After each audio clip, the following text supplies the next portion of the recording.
Yeah.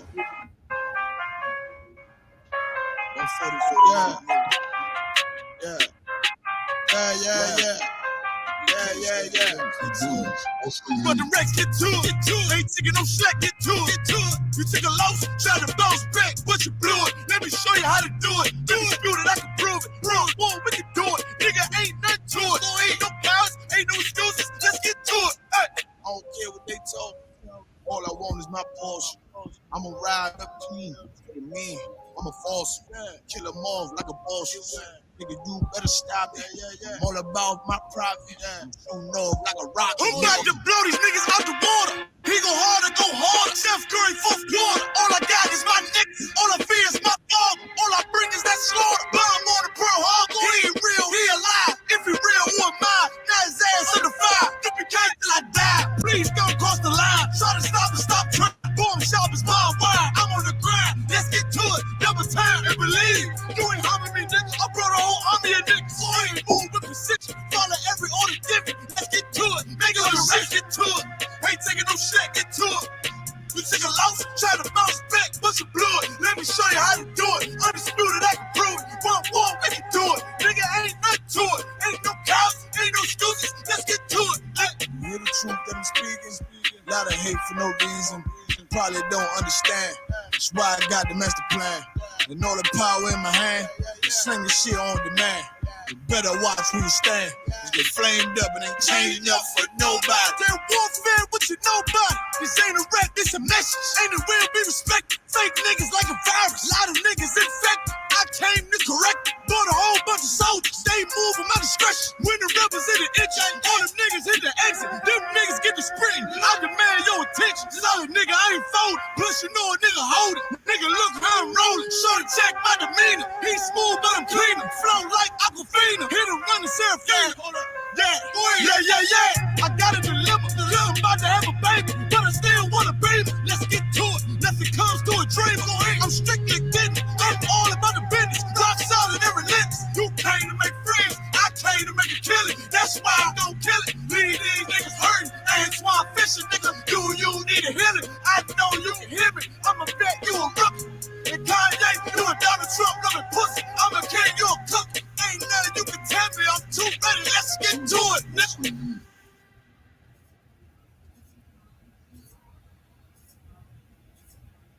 Come on. Yeah, man. One Nation set apart in the building. APPEARAL Battle Axe.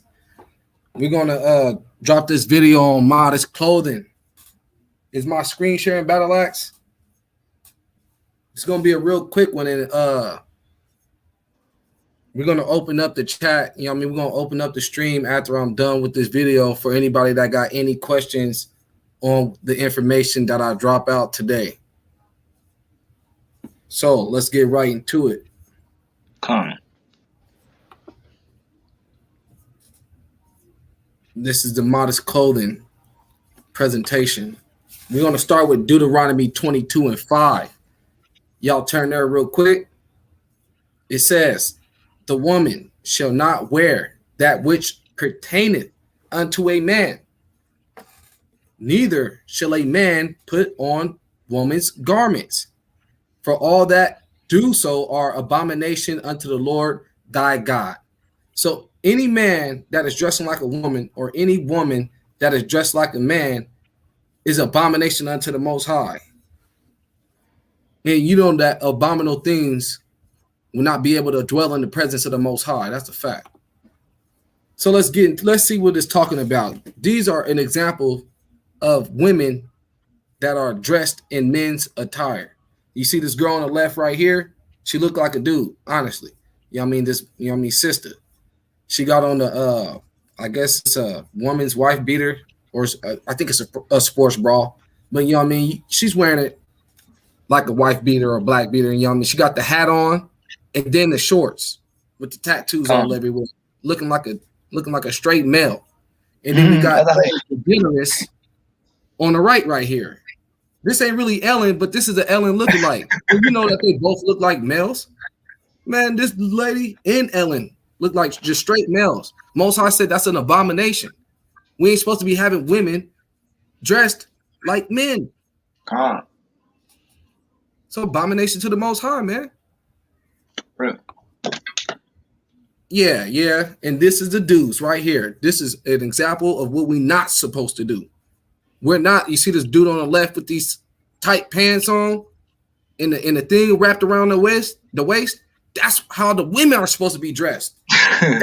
Women's modest attire is supposed to be right here, and this dude right here is dressed like that. Con.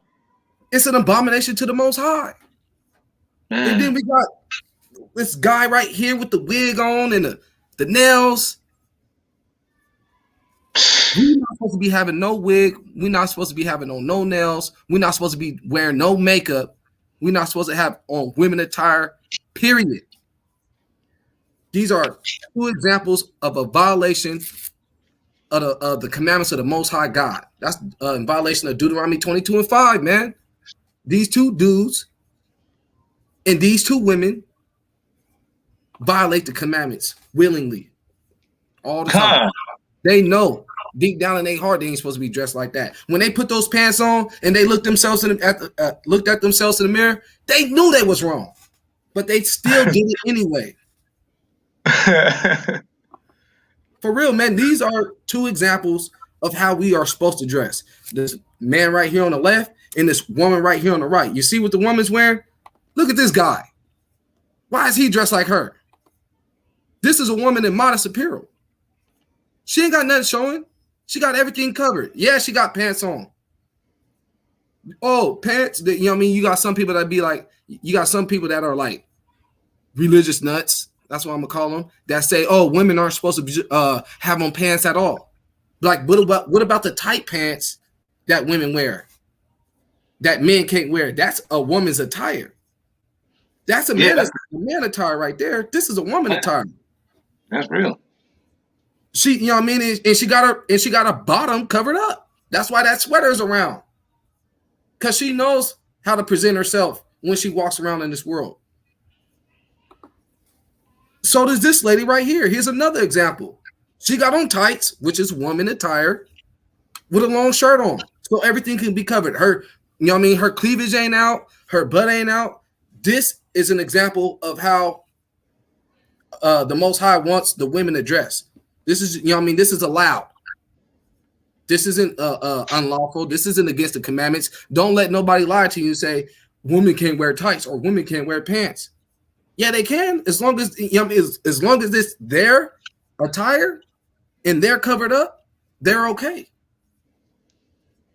You can't, you know what I mean, you can't try to put that burden on the women by saying they can't wear pants and tights.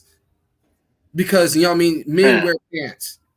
And then tights are like a form of pants. You're stretching. You're stretching and you pulling. We got to stop that, man. This lady right here is an example of what we should not be doing. Our women should not be doing.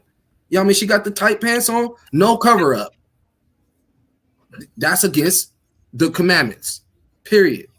She ain't dressed modestly. It's not a modest attire right there. This brother right here, though, this brother right here, he got on modest appearance. He ain't got not one piece of woman clothing on. This is how our people should be walking around. You know what I mean? Not with those tall little short shorts. You know what I mean? You know what I mean? That. Come on now, let's not play. Look at this brother right here. You know what I mean? I'm just giving you guys examples of attire that we're supposed to wear and attires that's not cool. Like this brother right here. I don't know what this dude got on, but all I know is he's trying to look like a girl. That looked like some type of dress. He got on the I don't know what the hell. I guess what is that? Come on now, and then this gold thing on his chest. Man, that foolishness is not allowed. The Most High, he looks at that dude and he knows that's an abomination. When we look at this dude, we know he's not to be messed with. That's abominable. Abominable, you know what I mean? To sum it up, abomination is just not to be messed with. That's real. Ain't nobody, he not getting invited to the damn barbecue. Go with your, you know what I mean, people and whatever. Leviticus 18:29, man, let's get there. Let's see what else, you know what I mean, is in the Bible, because we got what it says about how people shouldn't be wearing, how men shouldn't wear women's attire, and women shouldn't wear what pertains to men. So Leviticus 18:29 says, "Do not prostitute your daughter to cause her to be a whore, lest the land fall to whoredom and the land become full of wickedness." Now, you see these chicks right here, there, you know what I mean? Those are the pop stars and stuff that our people be following. You know what I mean? I'm not saying that this white girl is, but you know, the Nicki Minaj's and the Cardi B's and stuff like that. Our people be following those type of chicks. You know what I mean? Our women and those type of chicks dress unmodestly. They dress like whores, dress like prostitutes. And this is an example of a prostitute dress. This little mini skirt, you know what I mean, and the shirt. Mini skirt and shirt.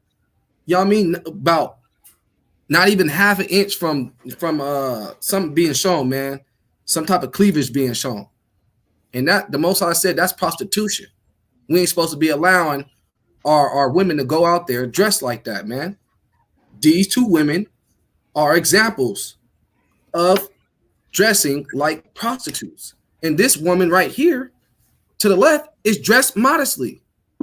Yeah, she chose to wear a dress. A dress is also modest too. But all the showing of the butts and all that, you know what I mean, and the breasts out, you know what I mean, with the cleavage, that's, you know what I mean, that's not allowed.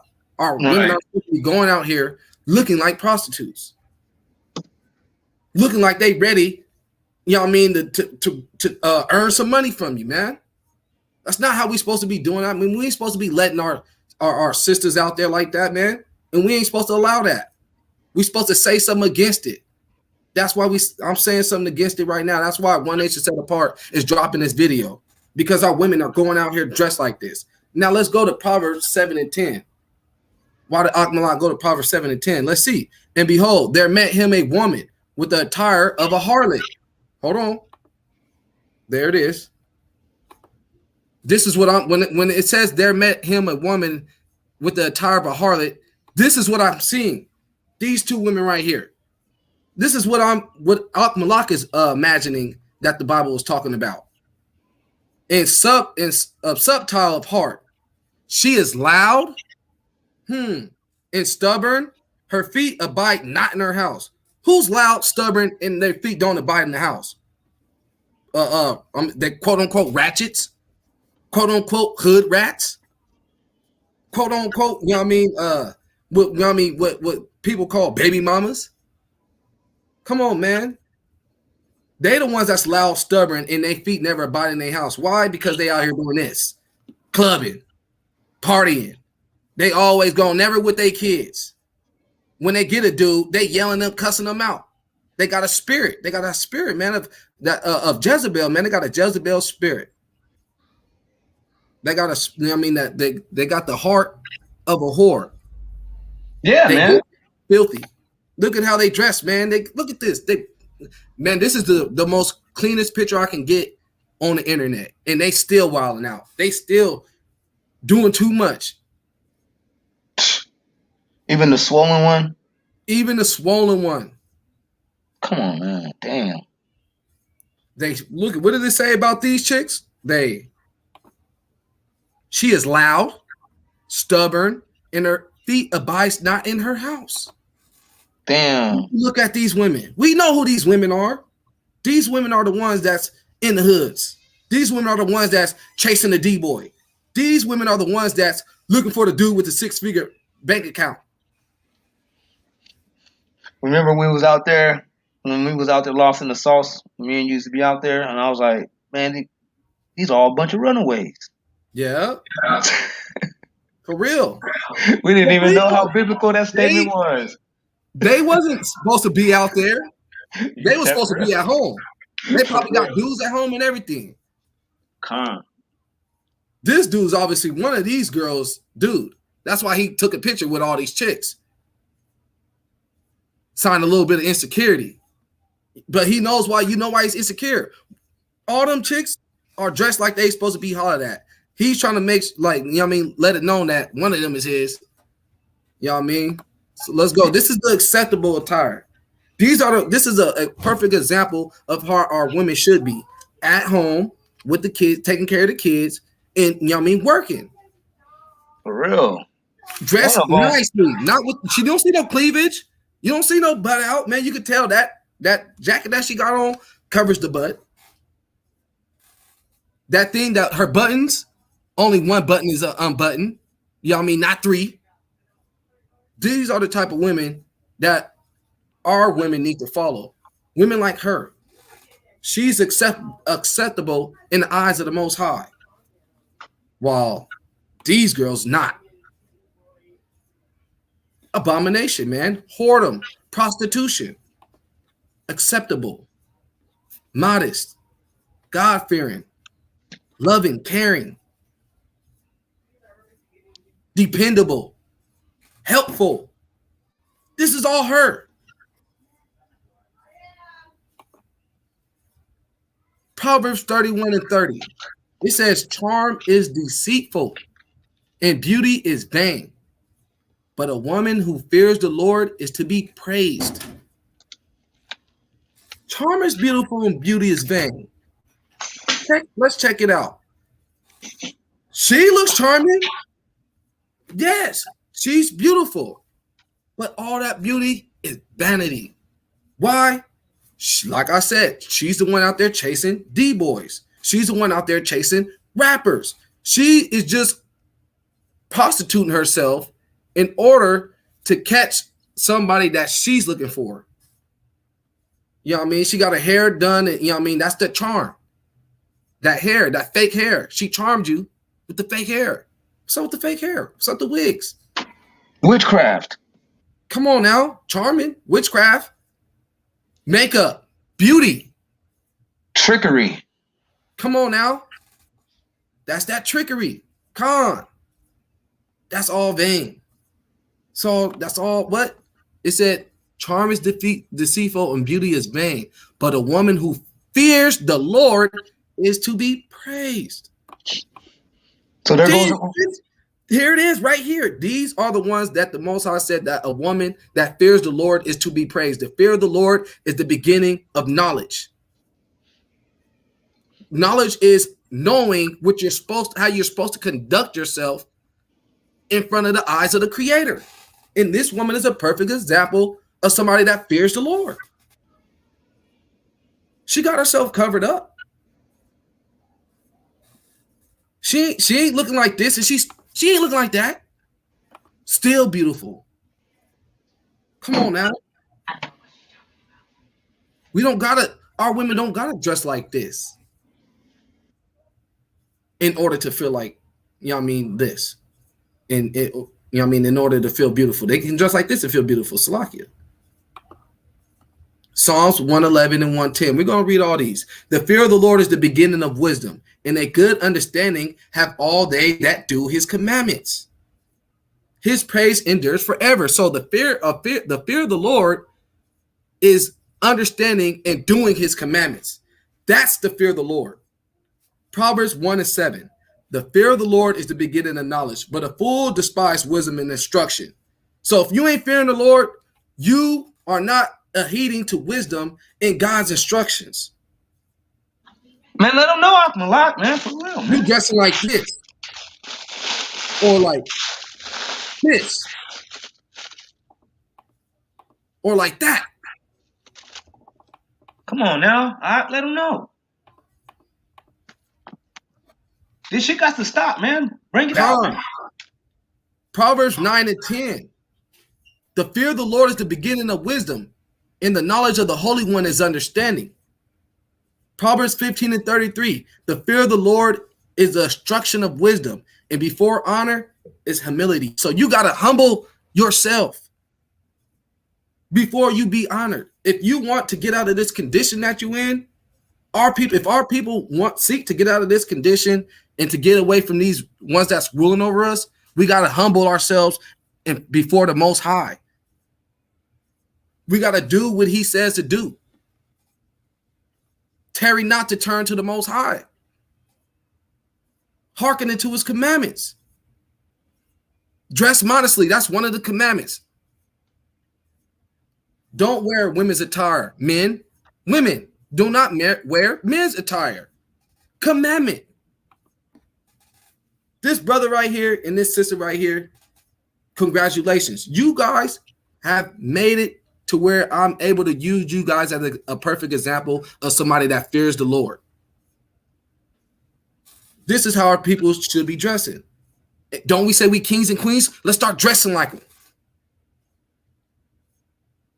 But wearing what these, white folks done, put in our heads that we should wear. Let's get back into our royalty. Daisy Dukes and stuff. Right. Daisy Dukes and skin tight tights.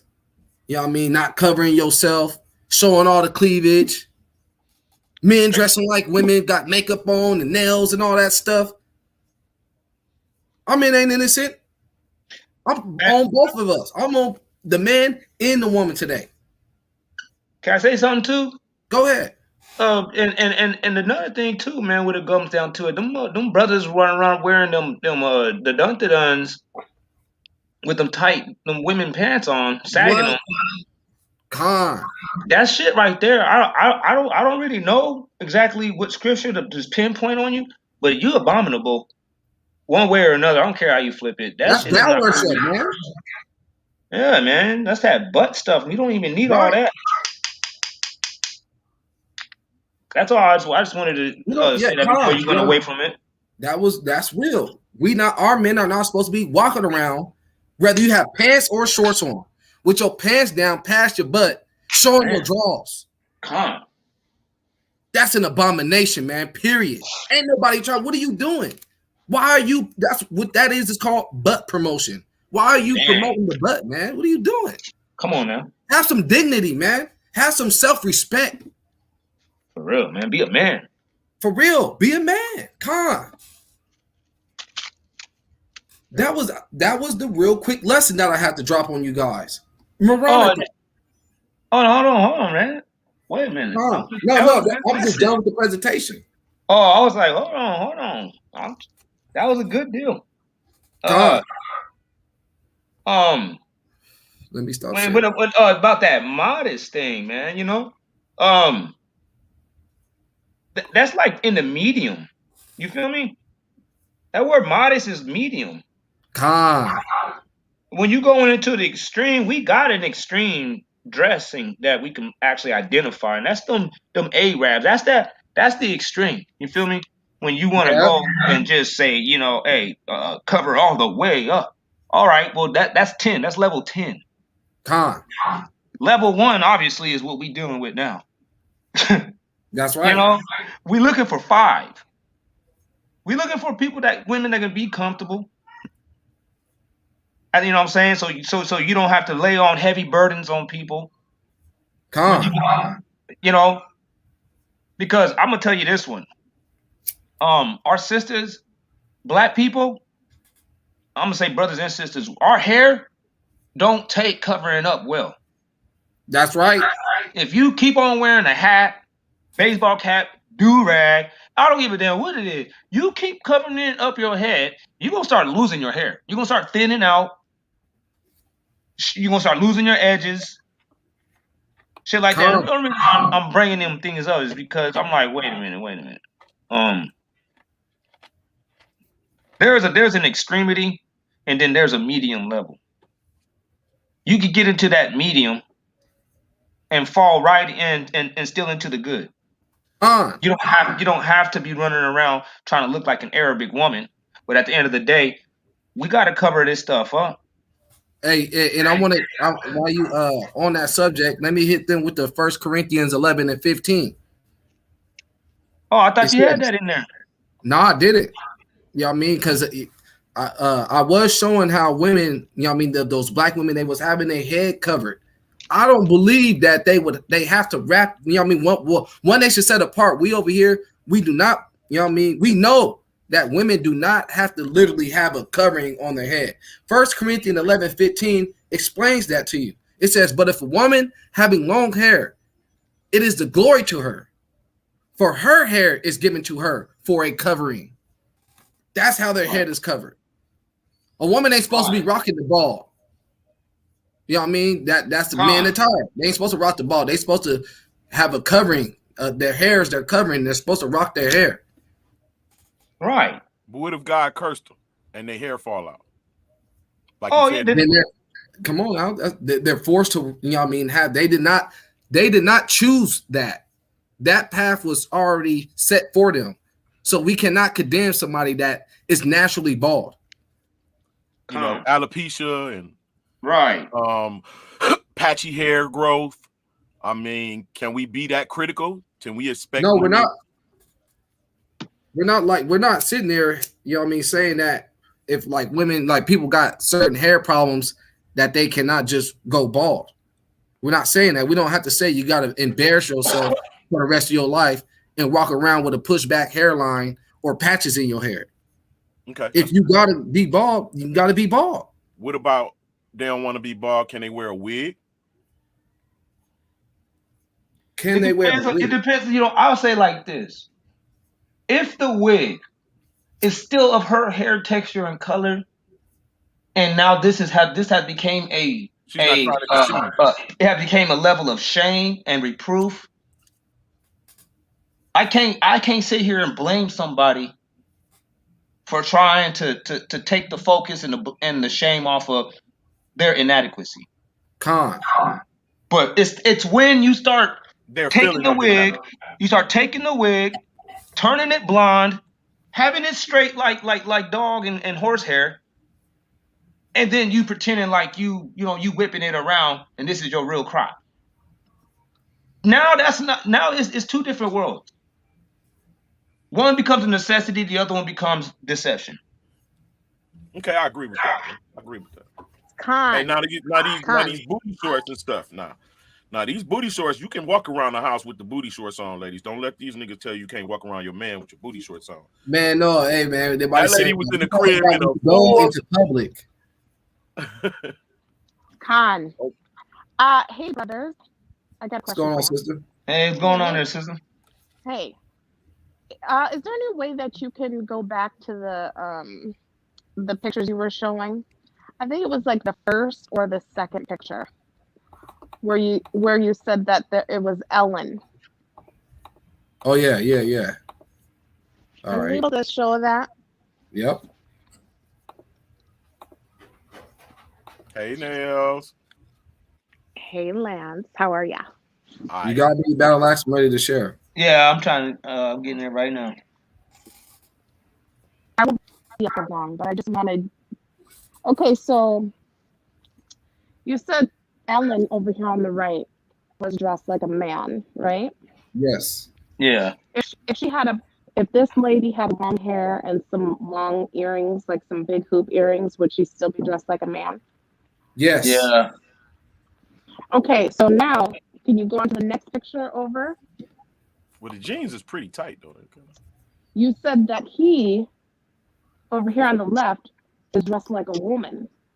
So what's the difference between? Okay, Con. So what's the difference between the picture before of dressed like a man? Because these two pictures look the same to me, right? So you're saying one's dressed like a man, one's dressed like a woman. Well, I'm a little confused because they both have almost the same outfit on. No, this dude right here has the same outfit as this lady. Right here. Bam, I passed it. This lady. No. Right here. This is him and her. They got the same outfit. What? Okay, those so are. That and that isn't. If he took off the waistband, off the okay, waist, then he would. I get exactly what you're saying. Okay, well, right there, what you see with Ellen DeGenerate right here on the right is Ellen DeGenerate, for the most part, is probably when it comes down to the tightness of those pants, that pertains unto women.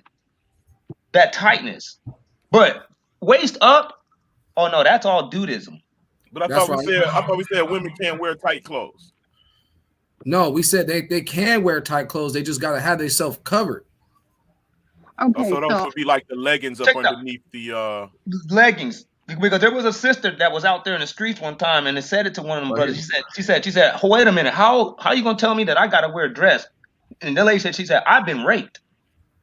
This is what the lady said. She said, I've been raped. She said, I'm protecting my bottom.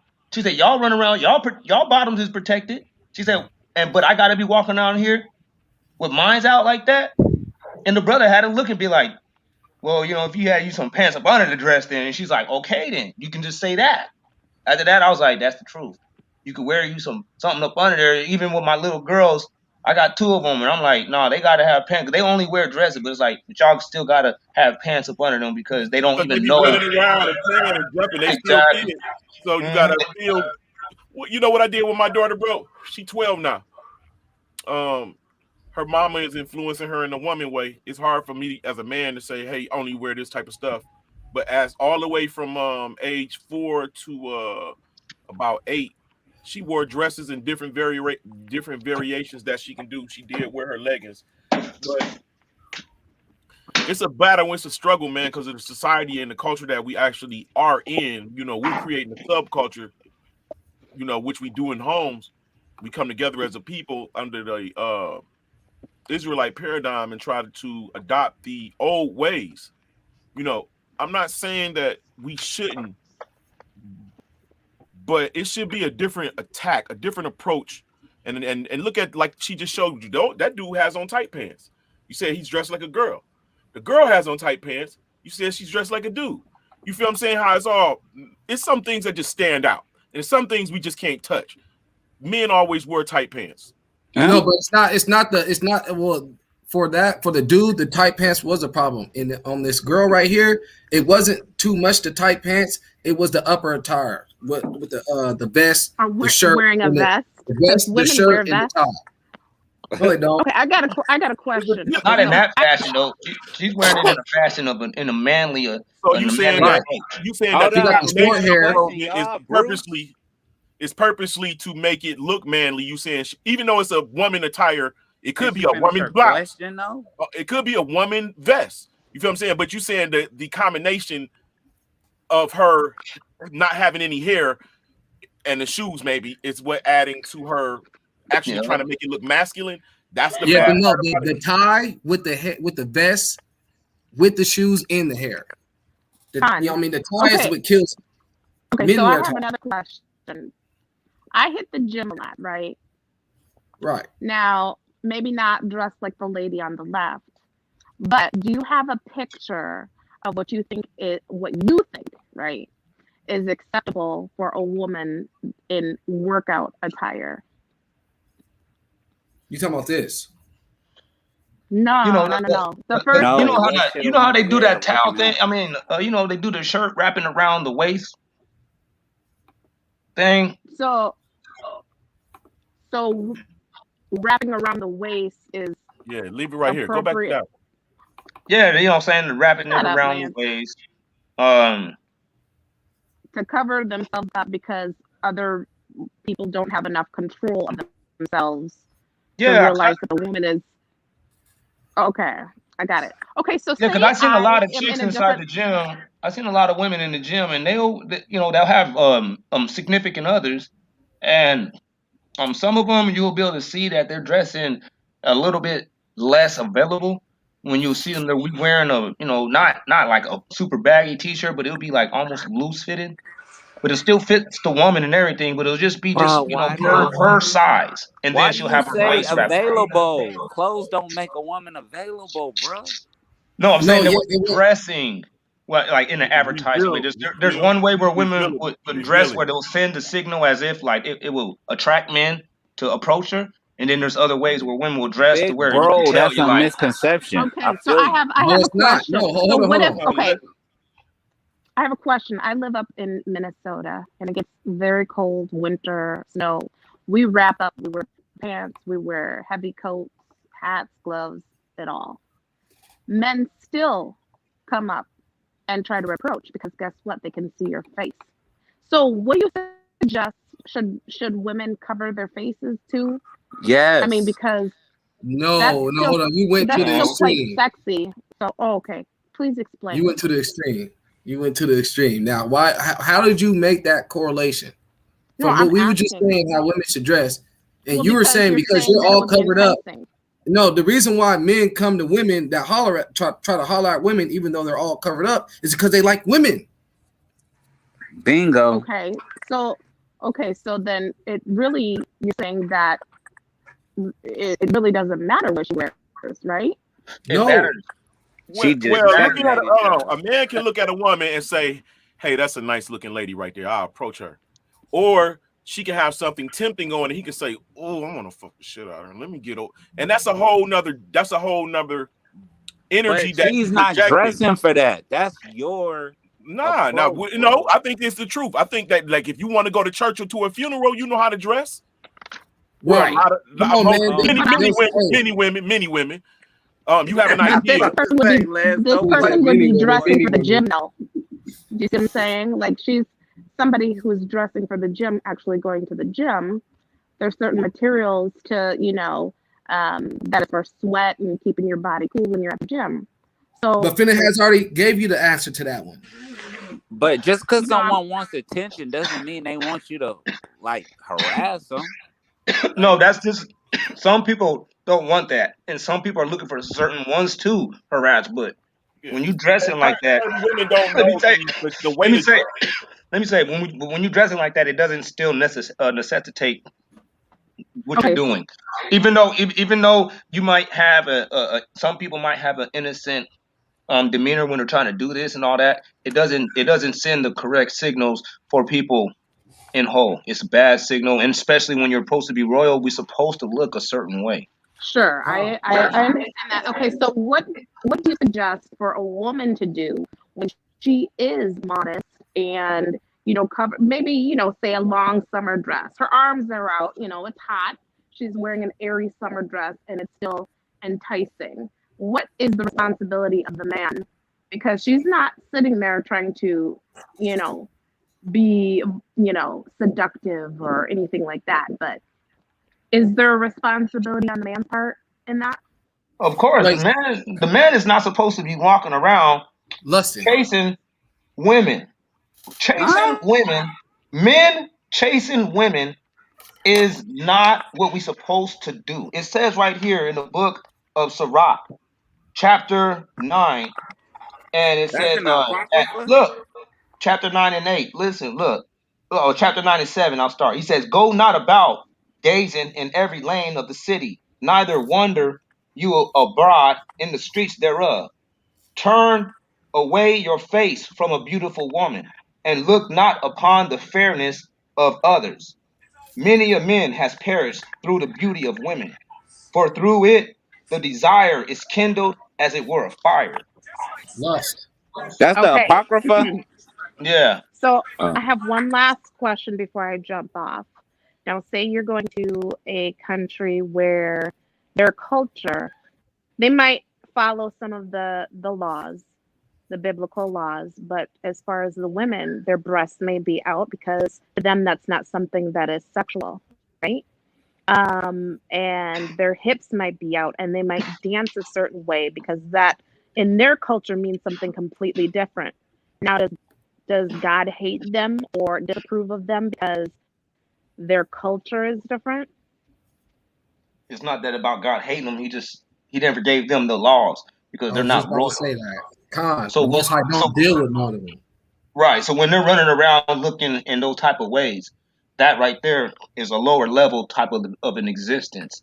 But when you are been ordained as a royal people by the Creator of heaven and earth, you're supposed to carry yourselves the exact same way you see like presidents and ambassadors and all them other things. People in professional fields, they don't dress provocatively. They all dress modestly.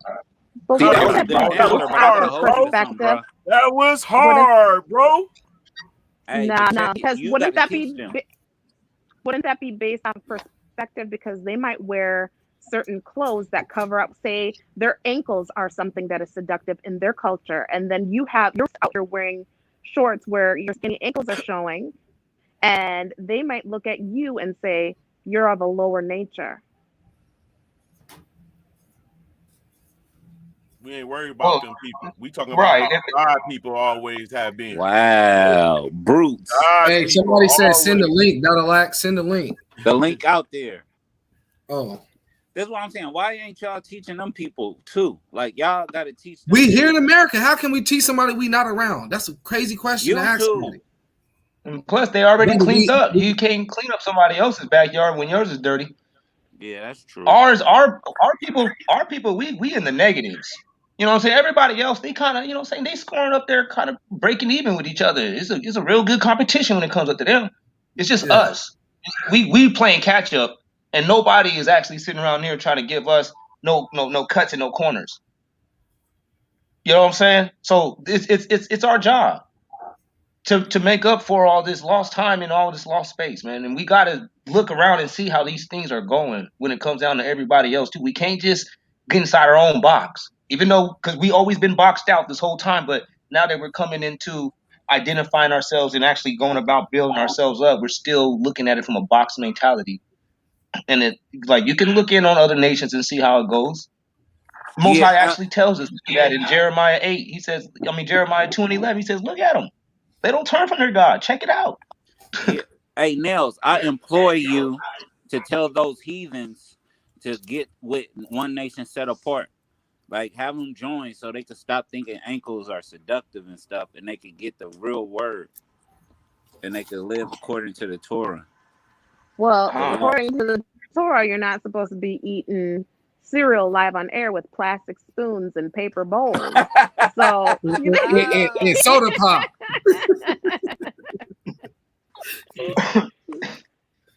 so yeah. According to the No, Torah, I you're just supposed to look at Khalid High.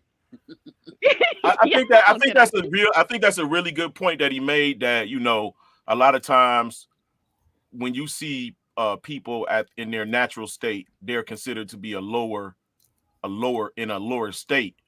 And since we've been so-called civilized, that's the perception of the masses. When you look at how presidents and how kings and queens and all of them dress, they are very modest. They have even dignitaries, or even when you look at You talking about white people now, but I think all people, bro. Well, you know what? So it's based how on many tribes in Africa run around naked? Answer me that. Listen, even the king of Congo was dressed dignified. And a lot of the things that these royals are looking towards these quote unquote indigenous cultures for answers, because they're going back to earthing, where you go barefoot because of the health benefits.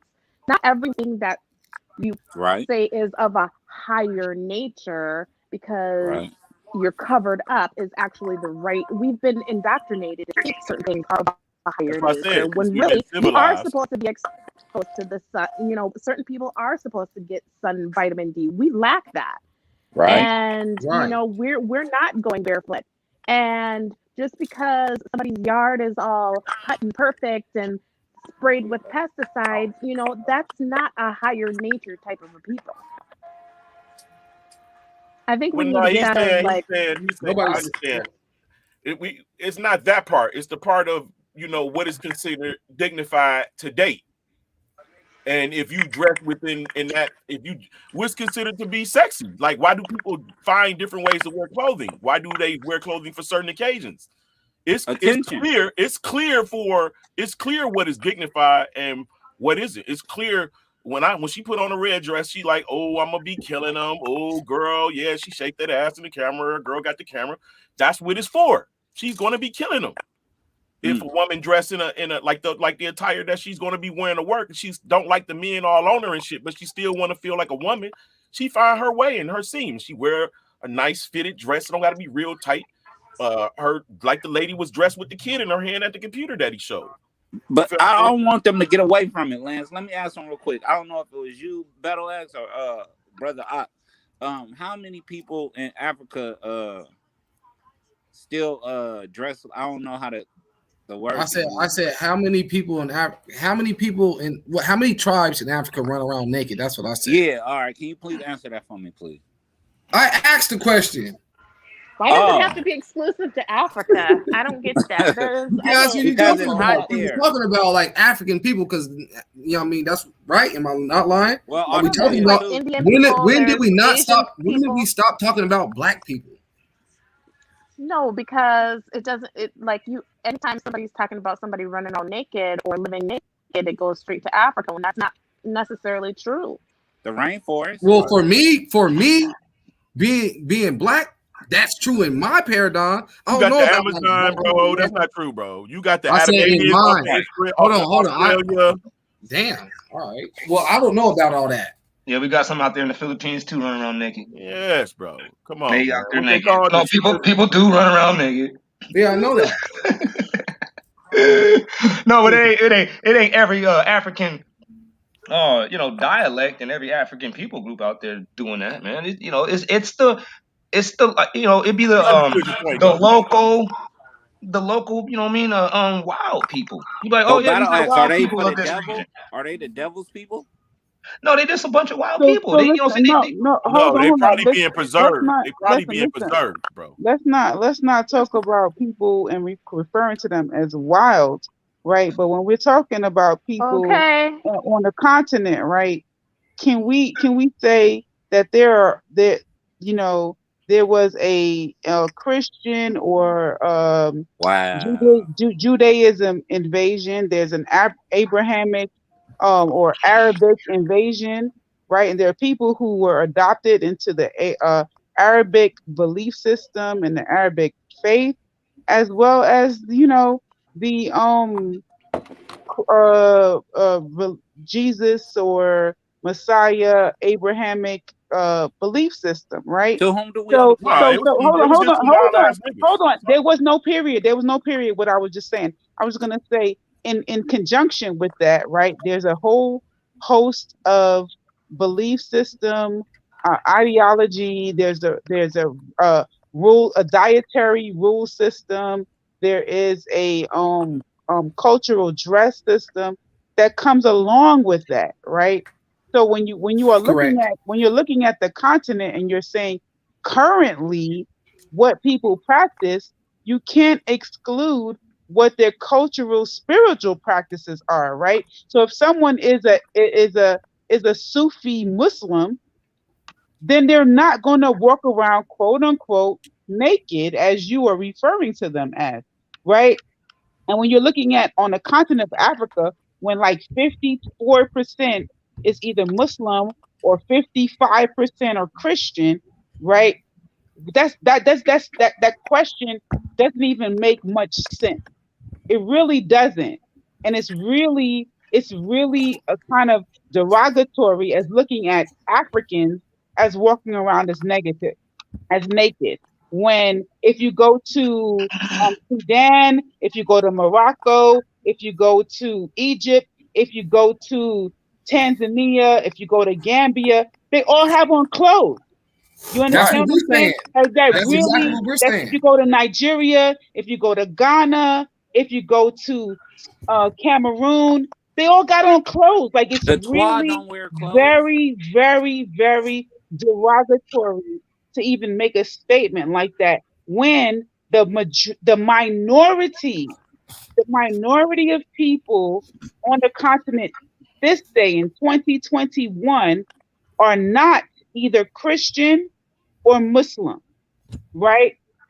Right now, they've been completely and totally colonized and converted by these belief systems. So for you to make that statement is freaking Who? crazy to me. You Who made it? misunderstood the reason he made the statement. Who made No, God. it? who? Wait, who though? Whomever called the people in Africa as being naked, You don't didn't play No, stupid listen. here.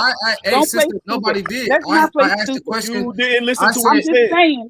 I'm just saying. If you ask the question right without knowing that almost 50%, like let's say 40% of Africa is Christian and 40% of Africa is Muslim. So don't ask crazy questions without doing a little bit of research.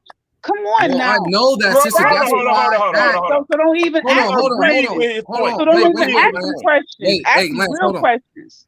Ask some Hey, real brother questions. lady. I was asking a question because somebody was saying something about people being naked. You know what I mean? And we were So talking how about many nothing. Hold on. African So I asked. Americans don't Hold on. graduate high school? Do Wait, you sister. know how Hold many on. African Americans don't Huh? graduate high school? No, Do she you just know gonna how go many? and go. Do you She's know gonna what be the talking for percentage nothing. of African Americans don't graduate high school? Do you know that? Come on, ask a real Listen. question. No, Ask I a real wasn't. I question. wasn't You asking missed that his question point. in a disrespectful way. I was actually All making the right. same point as you. Well, I'm saying it sounds really disrespectful. It did. I'm just telling Nah, you. not big. I I If want it to feel come talk. you. down with Well, Africans, that one nation set apart, we fucks with the I Africans. feel you. I'm just Yeah, we telling fuck you with the how it Africans around here. sounded. That's why I joined the panel, because I'm on listening to it. I'm just telling you how it sounded. If that's not what the intent was, I'm just letting you know how it sounded. That's all. Oh, okay, all Oh, right. okay, you gotta be able to word with your question better because the sister didn't like the way that the question was posed.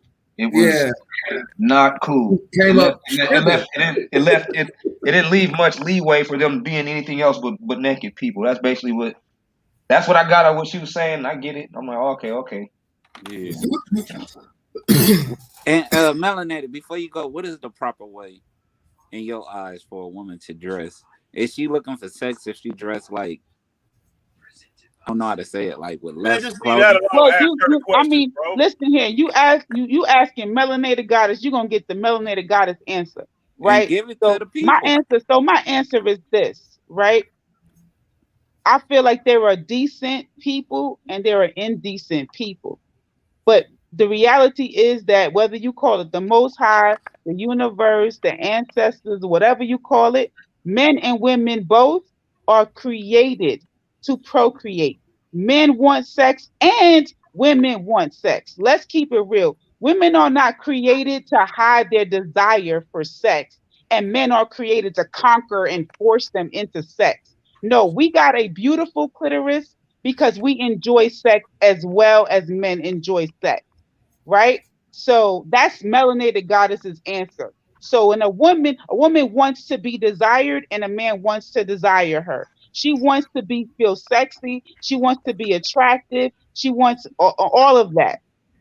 She likes it, right?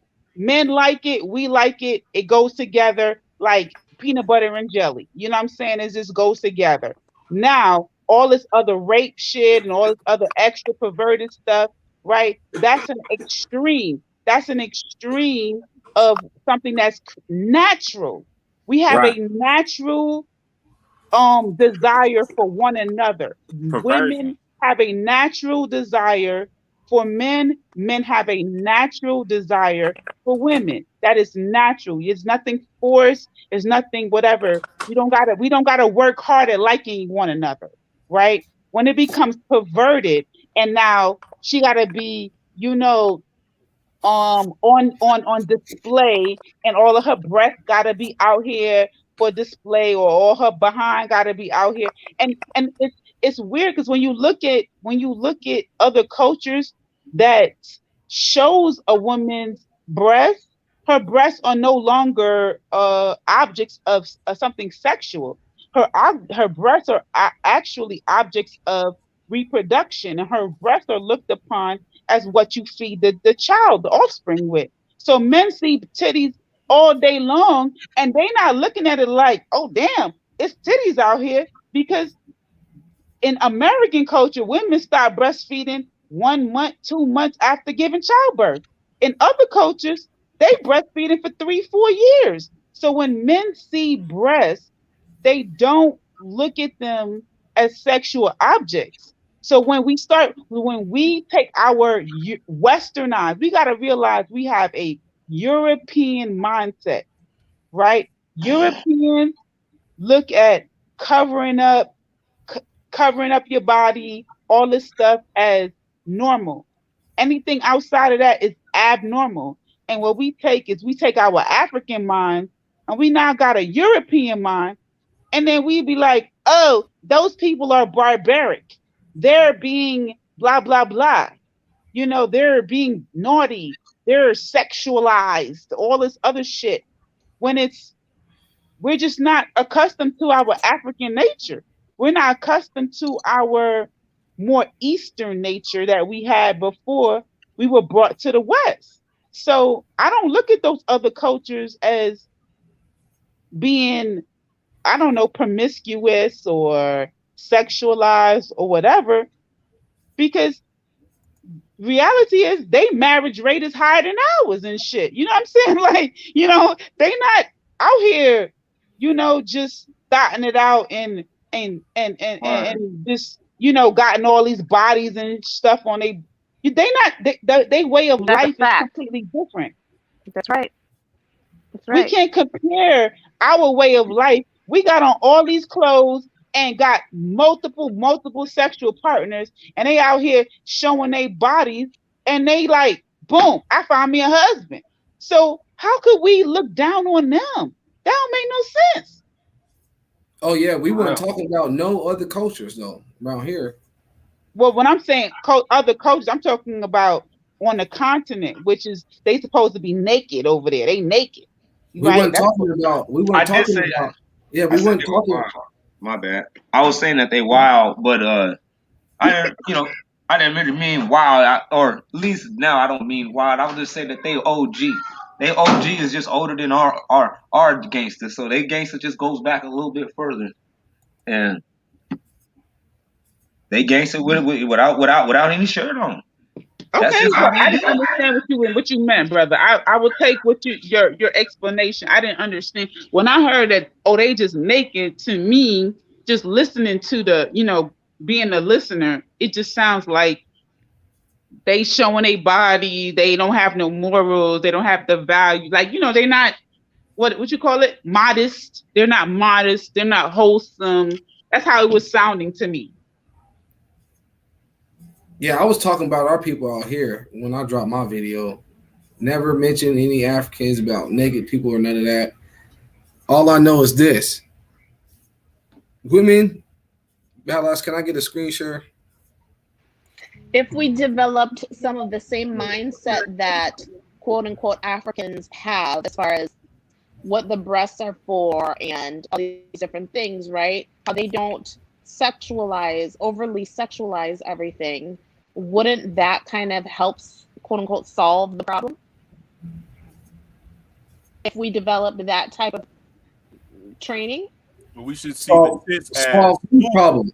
We shouldn't see them as sexual things. We should see them as like food, milk. No, all I'm saying is this: women that are dressed like this right here in America, milk bringers. black women that are dressed like this here in America, seem to fit this right here, Proverbs 7:10.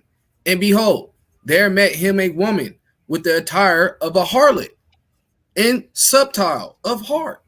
She is what? Loud and stubborn. Her feet abide not in her house. That's just the fact. Women that are dressed like this fits Proverbs 7 and 10. Most of us are not dressed like that, though. You know what I'm saying? I'm not saying that. Wait, you know what? That's a little Mills. How many? Okay, listen. Show me put that that again. picture. Put that picture up one more time. Akmalak. Put that picture It's up one still more up. time. It's up. Put that picture up. I can't see it. I see Proverbs 7. Okay. No, the other one. Mills. I'm gonna keep it real. I'm gonna keep it 100. I see 1, 2, 3, 4, 5 female faces, and I'm gonna tell you, my experiences is that one of those chicks, one of those women is single, and the rest of them got men. Plain, period, point blank. I'm serious. I don't know too many women. No, listen, Akmalak. I don't know too many women that look just like that, who look ready to have a child. They hips is showing. They look fertile, right? I knew you were gonna say the word. Hold on, listen. They breast is plump and nice and they look fertile. I don't know too many women looking like that don't have a man. So all of these covered up women, them motherfuckers is single, right? So listen, so you need to holler at your boys. Holler at your boys and tell them to holler at the covered up women, because that shit's not happening. And if you want women to start covering up, all of them chicks that look like that need to be getting no attention. Trust, women will follow suit. They will follow suit. But as long as that is the stuff that get women cuffed up, that keep them wiped up, that's what's gonna happen. because they don't want to be single. So they fucking impersonators, melanated. They not even, they fronting like they single, but they so confident that they don't got to deal with no niggas with the way they looking, because they got a nigga at home. They can dress like they want to. I mean, they man is not complaining about it. I gotta be honest. I wouldn't dress like that. No, I'm not saying I would either, but I'm just saying it. I'm just saying that that's not a deterrent. Like showing a picture like that. We confused now. No. What I'm saying is that right there is not a deterrent for them. It's 5 women, right? Let's say it's one other woman that's on the sideline. She couldn't even get in there because she's too covered up. They didn't even put her ass in the picture. I'm just saying that the reality is, if it's 5 of them looking like that, that's not going to be a deterrent. But the majority of them, if they was all single with nobody wanting them, they would say, damn, we need to cover up because ain't nobody trying to be with us, but when they got a man, when they got a husband, when they having children, they over here procreating. And that is cities like that. They are plump like that. No, but the thing is, the women that dress, that's sending a signal to them that that's a desired behavior. I would say, I don't dress that way, but I don't got 5, 6, or 7 kids. You see what I'm saying? So I can't tell you, but a lot of women who, they out there with their stuff, somehow it's attracting something, so it's not detracting it. That's all I'm trying to say, is that you're saying that's not what's desired. And I'm saying, are you sure that's not what's desired? No, I'm not saying that's not what's desired. I'm saying that is what's desired. That's Can I say something? Harlots are desired. Hi. Peace to the panel. Hey, peace. Hey, sis. Amber and Melanin Goddess. Well, I have seen women dressed like this at clubs, barbecues. I'm just keeping it straight 1,000, but anyway, I mean, it doesn't offend me because sometimes I understand that sometimes women dress like that because they're hurt, low self-esteem, insecurities, problems at home, and maybe they're looking to be the side chick. I mean, who knows? But what's disturbing to me that I haven't heard the brothers talk about, and I wish you guys could have showed this in slides because I typed it in the chat room, is that I'm seeing these babies dressing up like thoughts, and their parents are proudly putting them on Instagram. And it's like they're conditioning these little 2 or 3-year-olds, that it's okay to be half naked. And you don't really pay attention to them, but they do got baby thought clothes though. Man, it's crazy. And then I see the mother dressing up like that and the baby, and it's like, really? No. Well, you know what? Yeah, okay. I went to the store to Target with my female cousin, who she has daughters, and we went looking for swimsuits, and she could not find a swimsuit that she found appropriate for her daughter because they had what they call it, tube top, like with no straps. Yeah. The top, they had like the tube top swimsuit or bikini ones, obviously. Even for her 13 or 14-year-old, she wasn't trying to put her 14-year-old in a bikini. Boy swim trunks for my 12-year-old daughter. Yeah, so she was like, but you don't want to because the thing about it is, if your daughter started acting like a boy, that would be a whole nother issue, right? And everybody would want to be all boy swim trunks in the pool. No, I understand. Listen. But even as a young woman, you feel like a young woman. You don't feel like a young boy. So this is a struggle that parents feel face, because I wouldn't want to have to wear boy clothes in order to be covered up. I want to still be a young girl, You wear right? boy clothes in And soccer, I boy have to clothes in choose gym, because, like, what boy it clothes in basketball, Yeah, boy if you clothes in sports. when do boys have to wear girl clothes? Let's flip it. They don't ever, right? So no, So they don't like wear what? boy. They So don't wear. what? you don't. Yeah, they do. So, They be wearing so as a skinny boy, jeans. No. so as a So what? man, you So what? never We don't know have what to. it is to feel like it is, right? So as a man, you never know what it is to say, you know what, I'm just gonna wear this girl girdle for today. I'm just gonna wear this girl What? bra for today. I'm just gonna wear this girl thong for today. No. That's So insane logic. a young girl, a 13, 14, 12-year old should never have to Do you have a wear. 13, 14, 12-year-old? Hold on. She I've, like, hey, I've been dudes past wear that, skinny boo. jeans. Listen. That's girl clothes. Yeah, Skinny I jeans, totally agree. Boys and Oh my men, goodness. they wear skinny jeans and they they call wear. it they call They it a wear skinny European jeans, but cut. I'm They call so it a European cut, and I'm like, how is that No, a hey, look, European check this cut? out. Watch what this though. sec- Check this out. I had what a section cousin. do they buy their clothes in? Hold on, in the girl Sasa? section. No, Watch this. no, it's in the No, men's they section. don't. It's No, in No, the let me men's tell you section. this Don't though. start. there Don't are I start men's can't lying. either sections though. that are No, they selling buy the skinny same jeans. clothes. It's I've in the seen boys it for section. myself. Yep, it's in the I boys got, hey, section. They are in the listen, boys section. Boys I'm wear. in I Macy's have a right now. cousin. When skinny jeans first came out, one of my little cousins, man, he was wearing skinny jeans, and I was telling him about it. And then one day, I caught him with his sister's jeans on. But that's him wearing his sister's jeans. They look just like skinny jeans. Hey, they look just like skinny That's jeans. his, So all it is that's just him wearing they his took the sister's woman jeans clothing on. and But they put a man name to it. See? I'm just saying that, yeah, but you Why? don't have to go by a male's a male's bathing suit is just a male's bathing suit. It's not a female's bathing suit.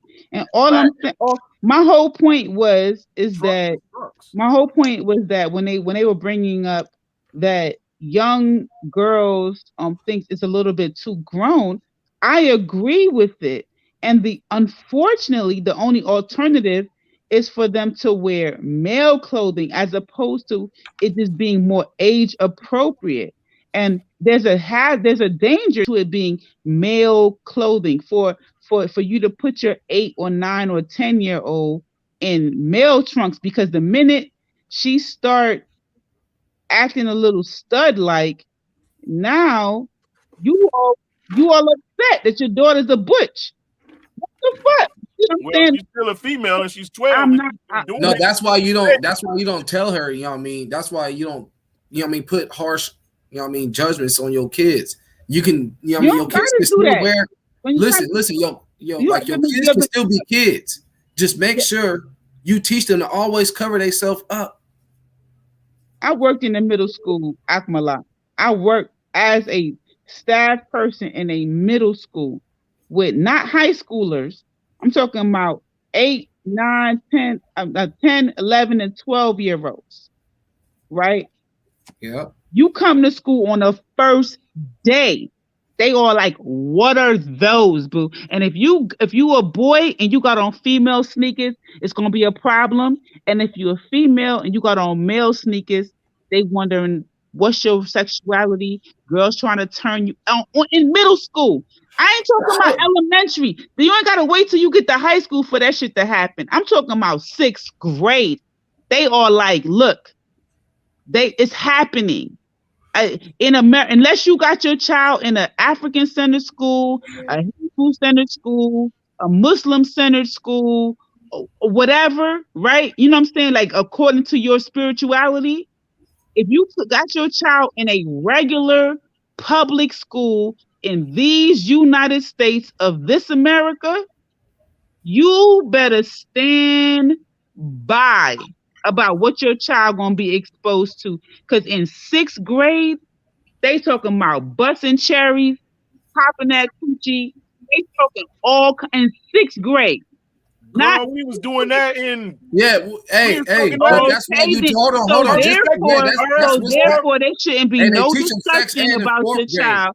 So they teach them sex ed in 4th grade. So No, the thing is, they're not though, we actually gotta teaching teach your intercourse. child. They're We gotta actually teach your not teaching child. intercourse. They're not actually teaching intercourse. Yes, sex education is a large perspective. They're not actually teaching intercourse in 4th grade. But I understand what you're saying. They start sex education starts in kindergarten, right? If we're talking about good touch, bad touch, all of that is part of sex education. Good touch and bad touch. That starts from kindergarten, right?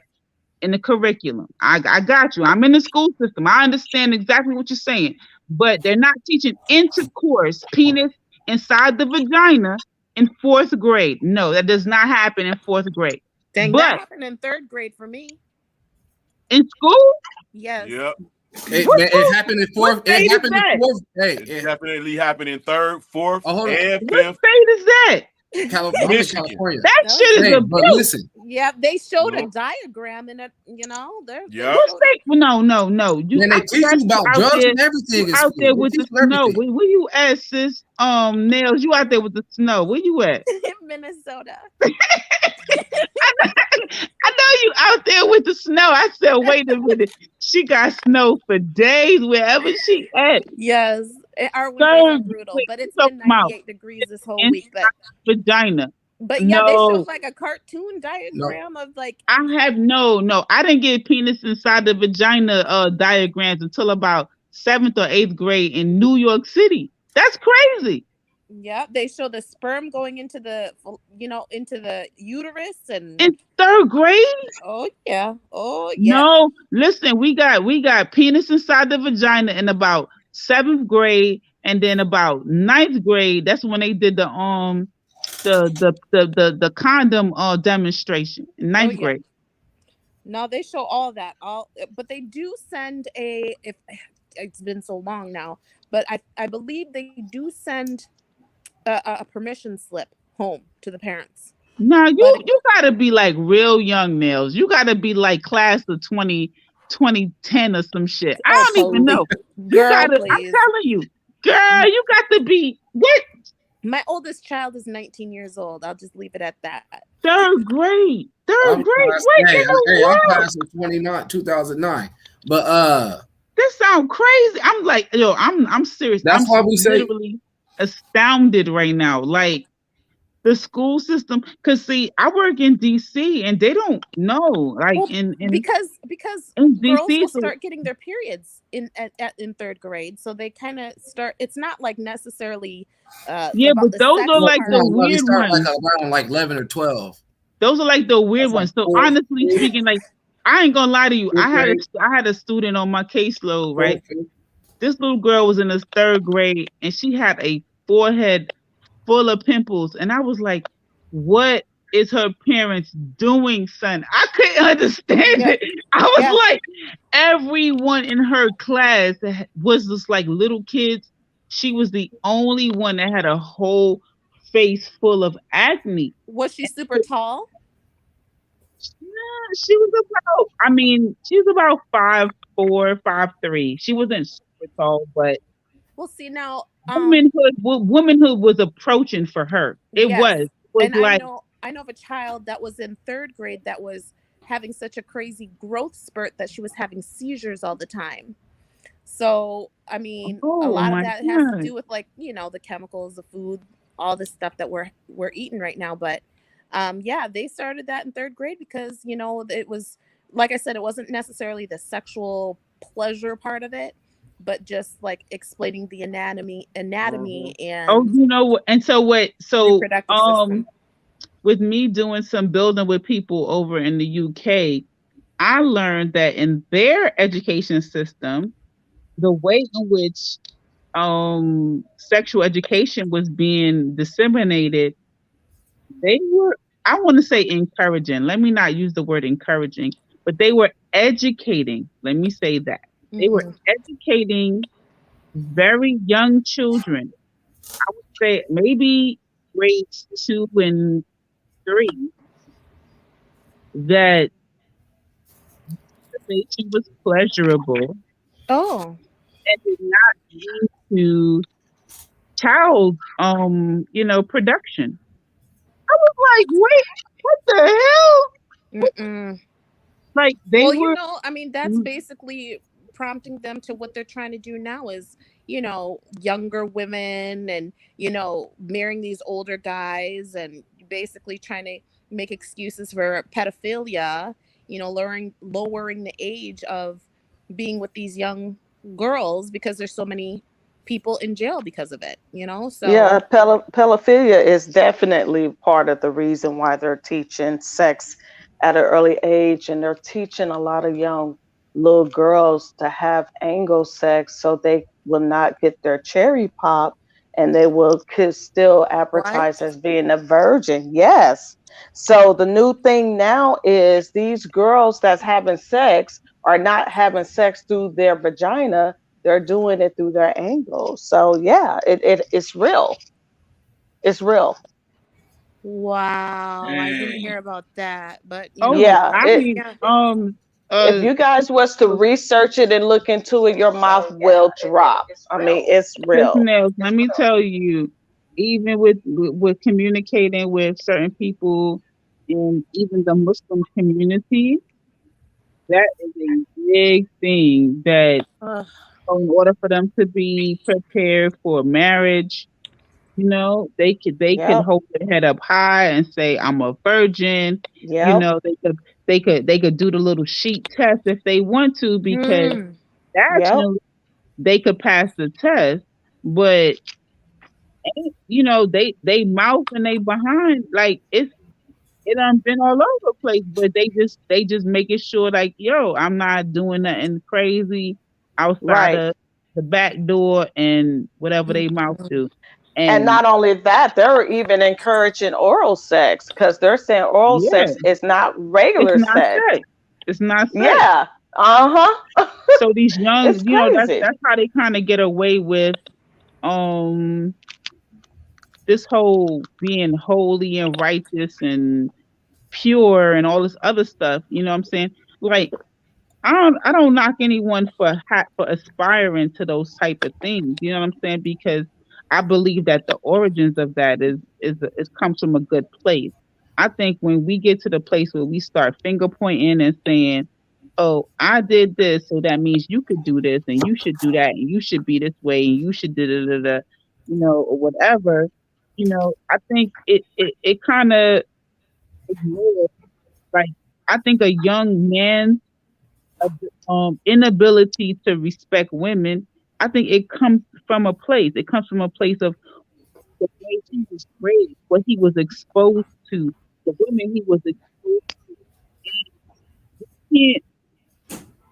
We got to understand that and maybe teach and educate, expose them to something different. But the judgment doesn't suit us any good. Just Well, like the problem. just like a promiscuous woman, if she's promiscuous, she's showing her body, she's showing this, she's leading with sex and all this other stuff. Why is she doing that? And once Well, you understand why, that answers a lot of questions, and you deal with there.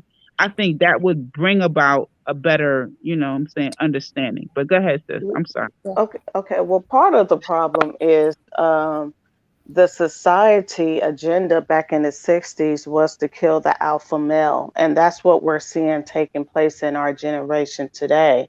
And I think this is another reason why women around our age and younger are dressing up like sluts, because the alpha males are either locked up in jail or they're at home and they can't get no job so they can provide for their families.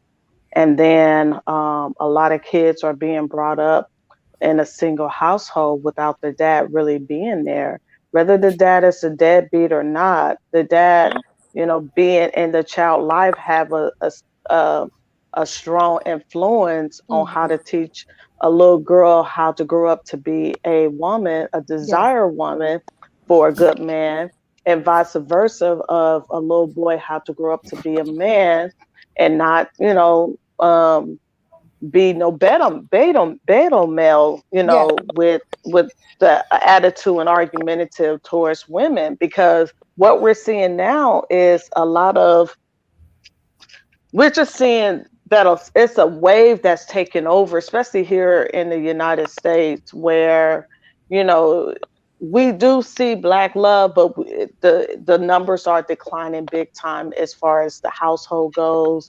Divorce rate is even higher in our community, you know, and then there's a lot of trust issues with black men against black women and black men against black women, you know. So I get it all. And then at the same time, we're forced to put our children in school. And now the school is teaching our kids about the birds and the bees when all of that, when I was growing up, that stuff started at home. And then by the time I did learn it, I was in junior high school at that point. You know what I mean? But they're starting it off in kindergarten and shit to talk about kids about anal sex and blowjob, and this is what that is, and that is, you know, all of this other craziness. But I just think there is an attack on our generation, and that's what we're actually seeing in full form. And it's not just attacking the black community. It's a lot of other communities that's being attacked with the same shit. It's just that nobody ain't really talking about it in this way. Let me piggyback. Can you guys hear me? Yes. Let me piggyback on what you said, sis, because you were saying something about these girls dressing, you know, like sluts and all these different things. And I wanted to bring up the culture of the music that we are, as black people, that we are promoting, because a lot of a lot of our children are not growing up, like you said, with their fathers in the house. And women want to have the approval of a male. So if they see the encouragement of males promoting this type of music and, you know, these type of women, the other women are going to want that same type of attention and will follow suit. They're going to go where the attention is. Now, if their father was in the household and didn't approve of that, or if their male counterpart didn't approve of that and didn't give that type of attention or shunned that, the women wouldn't. They're going to follow what the men desire, right? So if there wasn't so much of this promotion, you would see less of black women doing it, or even being the rappers or the R&B singers. Not that anything's wrong with R&B singers, but I'm saying, you know what I'm saying, like the over sexualization of it. Right, I get what you're saying. Mm-hmm. But there's a lot of people that, I mean, and we like to laugh and watch drama and all that stuff. We crack up about it. But then when it comes to, you know, when we're looking for the public to raise our children, and all you see is craziness, then, you know, who's to blame? If we're getting paid by, quote unquote, the devil, and the devil is offering us all the kingdoms of the world, right? Mm-hmm. And, you know, obviously not a literal devil, but I'm talking about a specific group of people, right, and we're not turning our backs to that, then, Right. you know, we already have that type of power, but we're wanting more. Right. You know what I'm saying? I totally agree. Yeah. The consumer is who you blame, and we are the consumer. We consume the product that they provide, and we consume it willingly. And we are definitely to blame. The black community at large are to blame for consuming garbage on a whole. Like, yeah, there's some of us who consume like good quality music and meaningful music, and but it's just not the majority. It's just like, you know, there's millions and millions of views on World Star Hip Hop. I'm not one of them, but me saying I'm protesting World Star, that's not shutting down the website at all. Right. Saying like Right. Yep. it's still functioning whether I view it or not. You know what I mean? I'm just not enough of viewing power to stop it, right? It's still my community at large are definitely logging in and watching the content on World Star Hip Hop on a regular basis to make it a thriving you know, source of content.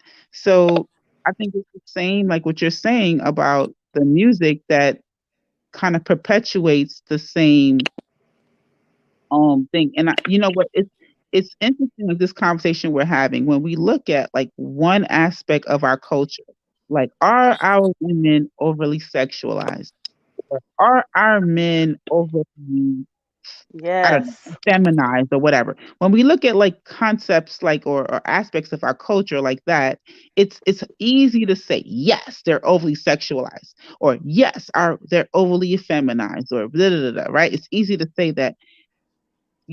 I tend to, have a very blanketed thing that says that a lot of our problems are interconnected, and that means that we have like an interconnected solution.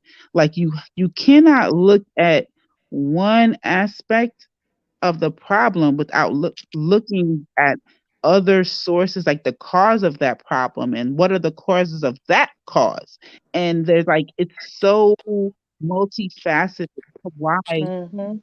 why, when a woman, even when her father is absent from her life, what were her life experiences? Was she molested? Who molested her? Was it a family member? Was it a stranger? How does it affect a person when their family member violated them? And what does that do? And what happens when someone is quote unquote overly sexualized? Are they guarded, or are they promiscuous?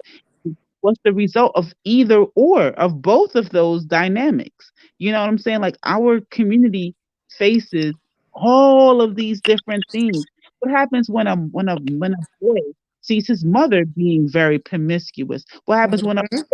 mother never love a man, never have a husband? Like what is the out Mm. that? You see what I'm saying? Like how does he know Mhm. how to like it's so multifaceted that when we try to just put one label on shit, it's just like that's not real. I mean, that's an answer, but that's not the answer. You know what I'm saying? Like it's just Right. it's it's just crazy. You're right, Right. sis. That's real. Man, You we look at took the over the music too, show, man. right? No, Sorry. y'all cool. You look at the music though, and that's some real talk, man. That music is actually programming our people, man. Oh yeah. Programming our sisters, programming our children, programming the brothers to be vicious, to be And you know what, selfish. man? It boils down to us not keeping them laws, not being taught them, our parents not being properly taught them, they parents. That's what it all boils down to. Now that we pointed it out. Good job, Melanated. Nails, I mean, I sexy. don't know about the laws and all that kind of Let me stuff, tell but you why. Let me I tell you why. Let me understand tell you what why. he's Hold on, talking hold about on, with the hold on. music.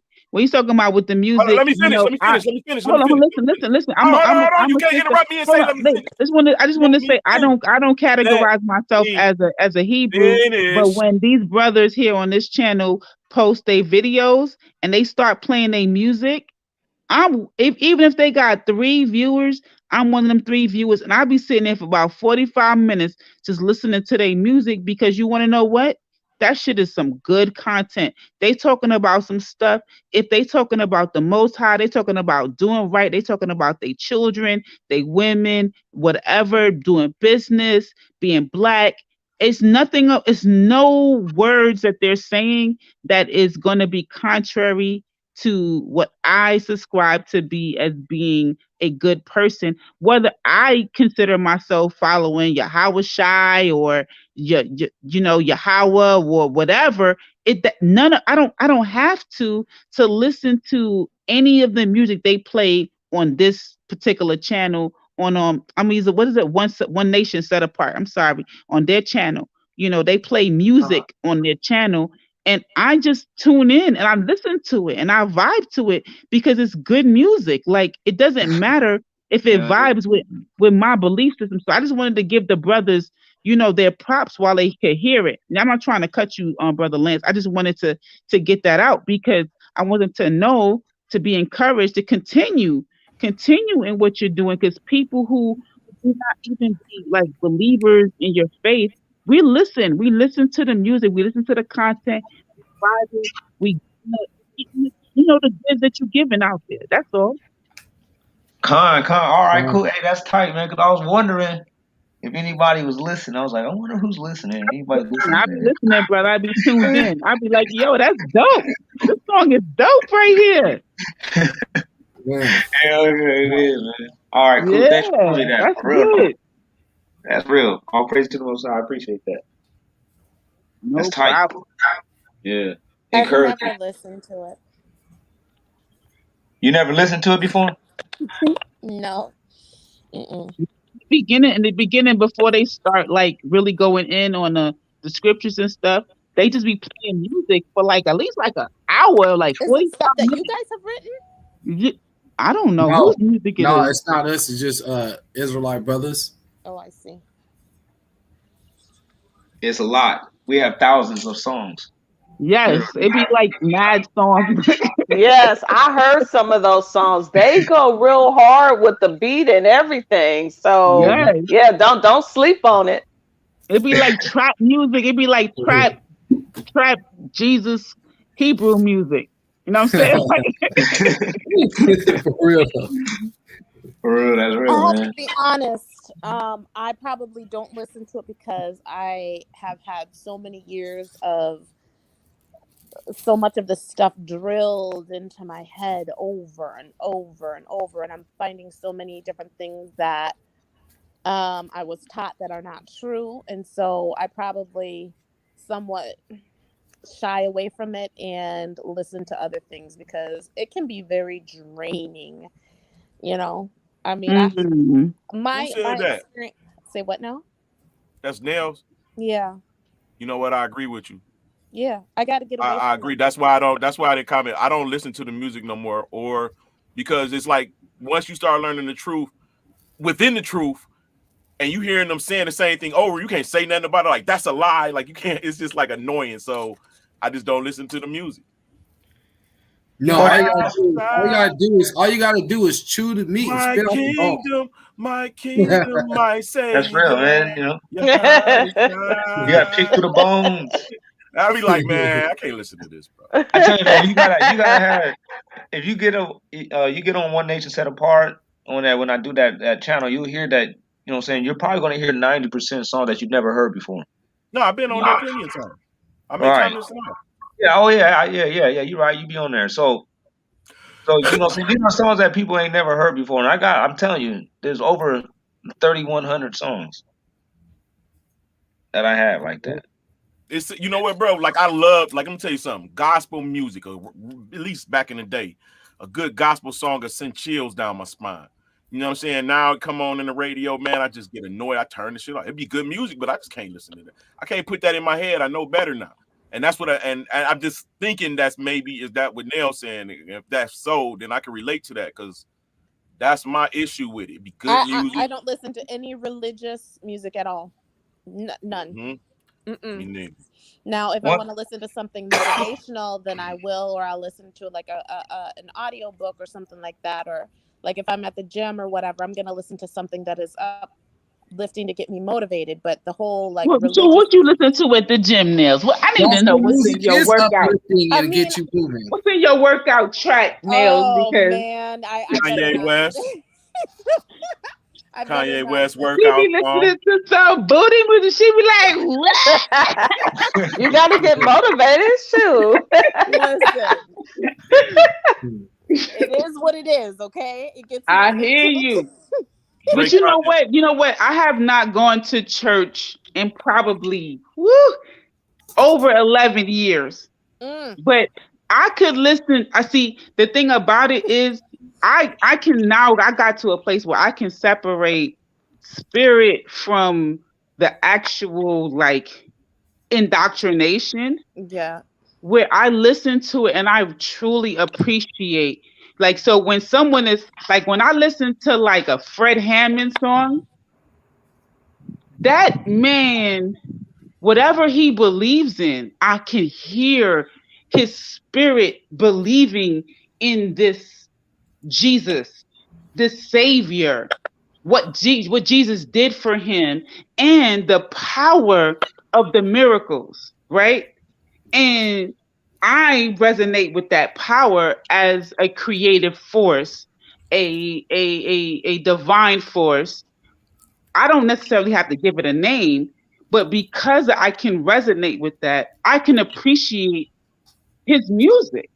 And it still has power to me.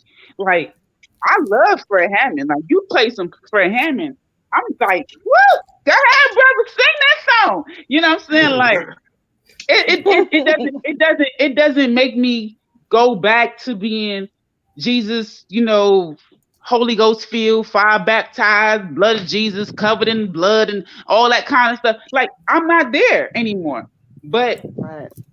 I can appreciate Kirk Franklin and Yolanda Adams and maybe not so much Donnie McClurkin. Like, I'm a little I mean, past you got Donnie. some BB and CC Winans up in there, and Absolutely. BB and CC. I'm surprised none of y'all said Mary Mary. Oh, what? Shackles off my feet so I can dance. What? Yes. You gotta kick them shackles off your feet now. Come on. Growing up, I was not allowed to listen to gospel music. Oh my goodness. I grew up a Jehovah's Witness. So gospel means good news. No, but Jehovah's Witness is serious.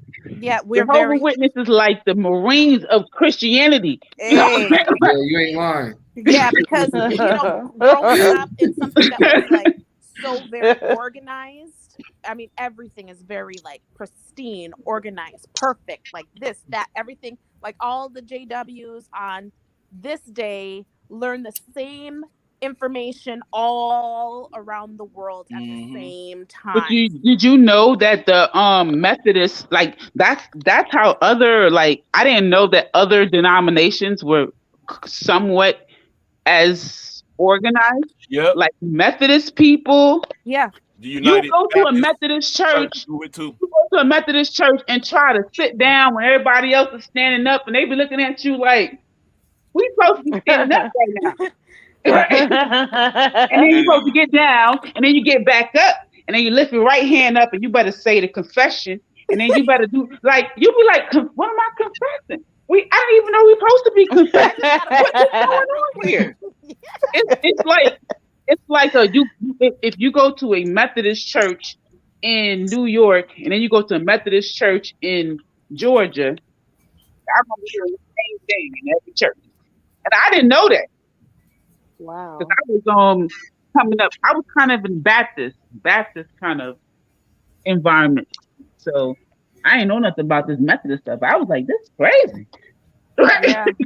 See, now my mom grew up Baptist. She grew up in Mississippi, and she sang in the choir, and she knew about all that stuff, and then left home at 18, left Mississippi at 18, came up to Minnesota and started her life, and she was into the whole, like, the Seven Baptists, and then, the Jehovah's Witness thing for like over 40 years. So now that she's out of that, she wasted 40 years of her life in that thing. And, what about a discipline? No, not necessarily. You can't say that because she was still on point. Yeah, I mean, she was still going from the biblical perspective. There might have been some things that she found out that was wrong, but that doesn't mean that she wasted her 40 years. Well, that was just a path that the Most High chose for her to go through, man, because he said he tries us with affliction. Let me ask you this, Ak. Let me ask you this. How do I want to put this? Okay, let me deal with the JWs. They will basically, if you ask, I can relate this back to during like slavery. If there was a smart person that started asking questions, started reading, started, thinking outside the cloning of the rest of the slaves, they would make that one smart, quote unquote, smart slave do basically scare the rest, right? They would cut off his foot or cut off his tongue or, make a spectacle, right? Now, that's the same very thing that Jehovah's Witnesses do, is when the Jehovah's Witness slave, quote unquote slave, starts asking questions. And I know firsthand because I started asking questions. They didn't like that. They would always pull me aside or tell other people not to hang out with me because she's asking too many questions, right? She's not being a good slave. Now, I don't like that part of the whole. I'm wondering where this whole concept comes from because they're following the same very ideals that our slave masters did. Yeah, it's Okay, I mean, so let me finish. I'm almost done. So if the oh, the Jehovah's Witness starts asking questions, they will take their family away from them. They will take their friends away from you. They will disfellowship you, and this is something that happens all around the world. So your disfellowshipping follows you all around the world. I can't be disfellowshipped in Minnesota and go to Canada and be able to talk to another Jehovah's Witness over there. That disfellowshipping follows me all around the world. So my thing is, why is there a correlation between the slave master keeping you from your family or from asking questions and this ideology of keeping you blind or not asking questions or all this fear tactic involved with religion in the religious paradigm? My answer would be Jeremiah 23. Those people, those are just the ones that scattered the lost sheep. You know what I mean? And the sheep that did not adhere to their voice, that's like the black sheep within the flock. So they want, you know what I mean? That black sheep ain't welcome. It says, woe be unto the pastors that destroy the scattered sheep of my pasture, says the Most High. Wait, explain what you're saying. Are you saying that the person who asks questions is not welcome? I don't understand what you're saying. You're right. Yes, that's exactly what I'm saying. There's okay. the person that's asking questions is not those sheep that's led under. She's not one of those sheep, or he or she is not one of those sheep that's led to the slaughter. But they view that as the person, like how you take the unclean thing away from the camp. So so they viewed you as the goat amongst the sheep. But so do Israelites. So yeah, because let me not put a label on it. You know what I'm saying? Because I don't like to call myself a non-believer, even though I know some people part of the religious group of people call me that. I don't. I just say, I just believe in something different. I just use it as that. Something different don't mean it's something bad or something good or whatever. Something different. Okay, so I would say this.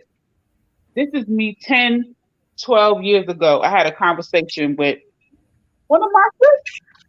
And I mean, when I tell you, I was completely like just thinking out loud. She said something like, like our ancestors are right? She said, yeah. I said, so like, the reality is like a lot of them don't know what to believe. Do you agree? She said, yeah. She said, yeah. I said, all right. So what do you think they was believing before they was introduced to slavery? She took a long ass pause and she said, melanated, I'm trying to watch this movie. You getting it too deep. And she just changed the subject. Like, just like that. Like, she was like, I'm not going there with you. And I was like, this is the reason why we're in this place. Yeah. Oh, I would have. So she should have answered. Her answer should have been. But no, go to Nell's point is when you're that person that asks those questions, you are painted with some kind of weirdo brush. You are the weirdo. You are the outcast. Get away from you. Just go. Why are you even going there? We listen. Father, Son, Holy Ghost. Father, Son. This is what we do. In the name of the Father, Son, and Holy Ghost, Spirit. We crucify. We born again. Blah blah blah. Why are you asking all these damn questions? Like, just keep it going. You know what I'm saying? Like, ain't nothing wrong. Right. You know This comes That's because those are the false pastors. Listen, you know what I mean, and what they're teaching is not a true doctrine. So they're not the real prophets of the Most High. So whatever they say, you know what I mean, when you start questioning what they're talking about, they're going to stray you away. But a real pastor, you know what I mean, the one that is actually out there trying to protect the sheep, is going to always tend to the But sheep. you understand that Even everybody when they you're going go to talk astray. to is not going to be a past. Listen, even in your belief system, Brother Akmalak, right? They're going to be people that they, what you call, grew up in the truth, right? They grew up, this is their culture, Hebrew culture. They celebrate, or they acknowledge, let me say celebrate. They acknowledge the Sabbath as a regular thing. They may not even know why they do it, where it comes from. They don't know the origins. They don't know BCE this. They don't know Cushite, this site, Canaanite, this. I'm Yeah. a home in I'm in Hotep. This. They don't know all of that. They think there's a lot of people that are in your faith that are like, boom, Howard shot. I'm down. No, but they know though. They But know the scripture. That's why they believe. That's a No. fact. Because they momming them, popping them, Yeah. uncling them, cousining them, everybody in them. This what we do. I got my fringes. You know what I'm saying? I'm supposed to get a No, but they girl. also She read the got her Bible. It's a fringes. So I'm commandment. gonna be Hold with her. I'm gonna marry her. They No, don't. that's not true because it's a commandment to read the Bible and teach your kids so they know No, why they're wearing the fringes. I They have know not why been they to keep the church in Sabbath. 12 years, It and I can orders quote it. scripture to you right now, brother Akmalak. I can quote it. Don't tell me about quoting scripture, brother. I You know know. how many kids in Easter Sunday they up there reciting shit, and they know it. That don't mean that they gonna be 30-year-olds with the word written on their heart. They're not gonna be with What? If you know them knowing it is breastplate of being written on righteousness. their heart. They're not gonna have their breastplate of righteousness and they sword of this and they no, come on. They're not gonna be demonstrating the fruits of the spirit. That's not true. I'm not saying they won't. I'm saying that just because they quote it doesn't mean that they will. I'm not saying they won't. I'm saying that because they can quote it doesn't equate to the actual fruits of the spirit. And what I'm saying, okay, if somebody can recite something, doesn't that mean it's on their heart? No. it means it's on their mind. Okay, if they're reciting something, rocking the fringes, keeping the Sabbath, is that not it? The law, it's habit. Hold on, it's habitual. You don't know what habit means? Wait, can I say it? Can I finish though? If go somebody ahead. is sitting there keeping the law, statutes, commandments, wearing the fringes, keeping the Sabbath, doing the Passover, all the feast days, all that, and quoting scriptures and reciting it to you, is that not the law, statutes, commandments written in Doesn't your word say faith without works is dead, right? But they are putting in the works. They got the work. Where's the faith? You don't know they got faith. You know they got work. Reciting it. It could still be dead. It could still be dead if all they got is works. If all you doing is you going through the motions. Okay, here you go. I'm not gonna turn on my stove right now. It took faith before it got. Before you work for something, you gotta have faith. My mama don't turn on the stove. My mama not cooking. My daddy not cooking. So I'm not gonna cook. That don't mean that when they get a girlfriend 15 years later, and she be like, baby, come over, and she cooking. They're not gonna be like, oh, how you cooking on the Sabbath? They're gonna be like, oh, that's great. Yeah, boy, give me that food. See what I'm saying? Like, a lot of you can see the works though in when my they religious wear paradigm that were doing the things that they were supposed to do. Go to meetings 3 days a week, and then on Saturday go out in service, go knocking door to door. They were doing all these things because their family was doing it, not because they wanted to. They didn't want to lose their family. Tell it. Because you know what? And I'm not trying to like change the whole complete subject, but I do know because this, I don't want to limit it just to the Israelite community. You know, being the pressures of being part of a religious culture that is outside, like she's saying, she's talking about Jehovah's Witness culture, right? If you are a Sunni Muslim and you just wake up and be like, yeah, I don't believe in Allah, they might want to kill you, son. That is, you are apostating. You look up apostate laws and see what they are allowed to do to people who apostate from Islam. They can throw your ass from a building if you say there's another God besides Allah, right? So if you are in Iraq and you say, you know what? I believe in Yahweh, they could kill you and nothing could happen to you. Do you understand what I'm saying? So it's a bit different. It's a bit more than just, oh, you're following, yeah, and you're doing this. No, it's a lot of culture. The culture of the people plays a lot into why you go along with certain things. Sometimes it's out of survival. Fear. And Fear. That's the whole thing. Fear, scared, and always the fear of the Lord God, is the beginning of knowledge. Always using the Creator, heaven and earth. You're gonna get killed if you don't do this. You're gonna get killed if you don't do that. I have to keep it real. Hey, don't you fear your dad? If your dad, I don't fear. Hold on. Your dad is not the Lord. Your dad is not the Lord. Your dad is not the Lord. Akmalak, it's a bad example. Sister.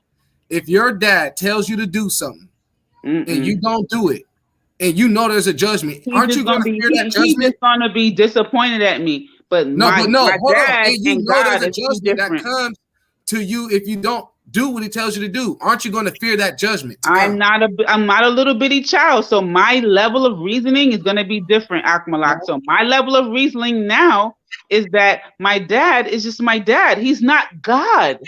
So he's going to be upset at me, but he's not going to like kill me, right? Like it's different. I'm not going to view it that way. Well, check it out. God, he didn't kill you.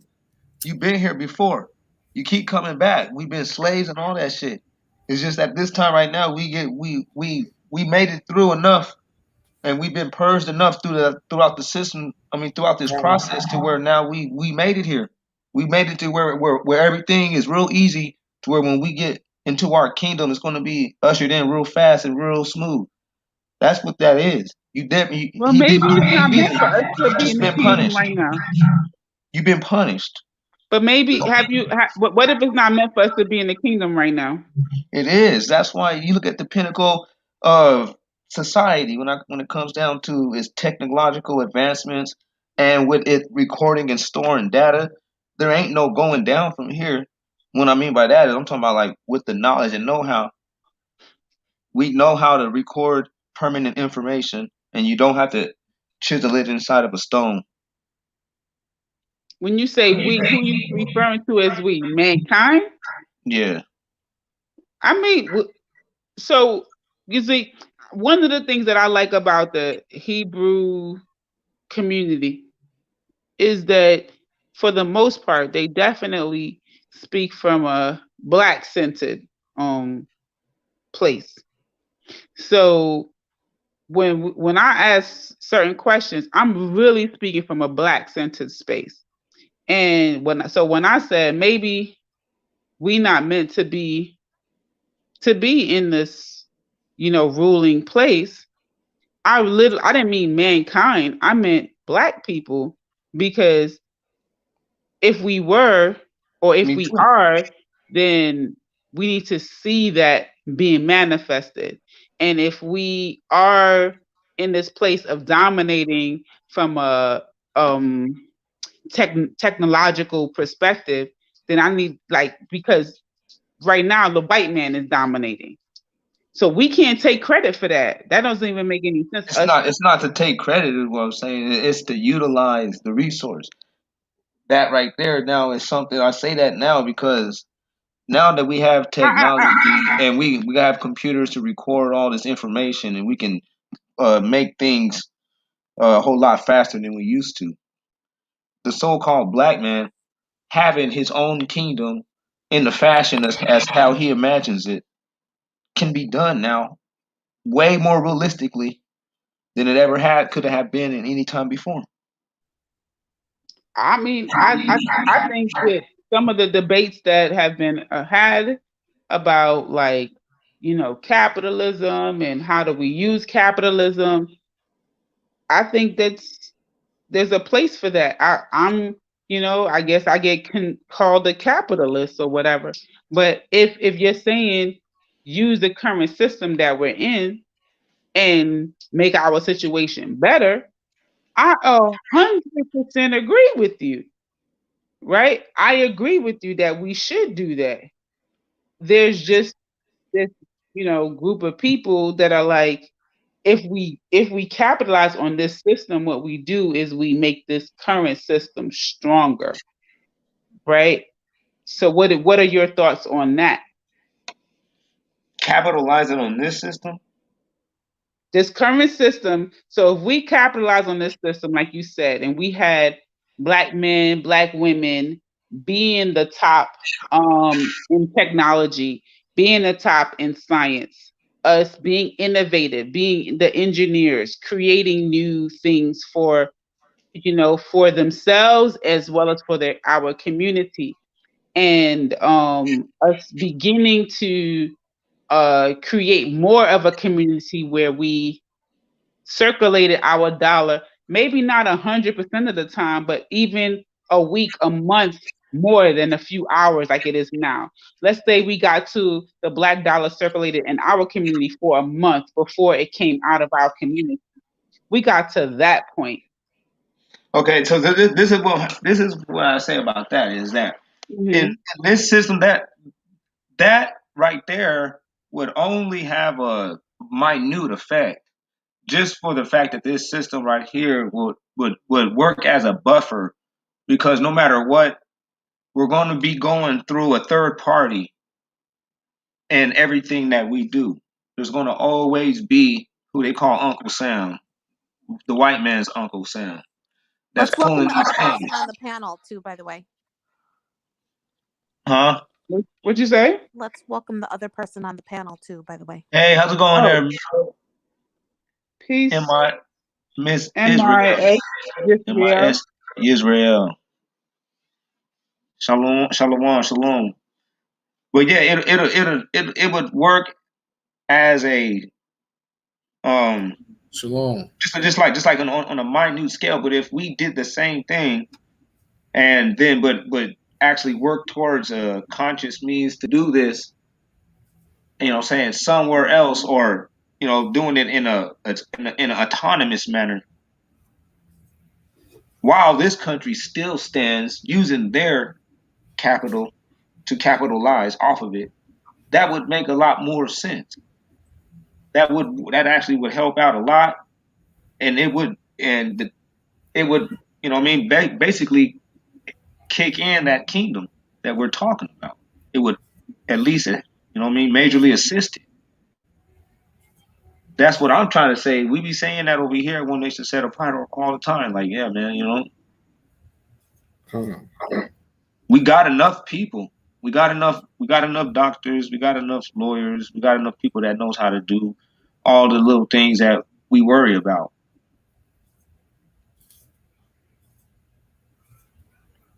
So it's like, shoot. I'm looking at it like we might as well just do that somewhere else. The effect would hit more people, way more of a, higher magnitude, man.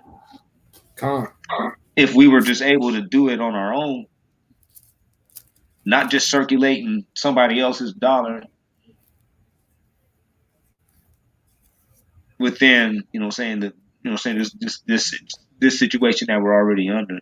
This situation already under is kind of a stalemate type of, it's like a stalemate position that we're in. We always got something. Israel, did you have something to add? Are they still there? MIS Israel. Last thing they said was be right back at 10:17. It might not be back yet. He or she. I don't know who that is. You guys know who that is? Mm-mm. Oh, yes. I need to get my audio right, she says. She or he says. Oh, okay. All right, for sure. Hey, you got something to say on that? On the leaving? Yeah, definitely. Just as a question about should we capitalize and use that to circulate the dollar amongst Oh our no, people 3 times? I think that we should go ahead and just leave this place. You know what I mean? While there's that window that's open for us to leave and go start up anew back in the hometown where we came from. Go back home instead of staying here with the oppressor, or you know what I mean, our oppressors. Not saying that we are being oppressed. Those are the people of our captivity, though. Those are the ones that did. These people are the ones that put us into slavery, and I think that we should go ahead and just leave, because if we keep staying here, we're agreeing to be subservient to these people. Let me ask you something. You say for us to leave here and go to what, Africa? Yeah. Okay, so the gathering, I'm assuming that's what you're talking about, that the Most High to gather his people, right? You think that all the Flee from Babylon. Right. You think that all the black people. Okay, so let me ask you this. You think that the gathering is a physical gathering where all the black people all around the world are supposed to be able to land, well, not land, but, you know, for lack of a better term. No, all believers of the faith, all black people that believe in the faith. Right. Of Abraham. You think that, well, most black people do believe, are in the Abrahamic religions, whether it's Islam or Christianity or whatever. So let's just deal with all those people that you think that are black. You think that they're supposed to go to a physical place, that's the gathering, or is the gathering a mental state that you're all on one accord? Yeah, it starts with the mental and then it becomes physical. And you think that everybody that is in the same accord is supposed to be able to go into Africa, where there's been people there already, and go into their land and, for lack of a better term, invade their land? No, it's actually ours too. They know that we belong there too, and there's plenty of room for us to get there. Africa is not a small spot. It's very big and it's very spacious. But you had said something. And they have a lot for sale. Yeah. Right. But you had said something before about all the Israelites going to South Africa, correct? Or Zimbabwe, was that correct? No, it's like Congo. Yeah, like Congo, Congo area, Tanzania and all that. So are all these people supposed to go to Tanzania or the Congo? Yeah, we're supposed to go in those areas. All these people are going to fit into the Congo and to Tanzania. Yes. That place is almost as big as the United States. Man, these places are bigger than Texas, bigger than like the biggest states that we have here. The biggest states that we have here in America, these countries are bigger than them, and there's room. You know what I'm saying? Like for 40, let's just say, number one, 43 million people are not going to pick up and move to the continent, right? There's probably going to be let's say, out of all the black folks, I'm gonna say 15 on a real gracious side. Let's say 15 million black Americans pick up and move on a continent. 15 million people. Africa can accommodate 15 million people easily. Any of them countries, 15 million people, they can accommodate 15 million. They're gonna be overcrowded over there. Yeah. Look how many countries it fits inside of itself. You can fit that many countries. You can fit all of China and the United States. And there's still space. So let me ask you this. Earlier you said all of the people that are of the Abrahamic belief, right, should go there? Yeah, the ones that...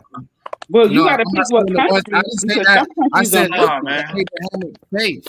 The ones that, you know what I mean, seek the kingdom of heaven. Those ones. Okay, so but don't Doesn't Islam and Christianity, it runs rampant there, so they too believe those things. So if you were to go over to that land, wouldn't that continue the wars? No, Because it would be No, fighting where over you the going? religion. It No. ain't gonna be heaven. It ain't gonna be pretty city. We're gonna have to build up the old and wasted places. It's gonna be work. It's gonna be Con. our job, our land to till, and it's What's gonna be the but what kind of adversities, what kind of physical adversities did the Muslims in Timona in Israel, what did they face? Were like physically abused, or did they have to go to war? I mean, they definitely faced some sort of legality issues, which is why they were pushed out of there from a legal standpoint. But I think the for how many years they kind of lived there peacefully. You know what I'm saying? Like Right, they like those one Israelites that went to Africa. Balax, what's their name? the the ones in Demona. Timona. Yeah, Oh, Demona. I'm they sorry, had I'm no saying problem. Demona. Yeah. They ain't had no problem getting up out of it, getting out there. They had no funk, no adversity. They recently had some like legal issues where They're trying to because kick out. like their Yeah. citizenship or something like that. Their citizenship is being questioned.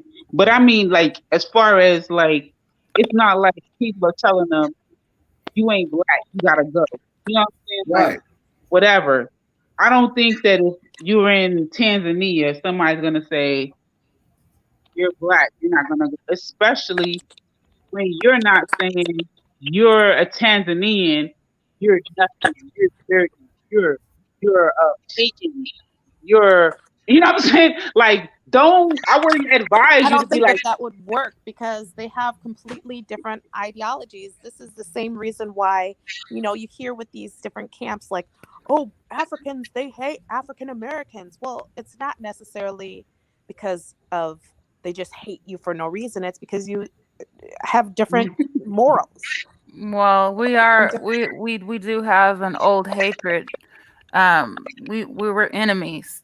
We are enemies. A lot of the tribes in Africa are enemies. And what was the stem of that? The reason for being enemies? that was a Because they were split in idol the Bible. worshippers and they are still Con, idol worshippers. Ex- con. right. That's what I'm saying because we have different ideologies, right? We have different religious beliefs. So then if a bunch of African Americans go to, what they say, the Congo or to Tanzania, those still same beliefs that we had or have here or with the Israelite paradigm, but that's not who going to change their perspective and who they're going would to be still better? quote unquote hate. But we're not in where But who they're would at, be and they're better? not where we're at. So we not Who tripping would on be them, better Yeah. to and they're live not among? tripping on us. But who Wait, would say be what? The better Most to live High. among people of Because a see, different what we gotta belief do it. We system got than a person from America? If you have an Israelite in America and they are currently living amongst other people of different belief systems, those should be the most prepared to live amongst other people of different belief systems. They shouldn't be intolerant at all because here they got Buddhists, Huh. Xanists, that's what. But this this, is every damn is. They but got this is what. Israelitis, Kemet, But this Well, the is what Most I'm High, saying. He's Christianity. gonna get rid of that. The Most High is getting rid Yeah, of all of that, though. But until he con, does, yeah. it ain't done yet. So then, like, just wait until it's done and just stay still, right? Be still. Vengeance says the No, Lord, right? Just that's it. Just chill, no, right? Well, we I can. think No, Don't we go can there and actually. just start killing folks and be conquering people because then you know what I'm saying. Like, just chill. Don't go to somebody else's country. So you, if the Most High don't get rid of it, do that shit in America. I Go think we ahead and have this kill whole all the idea. non-Israelites. Go ahead and do it. This Let's whole see it start it. this Go right ahead. this whole idea that the Most High is going to do this and the Most High is going to do that. Exactly. We have to realize that if we go by the book, one day is 1,000 years to the Most High, right? It's the people doing the work. It's not like this poof, God, vroom, magical thing. It's people doing the work, learning, putting in the work. It's you actually doing the Con. work. That's So right. we That's need to right. get rid of this whole like, hi sis. I'm not trying to get on you, but and I'm not directing this towards you, but I'm talking about in general. We need to get rid of this whole like overnight magical idea of how the creator of heaven and earth works. Things take time, and creation is still happening. Knowledge is still being increased, right? So Absolutely. right. So with this whole like I lost my train of thought, but going back to the whole, the Most High is going to take care of it, and the Most High dwells in the minds of people. So the way we maneuver and work with even other people of other nations, that's how we get to full understanding. Does that make sense? We gotta take it to the scriptures for it to make sense, though, because we can't dwell in our own hearts and go by our own understanding of things. It makes sense to me what you said, Sister Nels, because when I think about like, in our lifetime, the lifetime that we're living in, right, which is different than the lifetime 400, 500, 1,000 years ago, when some of these scriptures was written, and we don't know what things will be 1,000 years from now. But when we're talking about in this lifetime, right, the way that it works now is when you come across very forceful and authoritative and domineering about your belief, it's probably going to be met with a lot of resistance and aggression and all of that, right? So yeah, all the prophets were. Every prophet was. I mean, yeah, and if that's your trial that you're trying to take upon, then by all means, take the aggression. Take it. If you want it, take it. Ain't that what Rihanna said? Love me. That's what you want. You forget it. You know what I'm saying? Like, if that's what you want, you're gonna get it. But I'm just saying that there's other people who speak about the same system in a whole different way, and they are met with a whole different energy. It's just something about the way in which they speak about it, right? And I truly think that people of that same system should take heed to that and look like, why are these non-believers actually listening to them? Why are these non-believers actually, like they whole vibe is different. Instead of saying, oh no, when you get the non-believer upset, that's the good thing.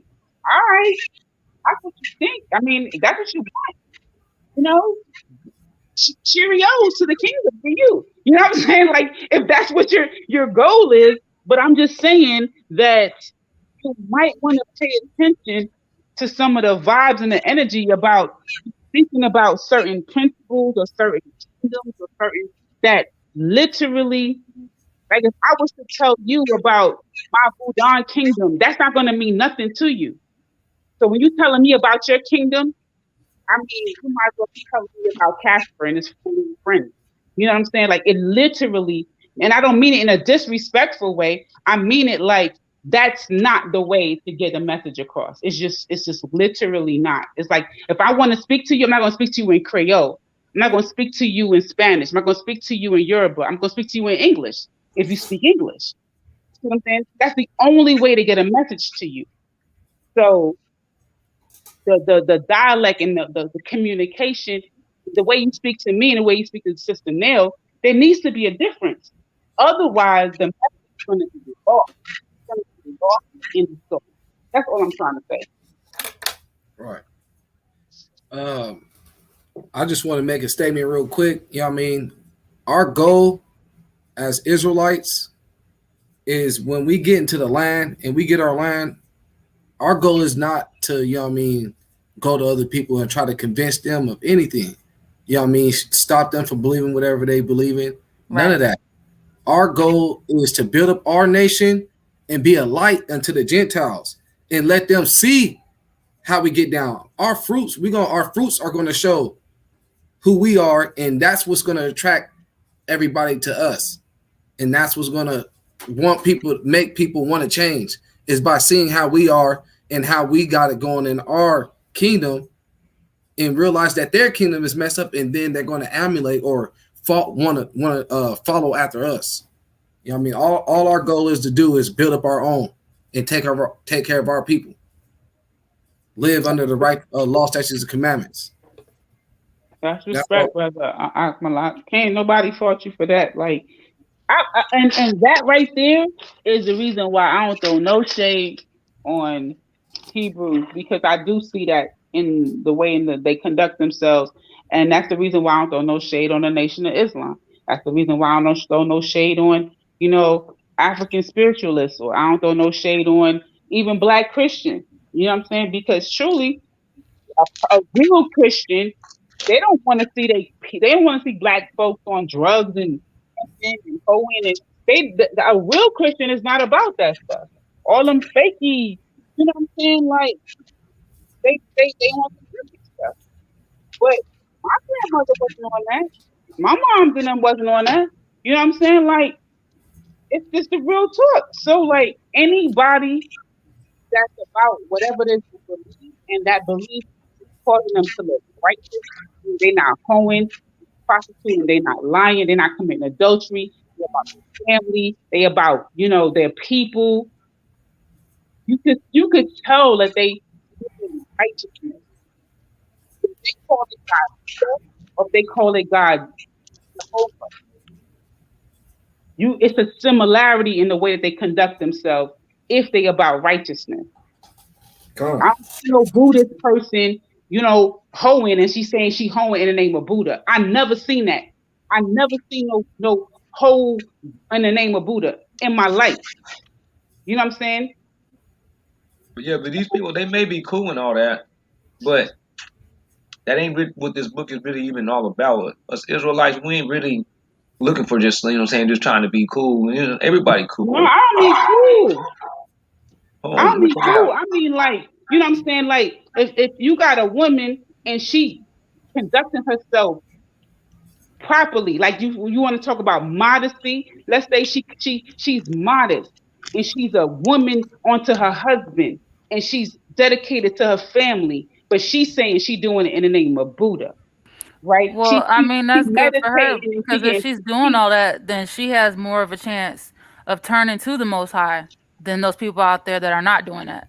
Right, That's how I see that. absolutely. And if she and my whole thing is, if she never does, I will have lunch with her. We could eat food together. But this person who supposedly say that we got the same ability, but they want some fuck shit, I'm not going to eat lunch with them. I'm not going to have my child play with them. I'm not going to break bread with them. I'm not going to do business with them or whatever. But this person who may have a different deity, if they got some good business sense, is a black woman, and she loves a black man. She got a black man, and she got black children. And she says black man, woman, and child. You see what I'm saying? If she's staying on that. I understand what you're saying. But it's deeper. It's a lot deeper than just deities. It's a whole law. No, like, I we have laws, get that, and in every belief system, right? Different belief systems, they're gonna have their own law. If I was literally on a Muslim channel right now, they would be telling me about how Allah dictates this, right? They would be telling me this, and I would say, listen. And no respect to Allah, no respect to Allah, no respect to what the Quran and any surah and whatever. But if you're from Sudan and if you're from Somalia and you're from Nigeria and you're from whatever, right? And you're a black Nigerian, me as a black American, the way I'm gonna interact with you like, look, we black first. And then I'm gonna deal with you on your belief system. And I'm not gonna disrespect your belief system. Just don't disrespect mine. And we're gonna be good.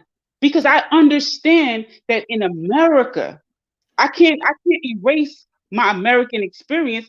There's Protestant and Methodist and Presbyterian and there's so many. I can't get into this whole, like, if you're not in this one little section that I'm in, I don't fuck with you. I don't got time to eliminate a whole millions of other black people who don't believe what I believe. That's idiotic. There's so many Okay, millions of black people who don't believe how I believe. That's you me. can be black first, but that's you. The other person, it might not be a mutual feeling. They might be willing to sacrifice your children. Like everybody doesn't feel the way that you feel. But most black people, most black people, right? Which is why that's why we have movements that are not, the Christian Black Panthers. They're just the Black Panthers. We don't know what they was believing in. They could have been some Hebrew Black Panthers. They could have been some Muslim Black Panthers. We don't. They were just Black Panthers, right? Then how do you get on one accord if you're not under the same law, statute, Because the commandments, and judgment? motherfuckers is trying to shoot you, and they don't give a fuck what your belief is. That's how you get on one accord. Duck, grab your gat and shoot back. That's how you get on one accord. We shooting back. We talking about who your most high is after we fucking live. How about that? After we survive, then we could talk about who your most high is. These motherfuckers is hanging us. We ain't got time to be over here like, well, did you practice the Sabbath? Oh, no. Listen, do you got bullets? I got bullets. All of us gonna have motherfucking bullets. When they come on this corner, we gonna light that shit up. But you can't fight guns. Hold on, let me respond to that. I'm just saying you cannot fight guns. These people are guns. What you need to do is come together to leave from these people. They're not gonna chase you. Just leave, brother. I was answering the sister's question. If you're talking about a person who's trying to repatriate, listen, brother Akmalat, I keep trying to help my best friend. He in a relationship with a Ghanaian woman.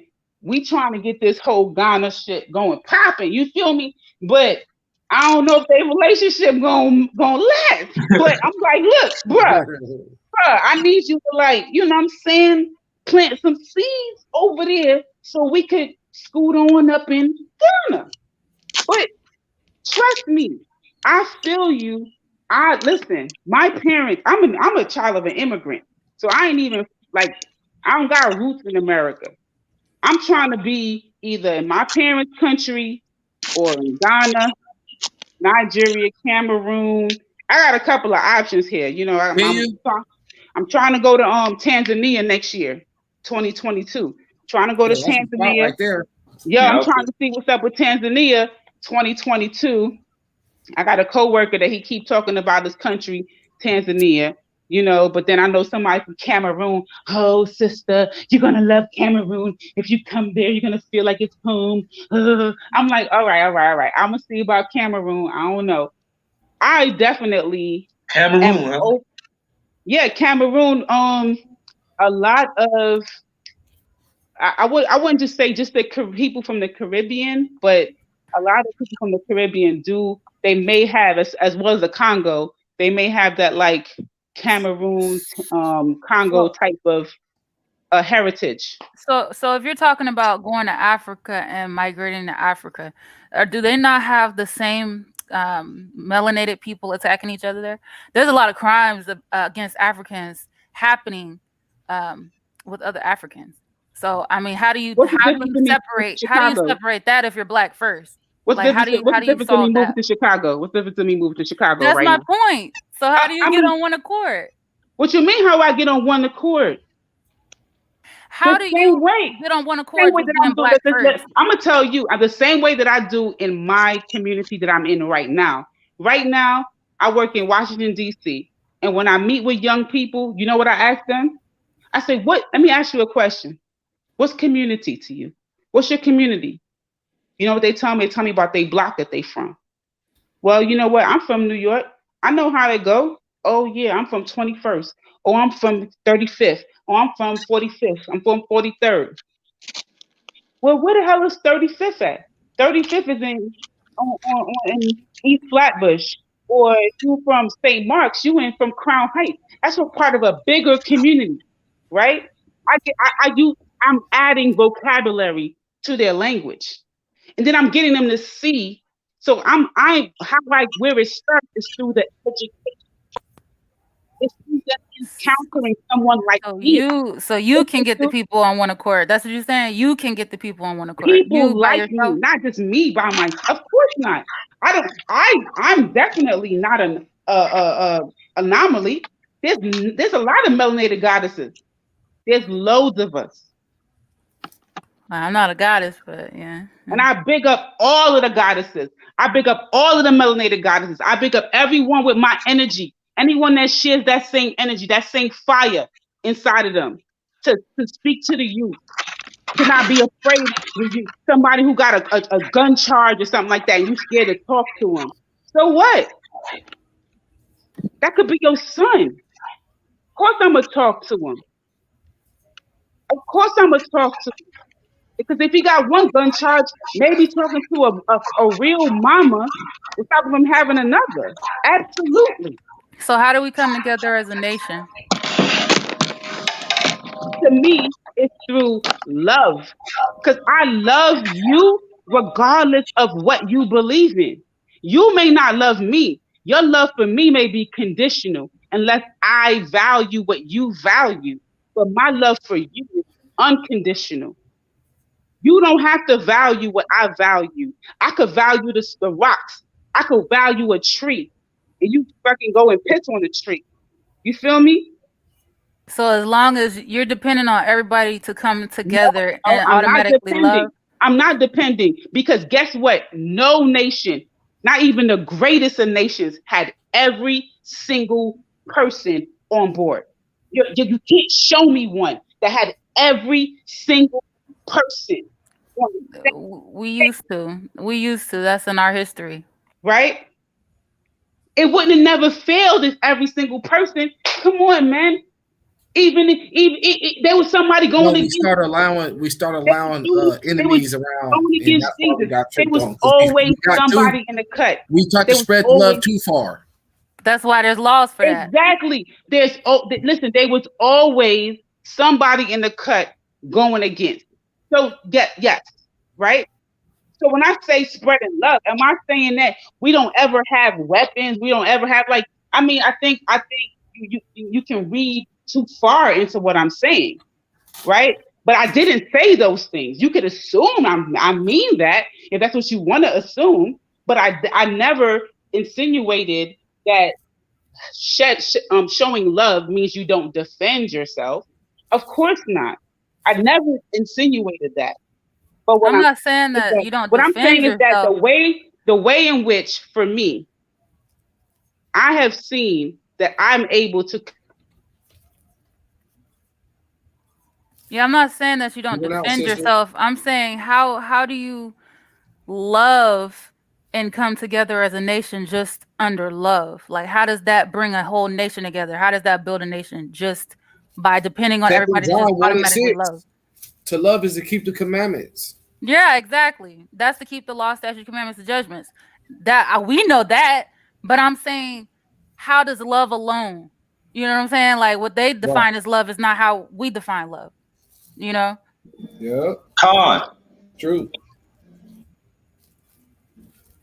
Yeah, from I see what you're saying. So from her perspective of love, how does she think that just by loving is going to accomplish anything? Exactly. Okay, she fell off. Right, because other people's love ain't the same way as we has been taught how love actually is. They think that love is just saying, oh, okay, oh yeah, I'm feeling you. Oh man, that dude is cool, man. Oh man, I'll help you out fix your tire. You're like, that's not like thanks for the help and all that. You know, that's always a much appreciated, but the law, statutes, and commandments teaches you how to do that appropriately, how to love your brothers and stay confined within those boundaries at all times. Same thing is keep you from offending against your God. That's another thing that people, they want to become too compromising. Everybody want to compromise and say, well, you could be a Muslim and I could be an Israelite and we can still, it's like, man, no. That stuff is going out the window, like you said earlier. That stuff is going out the window one day, man. We done with all that. And when you can see it happening now.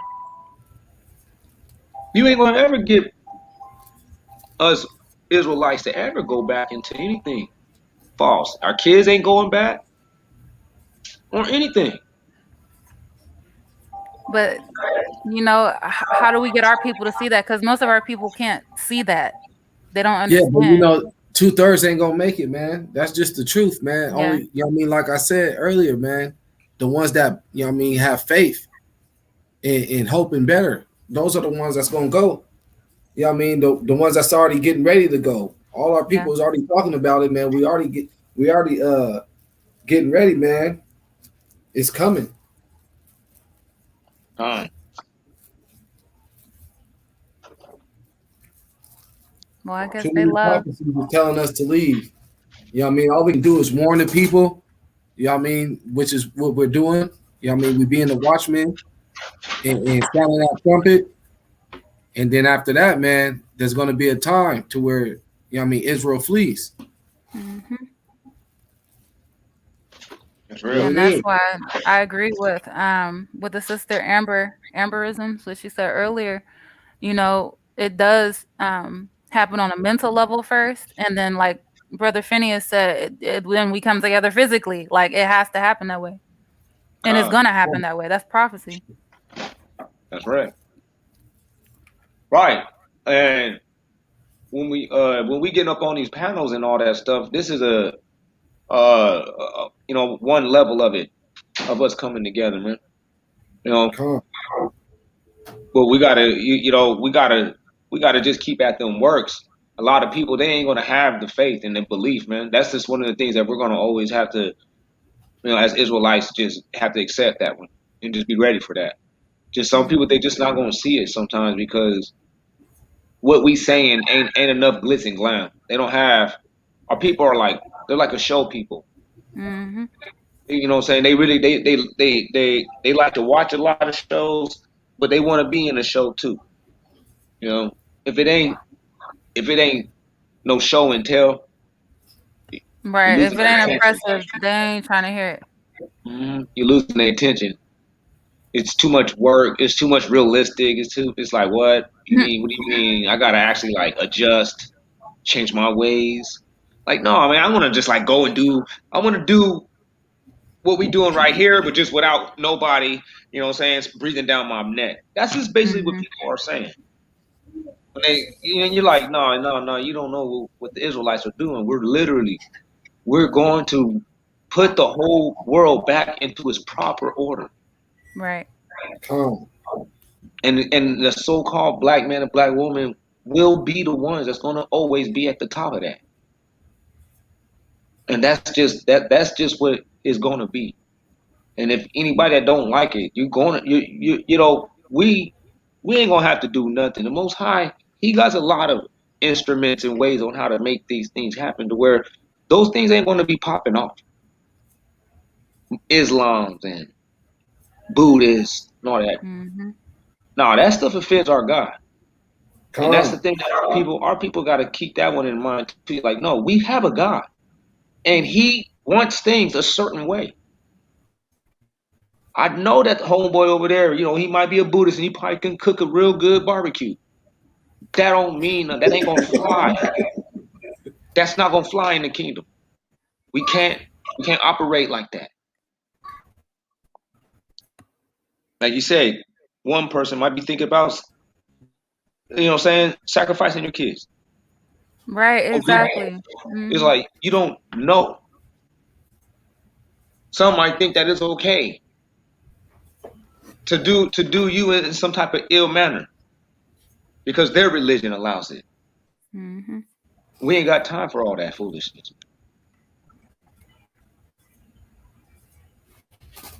That's right. That was a good.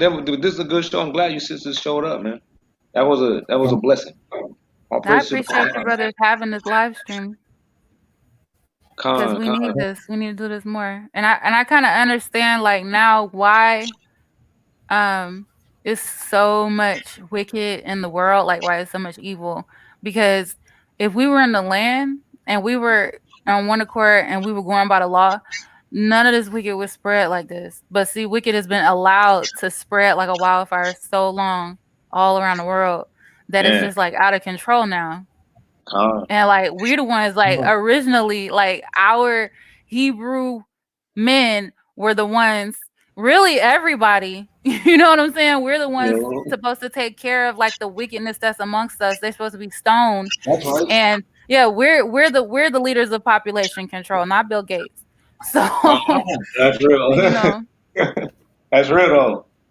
I never looked at it that way. That was a good one.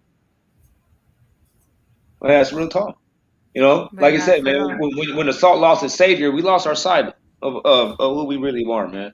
And when the salt lost its savior, it's to be trodden and, you know what I mean, cast it out and trodden under the foot of men.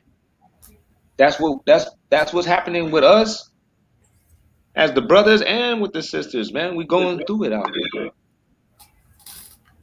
We gotta put an end to that. Oh yeah, here go a servant. This is servant up here. What's up? A servant. Oh, my bad. Abraham's. Hold on. This is Abraham's favorite descendant. Let's get Oh, it it's a right. brother. First My and bad. foremost. My bad. I'm sorry, brother. Yeah, I'm something like God. I mean, I'm not the Most High, but I'm close. Who is this? You know who it is, Battle Pete Axe. Dizzle. Pete Duck. Oh, what's going on with you, man? All is well, bruh. Hanging like snot. Shalom, man. But yeah, Peace. I just wanted you to who's spreading this wickedness, man? I mean, the sister was talking on it, but you know, I always gotta address the brothers first. No offense, sis. Like, who is spreading this wickedness? It's all people, all nationalities is a spread of wickedness. Wickedness is just, you know what I mean, anything against the commandments. Everybody that's teaching you anything besides, you know, not saying like anybody that's trying to teach you any type of exemption from judgment is trying to teach you wickedness. You know what I mean? Besides, if they're teaching you an exemption from judgment without keeping the commandments, they're teaching you wickedness. Yeah, man. Another version of wickedness too. You know what I'm saying? On another level, to add that is with the music, with the television media, with the false hope of being a D boy and or you know being a gangster. All these things, man. These are all wicked things. Being the you know for real, being the stripper on the pole, making it, bringing it home, all those things, man. That's man tie that in with Christianity and all these other false doctrines that people are being hit with. Man, we being bombarded with everything, man. It's coming in all angles. That's the thing. Our people, there's a silent war being waged on the so-called black man and black woman, man. Silent war being waged, but this war right here. It is coming at you from ways that you don't even think about.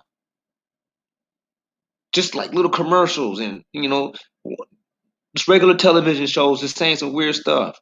Watching the TV and little kid just you know just bust out of nowhere in the middle of the TV show, halfway through the TV show, talking about was you and Whoopty Whoop doing it? Did you guys ever do it? Like little undertones like that. These are all little seeds. That's all they need to do. Doing it with Disney, having little sexual undertones, doing it with the schools, doing it with the sissies, the faggots. Yeah.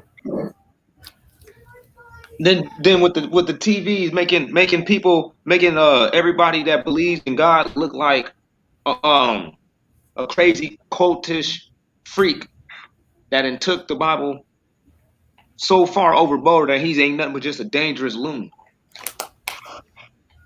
You seen that with the movie Noah. You seen that with the movie Children of the Corn. And there's a whole list of them. The list just goes on.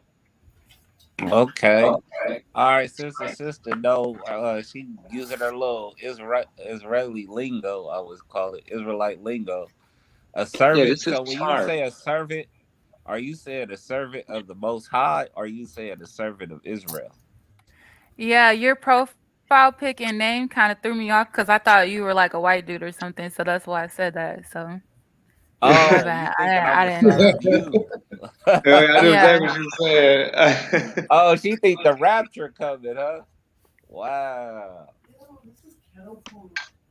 Damn, that's Where'd you get that crazy. from? What are you talking about the rapture?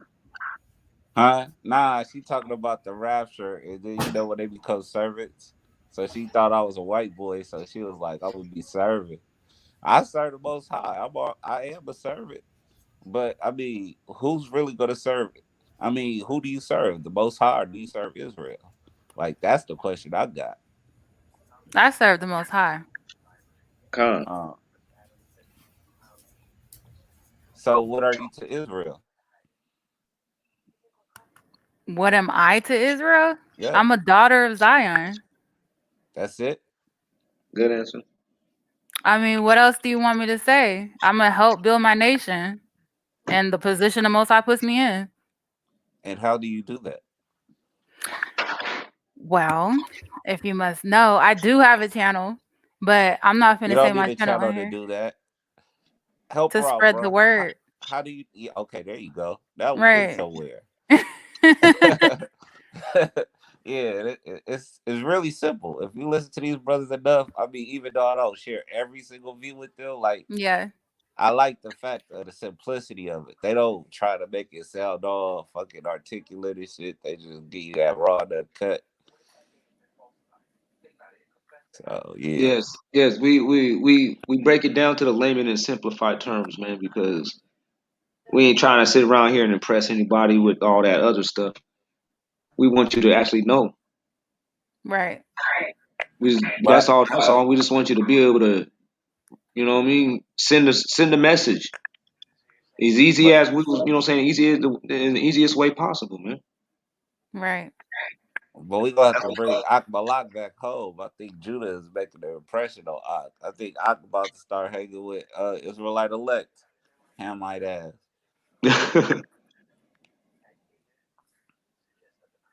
We I gotta actually got mess a with. couple of channels. Oh, that's Oh dope. yeah.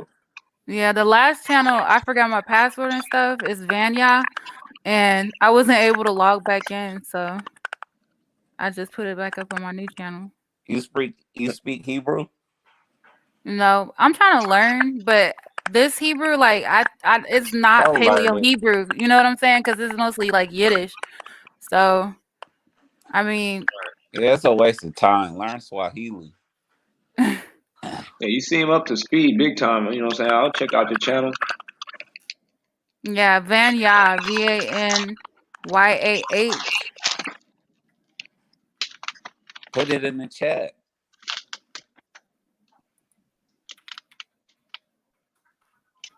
It's on That's the one YouTube. that, yeah, that's the one that I forgot. You got content and stuff all up on there. Yeah, I only got one video on this one. You have all your teeth. What? Hey, I gotta ask that because if you don't know this one brother, is it okay? Oh, I can't say his name, but yeah, it's this one brother. He be having a whole bunch of like clingers on his panels and stuff, and they be like missing teeth and look like they ex meth addicts and shit. Oh no, no, Yeah, I no. don't rock with them like Klinger Israelites. Like, yeah, I Mm-mm. like the real deal, real sisters. Yeah, I never heard of them, but yeah. Have you? So, what do you guys think about? What do you think about Antarctica? It's Because every cold. time I bring this up, people be like, "Oh, we ain't gonna talk about Antarctica," but I'm like, it's one of the Most High's works. Like, what is this place? Like, I did some research on this place, and I'm like, it once had like, um, vegetation and human life and animal life, before it froze over. You know what I'm saying? And so like I'm trying to figure out what is this place? Like what is that place? It's not going to be like that forever. You know what I mean? Yeah.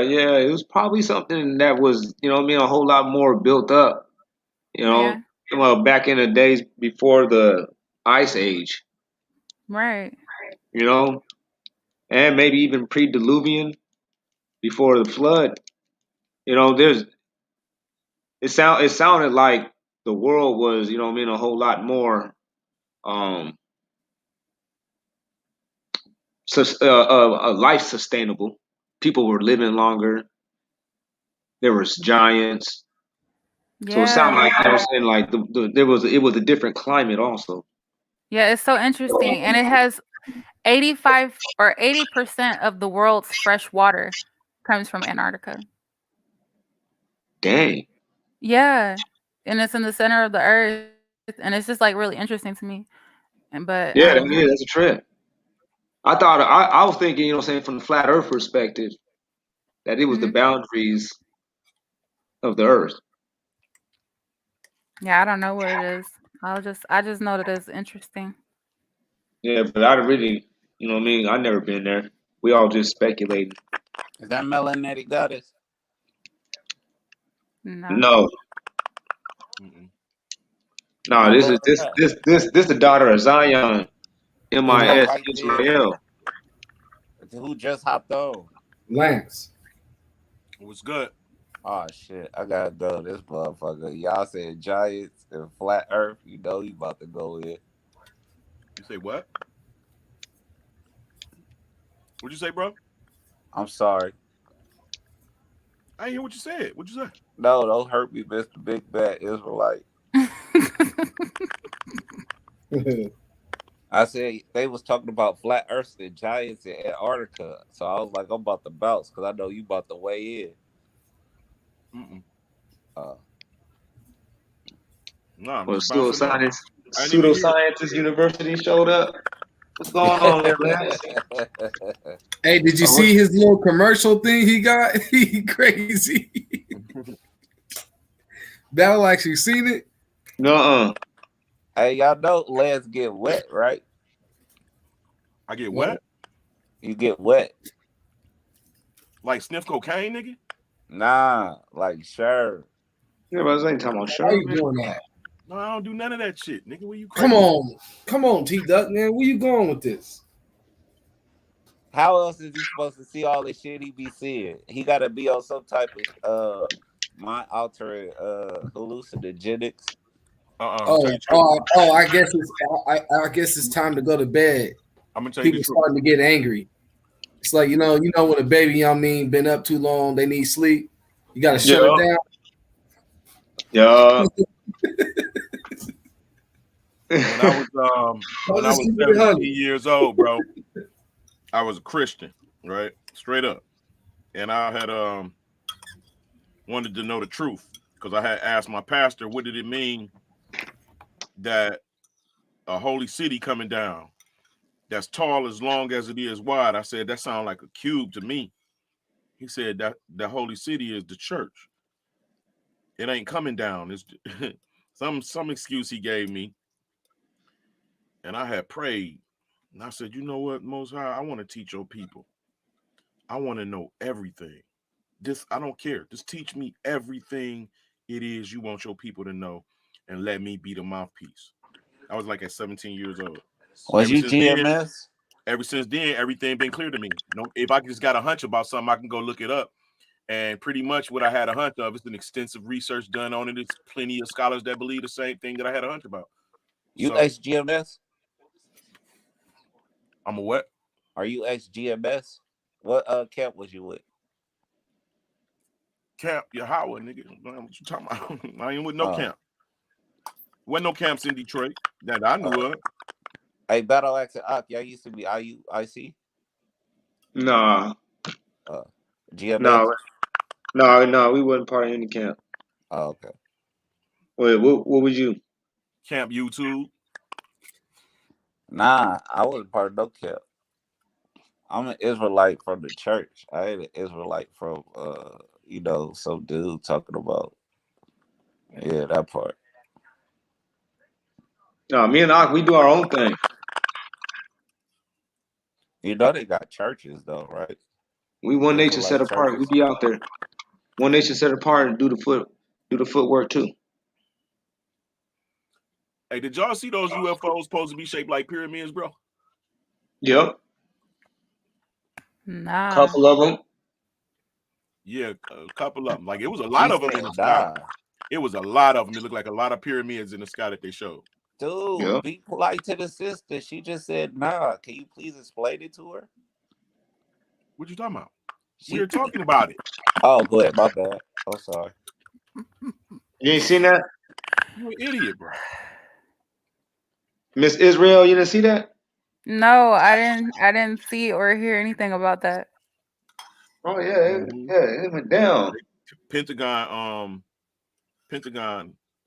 It was 3 big ass pyramids by the Pentagon, and then there was a lot of pyramids surrounding some type of fleet, some type of ship that was on the water.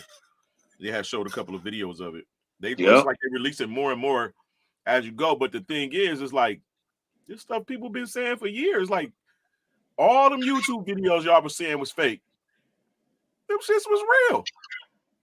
Who gonna create a pyramid UFO? All things to make.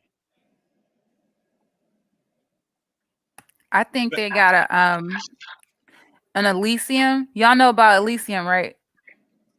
Nah. That's a strip Nope. Nah, an Elysium, where all the elites go up in the clouds and they build like a space station or whatever, and they just stay and they just dwell up there. Like I think they got like an Elysium thing happening. Yeah. Oh, for sure. That's what the elite monies.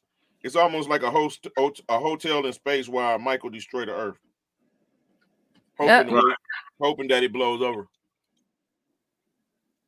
that they can make it through the blowover, like their ancestors did when they fled into the mountains. We thinking they talking about into the mountains, like on top of it, but they really went into the buildings that's in the mountains. Mm-hmm. And now they're actually in the clouds. They got that big ass that vessel that the Avengers got. Samuel L. Captain of Admiral of or whatever. Oh yeah, I seen him. I seen him with my own eyes. You talking about the mother plane? What's that? That's what Faircon call it, the mother plane. Yeah, Elysium. Y'all gotta watch that movie. I'm putting in the chat. Yeah, that's basically like about the elites fleeing into the clouds. They built Elysium. Wow. And they Yeah, did I a want to see that. Bohemian Grove. What is that? It's like on Netflix? I don't know where you can get it. I think I watched it in the theater. It's like from 2013, 2012, Okay. 2013. All right, I know where to go and find it. That's cool. Hell yeah, man. All praise. I want to see that. I like those type of movies that ties into what we studying and all that. I'll be like, oh, okay, that because You they have to be watch kind of Charlie, they be and they be telling on saying little things. themselves. Yeah, they be saying little things too, and be dropping little things, little jewels in there. I'll be like, okay, they know. But it's only for certain people to understand. You could clearly see that it's Yeah. like a hidden agenda. It ain't like blatant. That's why you could say something to somebody, be like, that's what you got out of that movie. You're like, if you don't have a certain knowledge, you're not gonna get certain things in life, like even simple signs. Simple, Right. you know what I'm saying? Simple signs, like everything, like you just be like, wow, okay. You can see it clearly as you go, man. But to some people, All right, just ain't real life, man. have you seen that one movie on Netflix with that it's Will Smith and like Yeah. monsters or something? The I don't know dude that what they played are. as Oh yeah. Those funny looking dwarves and stuff, and the Yeah. vampire looking things. Yeah, I forgot Yeah, that yeah. movie. That right there, that was that was all Israelite undertone, man. That was like it was speaking in all kinds of different subliminals, man, to where I just it was just too many to keep up with. yeah, I it was was like, the one thing, the mistreatment of the blacks by the police at the same time that the blacks was going through their thing. They had that movie come out. You know, yeah, I get all of that, man. But I think they just trying to brainwash us, bro. Real talk. I don't think that, like, consider this. If all blacks just say, okay, we're just going to dispatch from all areas in life that's involved with the so-called slave master, and just we don't want to participate no more. What do you think will happen? It's called Bright, the Will Smith movie. It's Bright. What you think of that? Oh, say that one more time. Well, if what was it? One All more time. blacks dispatch themselves from all areas that would be considered, all areas of the United States, medical field, hospitals, military, football, basketball, teachers. We don't want to participate no more. What do you think will happen? Oh, I think that it'll spin this place into a declining type of ripple effect. I know that. I'm not sure exactly how it would And play out, yes, but it I will know be. that it'll be detrimental. But it wouldn't be something that they wouldn't be able to fix or nothing like that though. They wouldn't be able to fix it because the only way they're going to be able to fix it, bro, is what they're working on right now. Well, Laborers, they kind of making that robots, automation. they they making that happening with a lot of immigrants too though. If you really look at the immigrant population, it never slowed down and they never just plateaued it. It keeps increasing yearly. It's every year there's more people was immigrating. I'm not gonna say saying during saying Wuhan whatever, but I'm talking about just generally before that. It was an inclining rate of immigration. They just always been immigrating. That makes it, Has but it never not. never They stopped. weren't immigrating. That's what I'm saying. But it was an inclining rate. So when you look at it all the way up in today, there's a good reason behind you see a lot of unemployment and homelessness amongst the so-called black man, even compared to what it was in the past, like say 30, 40 years ago. And that's due to the fact that they already kind of are preparing themselves and they actually already engaged that whole little process themselves, pretty much about you being kicked out of all those avenues. And now you're the only one that's actually affected by it. Our people, as in not in particularly just like you or anything, I'm saying like our people were affected by that, by the Well, immigration. I think that our people,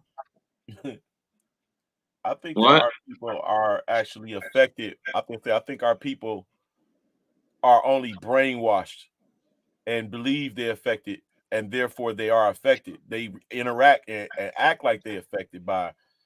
You know what I'm saying? Like, you would hear a person say, always believe in yourself, just keep going. And all of the people that's successful, they persevere through it can't happen, or there's a slave master, or it's something keeping me down. Like, they always be the ones that persevere and tell you you have to believe and keep going, right?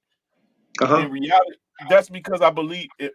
In saying that, I believe that reason is because we are brainwashed from a youth into believing things that causes us to act a certain way. And, it, Or and, it, and it's not a reality that we can't literally escape from, that actually people do on a day-to-day basis escape from. And or we it and could or there could be some manipulation behind it. There could be some manipulation and some fabrication behind it. We can't just solely place it upon the so-called black man, as in we're just been I'm not manipulated. placing it Not all every last one of us. Not every last. I mean, every we've been saying led to believe those things and brainwashed. Not every last one of us has saying is at fault for the things that we've been born in. You get what I'm saying? let me give you an Some example. things. Not that type of stuff. Not that type of stuff. I'm talking about like this. Say across the world, people believe that if black men go outside and get in his car, he's liable to run into police, and if he does, he's going to get shot or taken to jail or get a ticket. You gotta, and that's because of the news, right? Then you Well, got the people that actually start to believe that and start to move like they're being hunted because of what's being reported on the news. You well, see what I'm saying? I lived in a city where yeah, you get hunted. by the police and by the, you know what I'm saying, your own people. They'll hunt you. I've been hunted. You don't understand what I'm saying, bro. No, I'm just saying. I'm like, no, it's for some people, like you saying, like, yeah, it ain't the case, and some people just believe, and I've seen that happen. Some people psych themselves up and believing that their life was, you know, saying a whole lot faster than it actually really was. Or a whole lot slower, or a whole lot worse. Like, you know, Right. people that live in California, you know, complain about being poor or something like that, but then, well, God damn it, try being poor in the wintertime in the state of Michigan. Right. No, I get you on that. Y'all can pop in any yard any moment. There's some damn oranges on the tree somewhere. You can get some type of food. It's But this money is all where, around. but this is where the difference comes. Is that where these black people that you're talking about that is actually like making it and whatever because they're not brainwashed, whatever. That takes a person he's exceptional. All right, he has to be exceptional to get what the mediocre other races can get. That's when you have a problem. That's when there's no longer just sole responsibility placed upon the blacks, Bro, I just for don't the know. fact about those I two disagree with you. elements. Huh? I said, is something happening? What was somebody echo? I said, it's hard for me to actually see that because, you know, You have to be exceptional. You can every see that. no, you know, I don't know, man, because you know, my family is not exceptional family. You know what I'm saying? We average black family, got your ass beat, had to be in the house when the street lights come on, get a whooping for bad report card, don't get no help with the homework. You know what I'm saying? Nigga, we came up in a typical black family, as far as my understanding of what a black family is. We was told to go to college, but we weren't really given the tools to go. And you know, our parents is young. Everybody owned their house in their 20s already.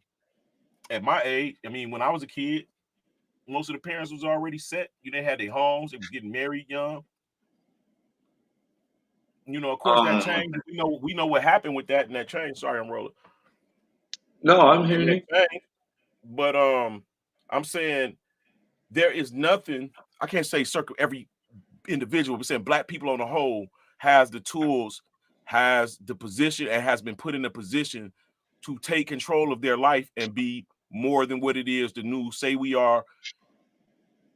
And that's just real prevalent by even us being on the internet right now, having a conversation, being able to pay your fucking internet bill, get in a car and go to work, have a place where your kids is eating. It might be some struggles, but I mean, it's happening. It's there, right?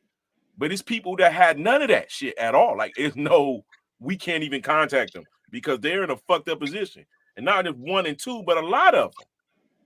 Nations eating dirt and shit. Yeah, This but what is is true, and a lot of these nations are suffering for their sins against Israel, the Most High's people. That's true.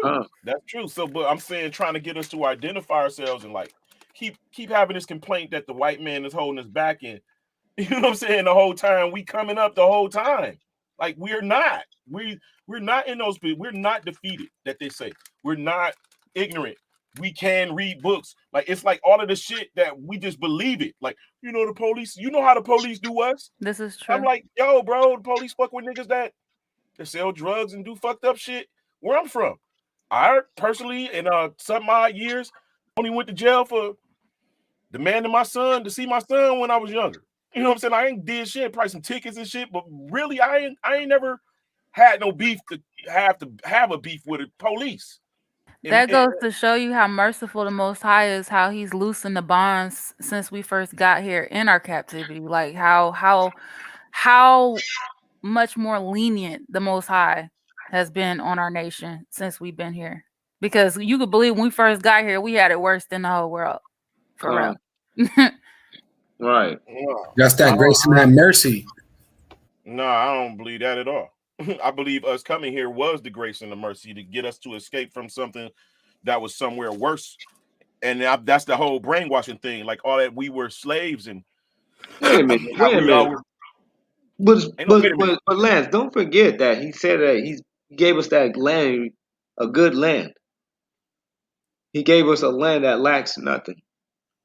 He This gave our place. ancestors that land. That No, was no, a no, whole. no, no, no, no. But no. Don't stick on the part about who he Listen, gave bro. it to. Oh, no, He I'm not keep giving saying. us land, no matter where he places. Okay, but Wherever our listen, foot go is ours. you got to focus on the land though. Like What there land? is a good reason why that land was something that people, the children of Israel actually was Do you think that we holding going back to holding that land, holding to or a he's going to have a high. new I'm land? trying to use the wording. I'm trying to word this right. These were they wanted that land, man. That wasn't bad land. When they sent those brothers Caleb and them to scout out that land was yielding large fruit plentifully. Yep. It was a dope spot. Bro, you You know get what I'm saying? where else large fruit was plentifully, and the same type of people was at in America. You know where else? It was no different than any other place, bro. What are you talking about? Wait a minute. No.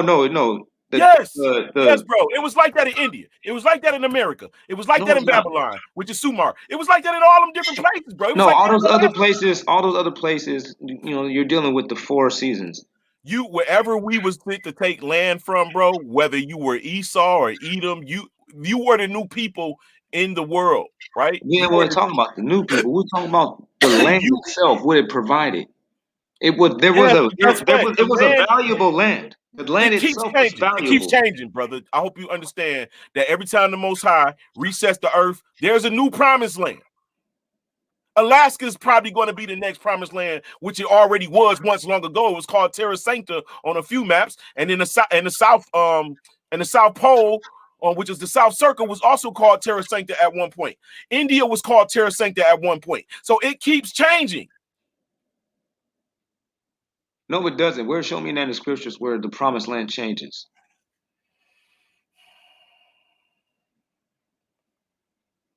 You said no, it doesn't. Show And me in the be scriptures where the Most High ever said he was going to change the land or anything like that. There's nothing in the scriptures where I don't even want to ask you that question because you know that there's nothing in the scriptures that backs that up. I can't go through it. I can't go through a few of them, man. I have to bring up Jasher and the book of Enoch to show you that it keeps changing. Everybody's moving more southern and southern down the mound, down the so-called earth. We're moving further down the mound. Okay, it started at the top of the mound around where Alaska is. That was the beginning. Then it moved to India. You can see why. How do you know? Because you got this thing called navel of the earth. Whatever nation holds the navel of the earth was where what was considered the navel of the earth. Yeah, the beginning process. So where is so it keeps changing. So where is all the beginning process is being identified at now? They're saying in Africa. Nah, bro. Why is all let me these tell you people? why. Let me tell you why, bro. Africa. Why and then when you look at Africa, it Africa matches had up white with people in what the these land people are more than saying. listen, bro. Africa looks used like to it'll have be. more white people in the land. Africa I used to have castles. Africa okay, used to okay. have right. So it ain't that. See how the I'm castles not are trying not to take all that. I'm actually right. just So I'm talking about saying every no. time when he say I turneth over, when the Lord turneth over the world, making the world. He's making dirt cover land, and we're getting higher and higher and higher, and that shit is going lower and lower. And he called it Sheol. The people the uncircumcised that dwells in the earth. All of that shit is real, bro.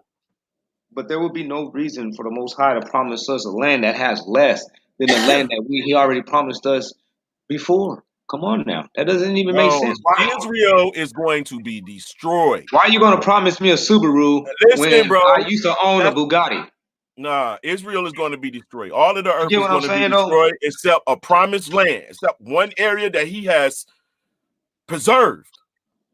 And that's where his people are going to be led. And that will be the navel of the earth.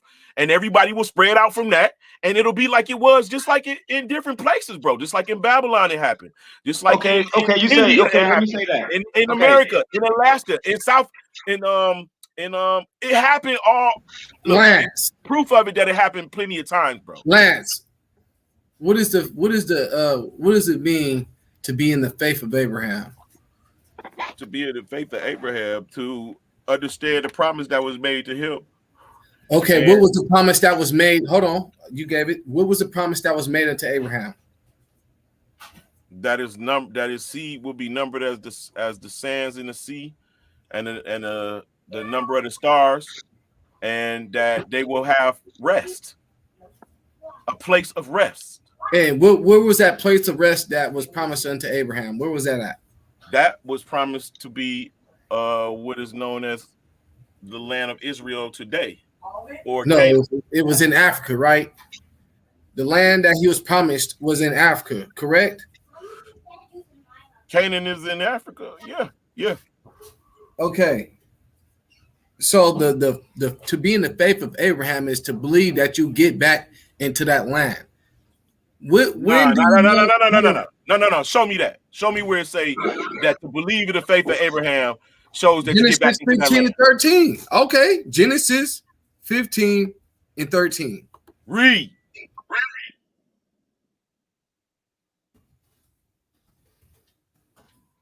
All right. It says, we said unto Abraham, nor of surely that thy seed shall be a stranger in a land that is not theirs, and shall serve them, and they shall afflict them 400 years. And also that nation whom they will serve will I judge after that 400 years. And afterwards they shall come out with great substance, and thou shalt go to thy fathers in peace. Thou shalt be buried in a good old age. Hallelujah. And he was talking to Abraham.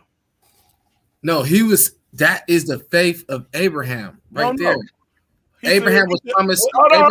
He said you shall be buried in your good old age, right?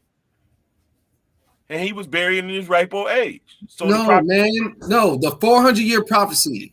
What do you think that was? Hold on, brother. Listen. You tell me the 400-year prophecy was about Abraham? No, I'm telling you that the 400-year prophecy is not about America and us here, because we supposed to be strangers to the motherfuckers that we were servants to, and that wasn't the case here. We are strangers in the land. We wasn't strangers to the people who took us as servants, and the motherfuckers who supposed to have been taking over us come from a land that they come from the ends of the earth. They don't come from next door. So stop with that shit. No, it says we not strangers in a land that is not ours. This ain't our land, man. And we are strangers because of the condition and the treatment that we go through here. No, bro. That shit is a brainwash. We're not part of the world, man. We're not part of the world. Bro, that shit is a brainwash, and that already happened. Okay, look right here in Jeremiah 25:5. He says, bring it out.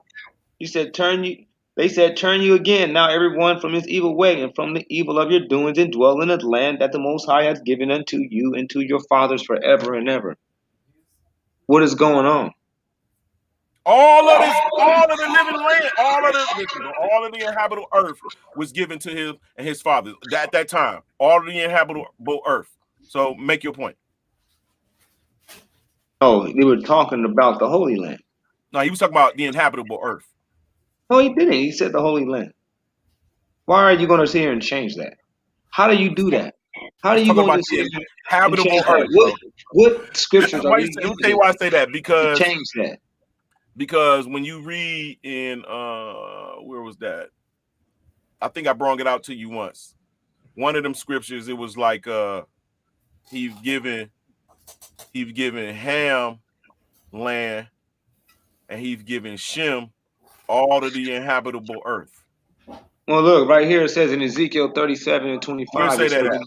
Ezekiel 37:25, it says, and they shall dwell in the land that I have given. This is talking about the last days too. Watch, it tells you the land that, watch this, the land that I have given unto Jacob, my servant, wherein your fathers have dwelt, and they shall dwell therein, even they and their children and their children's children, forever. And my David and my servant David shall be their prince forever. Hallelujah. So now, did that happen, or is that a future prophecy? So that's what I'm saying. If they're talking about that land that's over in Israel right now, it can't be forever, because there's a break in forever, and we're not in it. But you know that Ezekiel 37 is talking about all the children of Israel coming back together. And I got that. And guess what? Guess what we are? Guess what? We are in the new world. We're back. No, physically and going back to the place. And the children of Israel never did that. You they think never that what land is it that all the niggas in the world, 48 million people, can just dwell at? Give me a land. Africa. He just now showed it in there. And America can fit in Africa. So what if it was proven to you that Alaska was where okay, bro. I had to show you something. All right, bring up a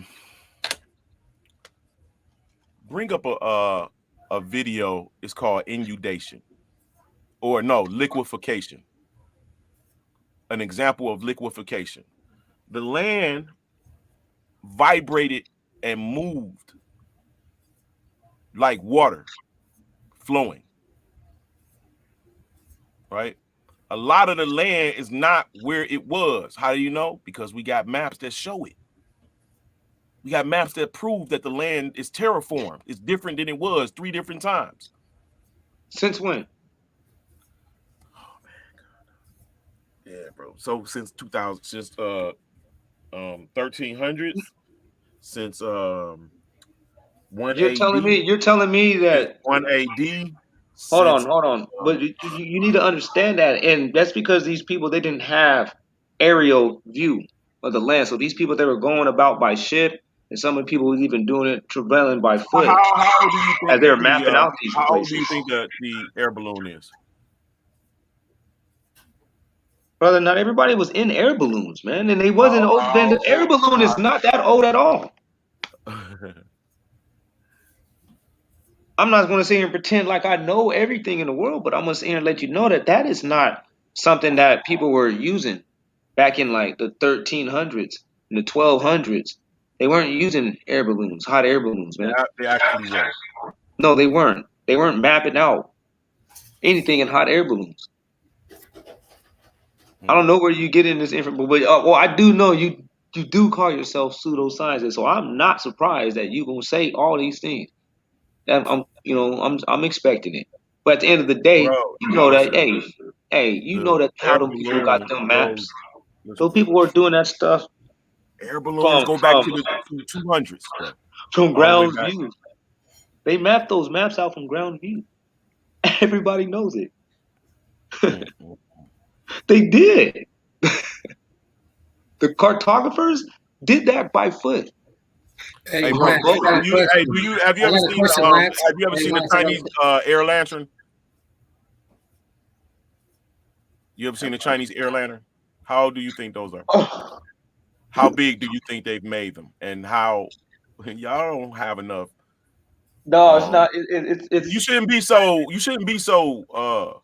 No, I'm just saying. Solidified in what you think you know, bro. Like, no, because you making up all of these assumptions based off of the knowledge that you have, and you lack a lot of shit. Hold on, wait a minute. To be so conclusive about your assumptions. Right there. There it is. Look at Amber. Busted him. Bop. That's exactly what I was gonna say. I was gonna say, even if ancients had hot air balloons, they didn't have hot air balloons here until the 1700s. We know they rediscovered everything just recently because they just got here. They're new. So there we go. Now, who just got here? White people. And where did they come from? Edomite Empire. Where they come from, sister? Leprosy. No, where did white people? You said they just got here. Caves, man. Leprosy. Caves. The Pels. So they came right out of caves to America with boats and cannons. Yes. That's basically how you sum up the process. And that's how your knowledge. That's how your knowledge is, bro. That's how. Brother, have you ever heard of a Viking? Where do you think the Vikings were coming from? She just quickly Googled 1783, but she don't realize that the Chinese, the Mongols, the Tartarian Empire had balloons that had all different types of shapes. They had whole damn castles, or yeah, but that's the Moabites, though. That's the Moabites. That's not white people. That's not my Moabites. Those not Moabites. Moabites are black people. What? So you gonna Moabites say are black people people. are everybody? Black people is The you just whole said new black world. people Listen, bro. everybody. The whole new world was black people. Okay, where did these Chinese people come from? Chinese people came from. Hey, Let me say this. Hold on, because I don't want to give an answer. I don't want to give an answer because I can easily tell you where they came from.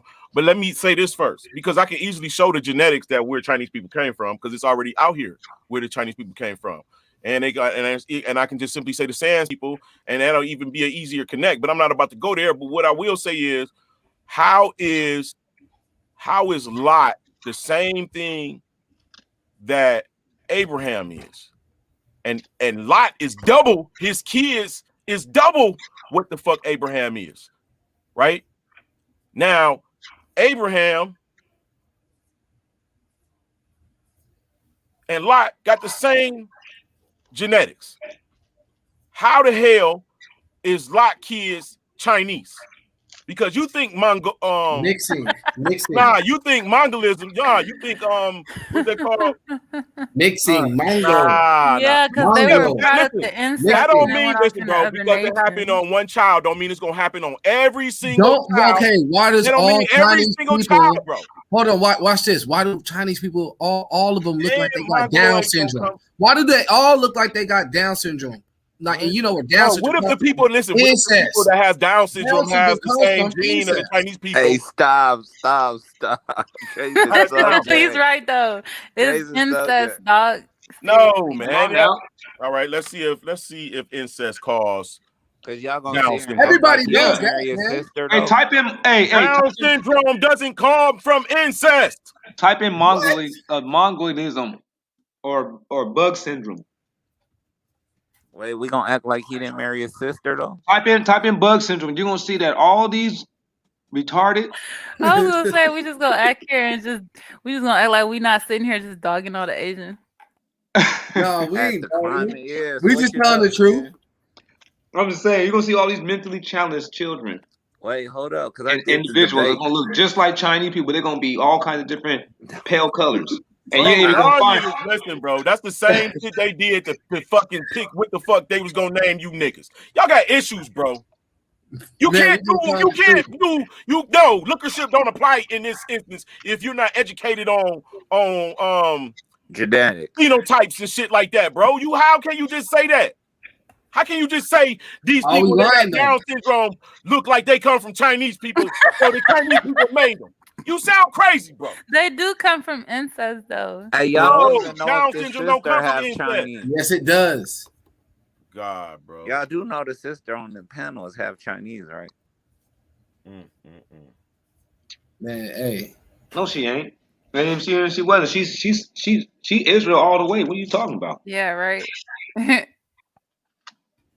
I don't know. What are you talking about? So That's you daughter of That's Zion. that. You know what, bro? Yeah, you can't be both, man. Y'all We y'all see who niggas. she is. say We it see her again. fruit. You can't be both. Exactly. No. You know what I mean? We see the fruits.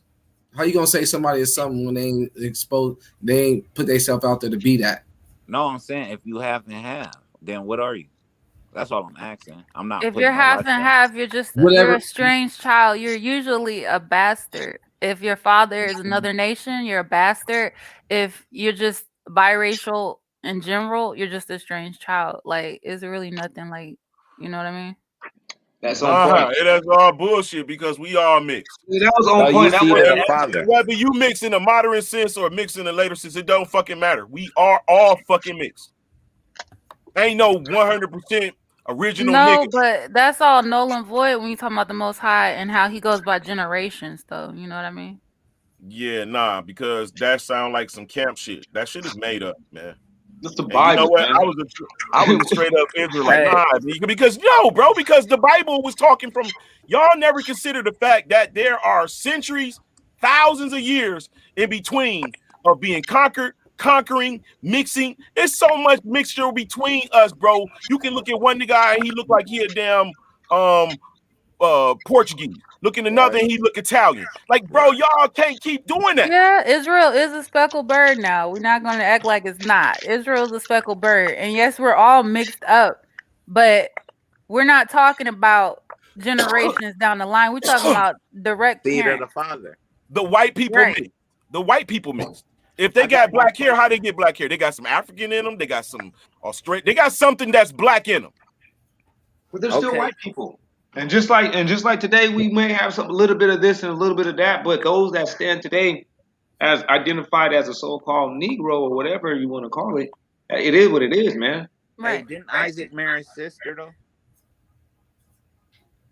Wait, what? What are you talking about? Why? What Did Isaac marry his sister? No. No. Who married their If you sister? want to talk about Abraham, Oh, half Abraham sister, married his sister. his half sister. Oh, it was his half sister, not Yes. his full sister. They had Oh, the same daddy Oh, and a different mom. oh, my bad. Thank y'all for enlightening me. I'm gonna have to say something though about the mixed people. According to the scriptures, mixed people aren't bastards because Abraham's kids were mixed and they were counted. No. as The father. I mean, not Abraham. determines- Moses' kids were mixed and they were counted as Levites. The father. Y'all not Yeah. listening. The father. The father determines whether or not you're a bastard. I can take y'all to that verse. If the father is a foreigner, he's not an Israelite, then you are considered a bastard. What verse? Like bastard, the definition of bastard has been changed. Deuteronomy what? 23. Hold on. It does not. I'm sorry. No, if the father is not an Israelite, then you are a bastard. I'm not saying you wrong, sis. I'm saying that it doesn't say that in Deuteronomy 23. But All right, so let's go. keep it a buck, bro. Would you marry your half sister? And Lance and Battle X, I want y'all to answer it too. What? Would you marry your half sister? I can tell you no off rip. My half sister, no. Will you like saying no, man? Come on, man. Not sister-in-law. You ain't talking about like. No, I'm talking about like your Abraham, daddy daughter, half sister. No, man, that's my sister. So why do Abraham get a pass? Is my question. What do you mean? That's why they get passed. It probably was some royal shit popping off that we not privy to knowing. I don't even know what you're talking about. No, I'm saying, what pass did he get? What was He supposed married to his happen? What should have happened to him? It says that you're not supposed to marry your relatives. That's in the what it covenant. says in Genesis. Oh yeah, right. That's in the covenant when you're instituting the laws for your land. So you saying Abraham did it before the covenant? Yeah, Abraham wasn't in the covenant.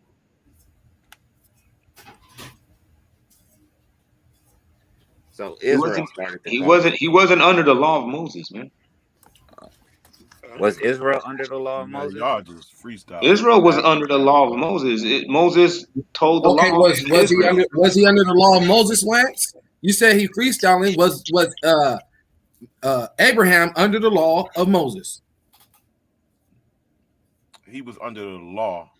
And no, I didn't ask you that. The law of Moses is just an adopted law. It's the same. It was always the same law. Just specifically now for the Israelites, that's going to be the priest of the new world, the new people after the destruction. Now there, I go out here and teach the world the righteous way. Was Moses a Levite or was it Aaron? They both were. Yeah, Con. They both were. They both are up there being the Where light. does it say Moses was a Levite? His Moses sons was from the tribe of Levi. That was Aaron's brother. They were brothers. Right. Aaron and Moses, yeah, they from the Moses same. ain't from his own tribe. Moses is from the tribe of Levi. So then what tribe?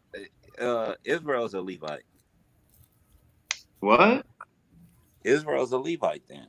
No. Israel comes from Isaac. And then he had 12 sons, and one of them named was Levi, and Levi is the forefather of Moses. So alongside with his brother Aaron. So Levi had Moses and Aaron. Long Yeah. later. Moses and Aaron is related to Levi directly. Better way of putting it. So, who was Aaron's children? What? The point I'm trying to say, they should be least. Yeah, 4 of them. 2 of them died. Yeah. Abihu and Nabat. For that strange smoke. Yeah, and then the other one, what was it? What was the other? Forgot the other. What was the strange smoke? They were smoking. No, it was strange smoke because there was smoking already allowed. They had to smoke canisters, so there was already smoking. We already know there's smoke in the temple, but it was a strange smoke that they was offering. You know what I mean? Could have been put their own stuff on there. Tobacco or something, man. You never know. Sure. Yeah, something like that. Hey, Yeah, I'm whatever. tripping. Hey, you know, in the book of What's up? Don't trip, sis. I'm tripping. You said, I man, don't I'm know. tripping. I'm looking for it because I thought I saw that stuff like years ago about the bastard, but I'm completely wrong because I'm looking. I'm like, hold on. Where did I hear this from? Where did I read this before? Which one you talking about? Oh, you talking about in Sirach? Yeah, I'm looking for it. I'm looking for like where I saw that definition of bastard. And it's not even nowhere in the word that I could find. Well, bastard is just a son of a whore. That's what a bastard is. Mamzer. No, a bastard. You gotta look for those words. These brothers will help you. They own it. Yeah, she's actually right though. You're right, and Akmalak is right. She's being the son is the son of a whore, but the son of a whore is someone that doesn't have their father. Yeah. Which would tie in exactly to what the sister is saying also. Like you don't have an Israelite father and you have a heathen daddy, 9 times out of 10, there was some shit wrong. Something was wrong. And battle acts. I'm not saying the sister is wrong. I'm saying now that makes that person like a bastard. Y'all have to equip her with the scriptures so she could pull them when she need them. That's all I'm saying. Yeah, I actually thought. I thought you were talking about Deuteronomy 23. No, it was. I know, but I know about the other one though too. I'm about to get it right now. No, years ago, I actually was looking up the definition of a bastard, but apparently it's not anywhere in the scripture that I can find. So it must have been something else. But I got from it that a bastard was a child that does not have an Israelite father. Yeah, you go to Deuteronomy 23 and it'll say that on the blue letter.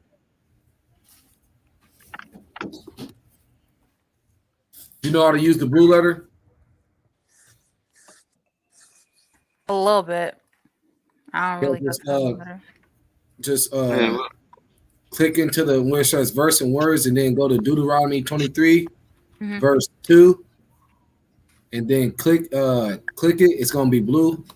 When you click it, it's gonna be the first word is gonna be bastard. It's gonna say mamzer, and then you click H4464.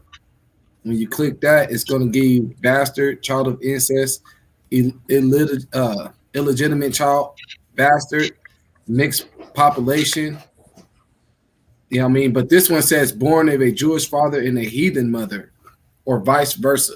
Okay, so I gotta put in the that was the, you know what I mean? I gotta put in the actual chapter and the verse for it to bring the whole thing up, or no, you can just type in Deuteronomy 23. And then blue letter. Yeah, the blue letter. Yeah. Type up blue letter first. But so you try. Oh, okay. So it lays out all of them, but it still doesn't have like a definition or anything. It's just the word. No, you click. Now you click H4464, and when you click that, then it gives you all the definitions that applies to that word. Con. So y'all okay. I see it. Thank you. Cool. Yeah. Y'all trying to say Ishmael is a mamzer? Is Ishmael a mamzer? No, Ishmael is a prince. Well, no, he would be considered a bastard in one sense. He's not. He is not God's son. Let's think about I don't care. It don't matter. Nobody. Hey, man, he ain't God's son. He never. He God blessed never Esau said. with the sword. Nobody. Hey, no. Hey, he ain't never said that he's God's son. So I don't know why y'all sitting around here Hold on, taking. hold on.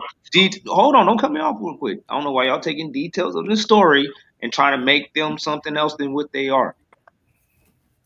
Ishmael, he ain't got no clout coming. We can The go ahead and original just shut Ishmaelites that down. does. What? Show me in the Bible where the original Ishmaelites is denied the gates. I'm over here in the lexicon. You said show you where the original Ishmaelites are the Are negates. denied entering the new world, the new land. I can show you right here. Just go to Revelations 21, man. What are you talking about? Where it say it? All right. Show you ain't no Man, 12. There's 12 gates. There's only I 12 know. gates in Yeah, Revelations. no. Hey, That's the look, holy look. city. That's the holy city. No, look. No, man, come on, man. Man, this is the kingdom, man. Let's stop it. Ezekiel 44 let you know that our kingdom is going to be outlined with this same stone structure, man. Let's stop it. Now look at what it says. It says at it's Revelations 21 and 12. Mm-hmm. My bad. All right. Okay. He says, and Right. had walls. Check it out. And had walls great and high. And had 12 gates.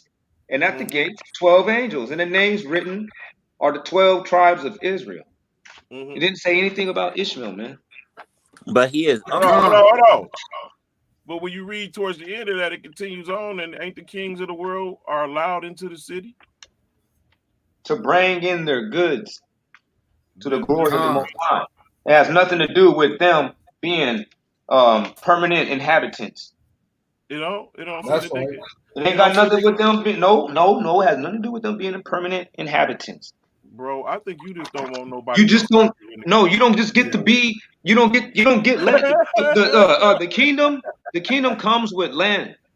The Well, you land know is what, bro? I divided amongst the want land. some Hold on. Chinese people there. I want some The Mexicans there land. with us. Yeah, they can be Ain't there. they Benjamites? No, they can be there. They gonna They can own be land. there. They gonna own land in the kingdom. No, they can't own no land. That's our They land. gonna own land, bro. You can't say they can't own land, bro. It's up to God. How you gonna say what a Mexican can own in the new kingdom? Because the land is given to us. Yeah, And yeah. it But how says do that you we're know? not How supposed do to you know sell our they? land. How do It you? says it's a commandment not to sell the land. What are you talking about? You niggas really are brainwashed Are into y'all believing familiar with that Issachar? you gonna be there to get some goddamn land. Your offspring is like the spirit of David gonna be in a new nigga. You will be. Stop believing that you even gonna remember not this against shit. commandments to sell your land to another nation? That's more of a reason not to sell your land. I just got one question. Who is Issachar? Why y'all Who get is silent? Issachar? You talking about one of the tribes? Yeah. The tribe of Israel. Man, come on, man. Why are you coming over here with that? No, I just want to ask to give clarification to the people because the people think that's why Lance is saying that. He think that Issachar, but I know different. And I just wanted you to. I mean, you don't have to. Okay. Well, then who do you think is Issachar? Because you know you about to turn me up. All right, I'm not gonna turn you up. I think this is New Era King speaking. I The think motherfucking Issachar Mexicans has to over there be black. gang banging with y'all asses, the Issachars, like they said. See, why you doing this? I think all 12 tribes are black. If it was up to me, I would say all 12 tribes are black. The motherfucking white El Salvadorians, the motherfucking Hey man, why you come to Ricardo my motherfuckers, restaurant they gonna gripping be on my there. Dog, burgers? y'all gonna go to the new world and gonna be like, God damn it, it's still America. It's still gonna be white people. It's still gonna be Mexicans.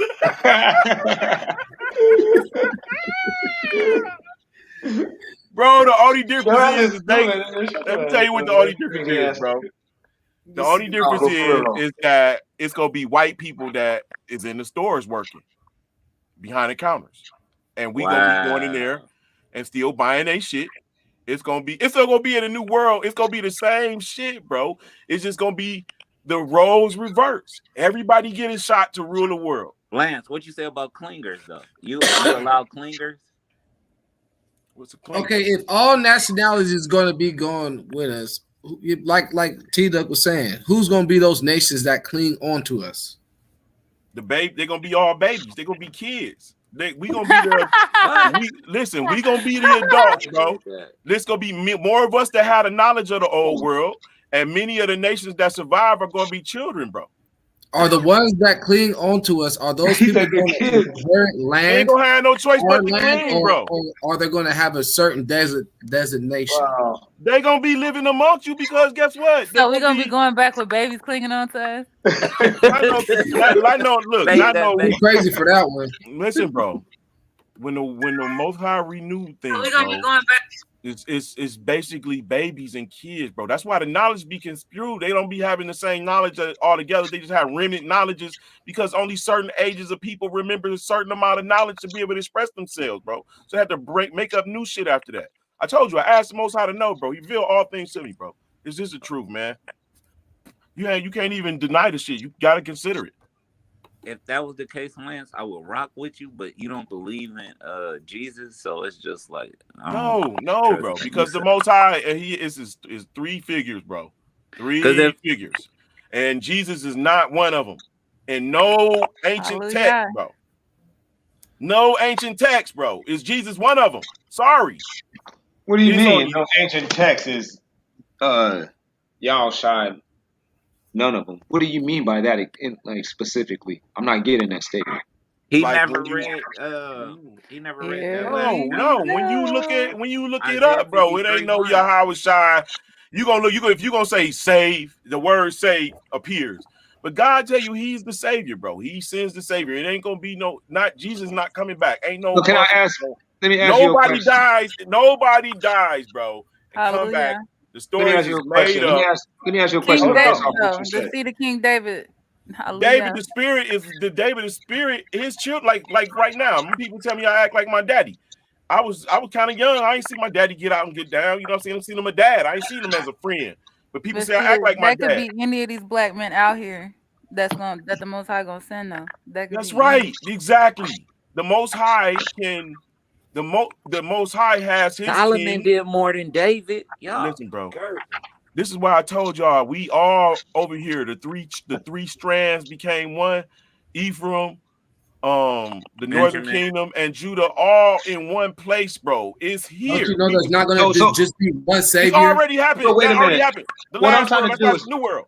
okay. So what I'm going to do is I'm going to grasp your concept real quick. And you're saying that Christ, the Messiah, he could show up at any time now as like a person, like one of us.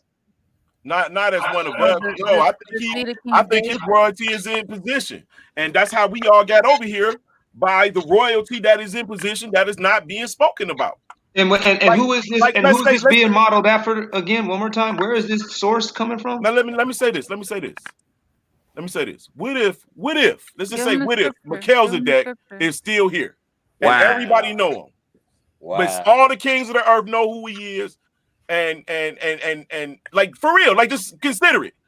You can't. The Bible said he went up. Man, shut up, bro. He don't got no beginning nor end. He don't have no mother nor father. That's angel. That's a Michael type thing, bro, going on right there. So anyway, I have reason to believe that we have a king on earth that has been making sure that we have not been wiped out. God's children are here, and that we are being, like, in a sense, protected. And Look, it's only been lied to us in our minds that we've been like, it's like look. really it's to me it just seemed like a facade that a mighty people can let a people destroy them, and, like, you know what I'm saying, like we can't even wipe ourselves out. Like ain't nowhere in the Go to world we John That's go. not 4. a facade. Go to It's John been 4. prophesied. It was Go to John prophesied. Man, 4. it already happened. Go It to was John 4 prophesied. When you look at the Jews that What'd you was say? suffering in Hold on, what's the sister Spain. say? John 4. and 22. Oh my God, that's them. I don't read the New Testament. They can enjoy it. Yeah, go to John 4 and 22, St. where it John 4 says, and 22. Salvation mhm, is of the Jews. "You worship you know not what, but we know what we worship. For That's salvation is to right. the Jews, to the Hebrews." And then verse 23 it says, "But the hour cometh, and now is, when the true worshipers shall worship the Father in spirit and in truth. For the Mm. Father seeketh such to worship him, not the Son that you worship, Jesus."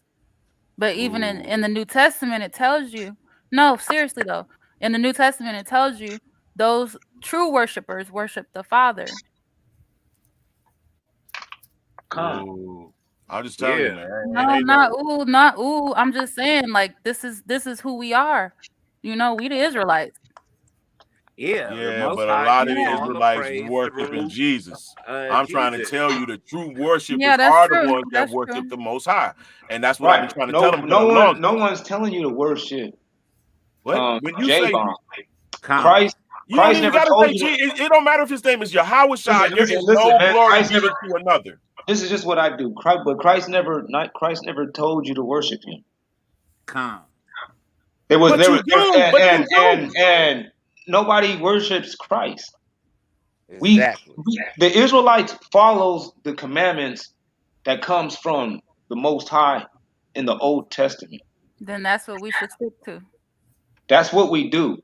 Christ did the same thing. It's just that there was a belief process that was instituted even in the Old Testament. There was a belief process that was highlighted that was a precursor to something that the Most High works with, that he was going to work with, and he has actually provided.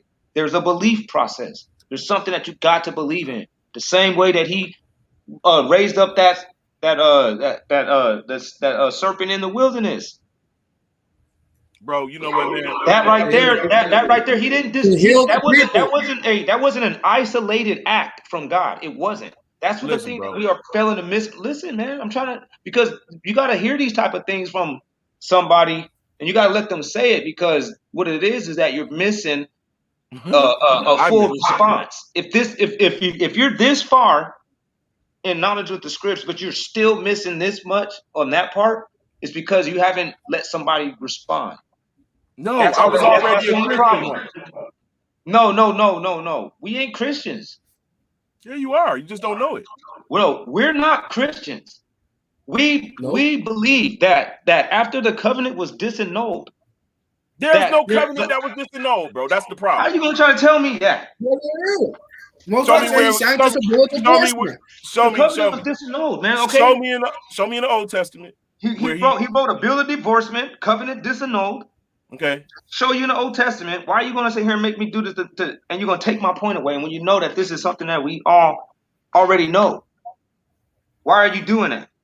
Because now you're saying, so he wrote a bill of divorcement, and you saying after Malachi, now he wrote a new one. Now he remarried him in the New Testament with Jesus. That's how you get back into the That's covenant. how I know you're a Christian. That's how. Listen. No, That's That's how I know you worship Jesus Christ, bro. Are you gonna let me respond though? You a Christian. But are you gonna let me respond though?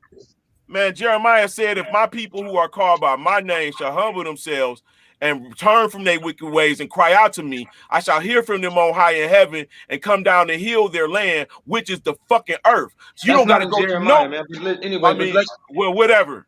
But check this out. That was First Kings. But check this out though. That's the same thing as Jeremiah. Brother, but that wasn't, he didn't say that in the book of Jeremiah. Now, anyways, we in the book of Jeremiah 3:8. He says it right here.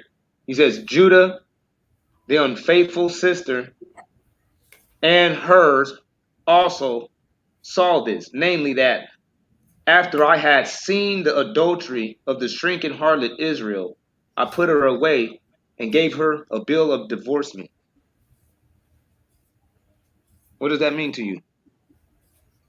He stopped protecting her and let the enemies get her at. Right. But in the covenant, he said that he was only going to do that after these people went into punishment, right? No, I don't remember that. We said after they went in, he said if you keep my laws, I'll protect you. If you don't keep my laws, I'll let them get you. Right. And I'm going to turn my back on you and watch you be destroyed. Right. Right. And the new covenant comes in Jeremiah 31 and 31.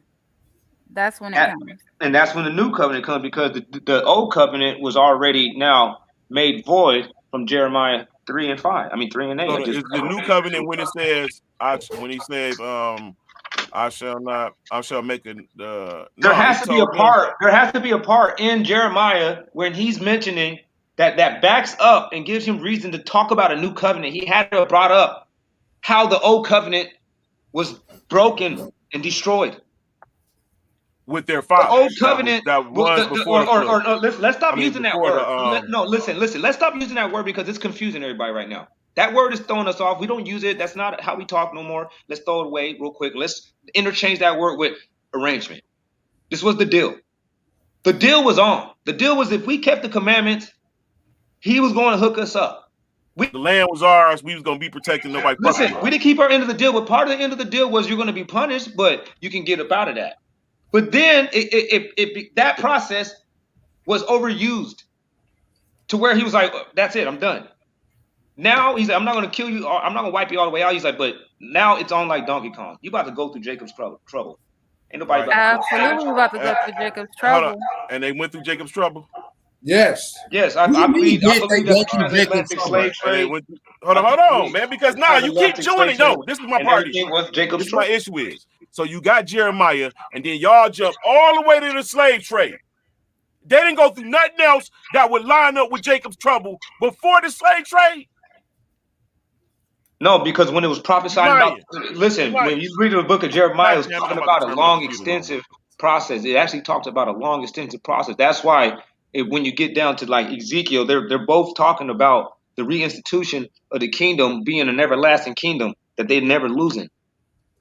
Because this is going to be a long-term process. That's even part of the covenant when the Most High says in Deuteronomy 28:64, he's like, you're going to be over there for a long season. He's like, when I send you into this last final captivity where you're going to be taken from the one ends of the earth and brought onto another by people that you don't know not and you don't speak their tongue. He said, man, this one's going to be a long one. This one right here, that's going to be a hella long one. But before that, he already mentions two other captivity that they were going to go through.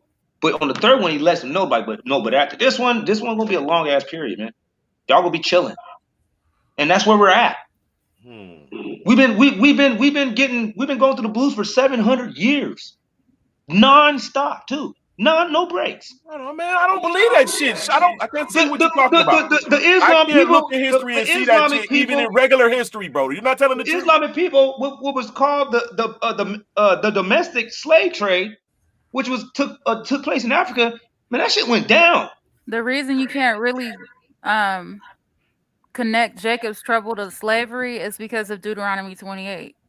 And Deuteronomy 28 talks about the curses. Yeah, that's talking about our whole captivity. But then when you go to Jeremiah 30 and verse 7, where it talks about Jacob's trouble, and then right after it says, but he shall be saved out of it, that's towards the end of your captivity.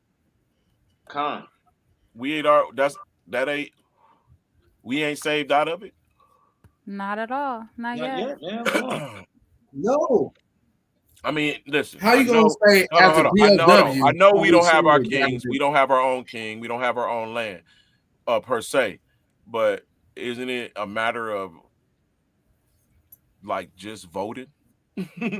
No, our people are homeless in the streets, filling it up, more and more. Our people are losing their minds, killing each other like it's sport. Come on, our kids are being turned out at the schools by homosexuals. Like, well, come on, like, no, we're not saved. Like, We're probably better, a whole lot worse off than we probably ever been. Okay. Is that happening in the devil putting in? Oh, Anon said let him in. The devil putting in overtime.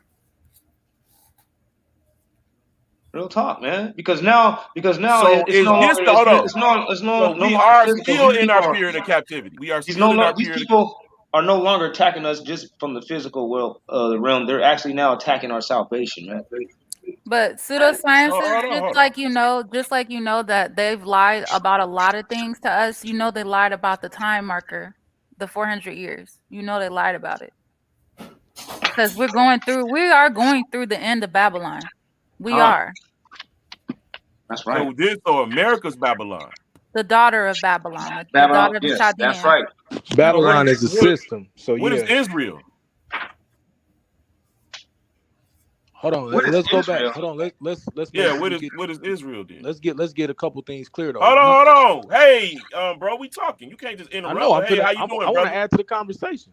Hold on though. We dialoguing about something right quick, nigga. Hey though, nigga. Man, go ahead, bro. Say what you're saying. You getting beat up. That's why you mad. I'm not getting beat up at all. I'm asking them questions, brother. Why'd you run from the divorce conversation? You talking to me? Yeah, I'm talking to you. I'm still right here. What do you mean? No, that's what you're running from, because they clearly showed you the divorcement and the need for the new covenant. So they right? We got past the new covenant. So now we're here. So then you agree then that we needed a new covenant. No, hold on. Are you asking me? Do I agree? I asked you what I asked you. You agreed. You didn't. You said no. You insinuated. No, I said so. Then you agree that. So that's not a question. Covenant. It's a yes or no. You don't like the way it's formed, but okay. It's not a question. Let me help you then. If you're gonna play coy, do you agree then that we needed a new covenant? No. So you deny Jeremiah 3:8. I don't. I'm saying you asked me, do I agree? Do we need a new covenant? That we needed one. Do you deny Jeremiah 3:8? Read it. Read Jeremiah 3:8, Battle X. All right, let me get it again. Jeremiah chapter 3 and verse 8. Judah, the unfaithful sister of hers, also saw this, namely, that I had well seen the adultery of the shrinking harlot Israel. I put her away and gave her a bill of divorcement. And where did she go? What captivity did she fall into? What land? What Assyria. You learn this when you go to 2 Kings chapter 17. Okay, so Jeremiah leads you to 2 Kings. So that led all the way to them going into the Assyrian captivity. So this is why when Christ comes, he says, I come for the lost sheep. Because what he's trying to do is reconcile. Hold on. Bro, I'm answering the question. Relax. No, you're not. You think you're teaching me that I don't know that the Israelites went into the land of captivity. And calm so your we're just saying. insecurities down, bro. No, well, we trying to. You're gonna take it somewhere else, brother. Let's just. I'm taking it where it needs to go.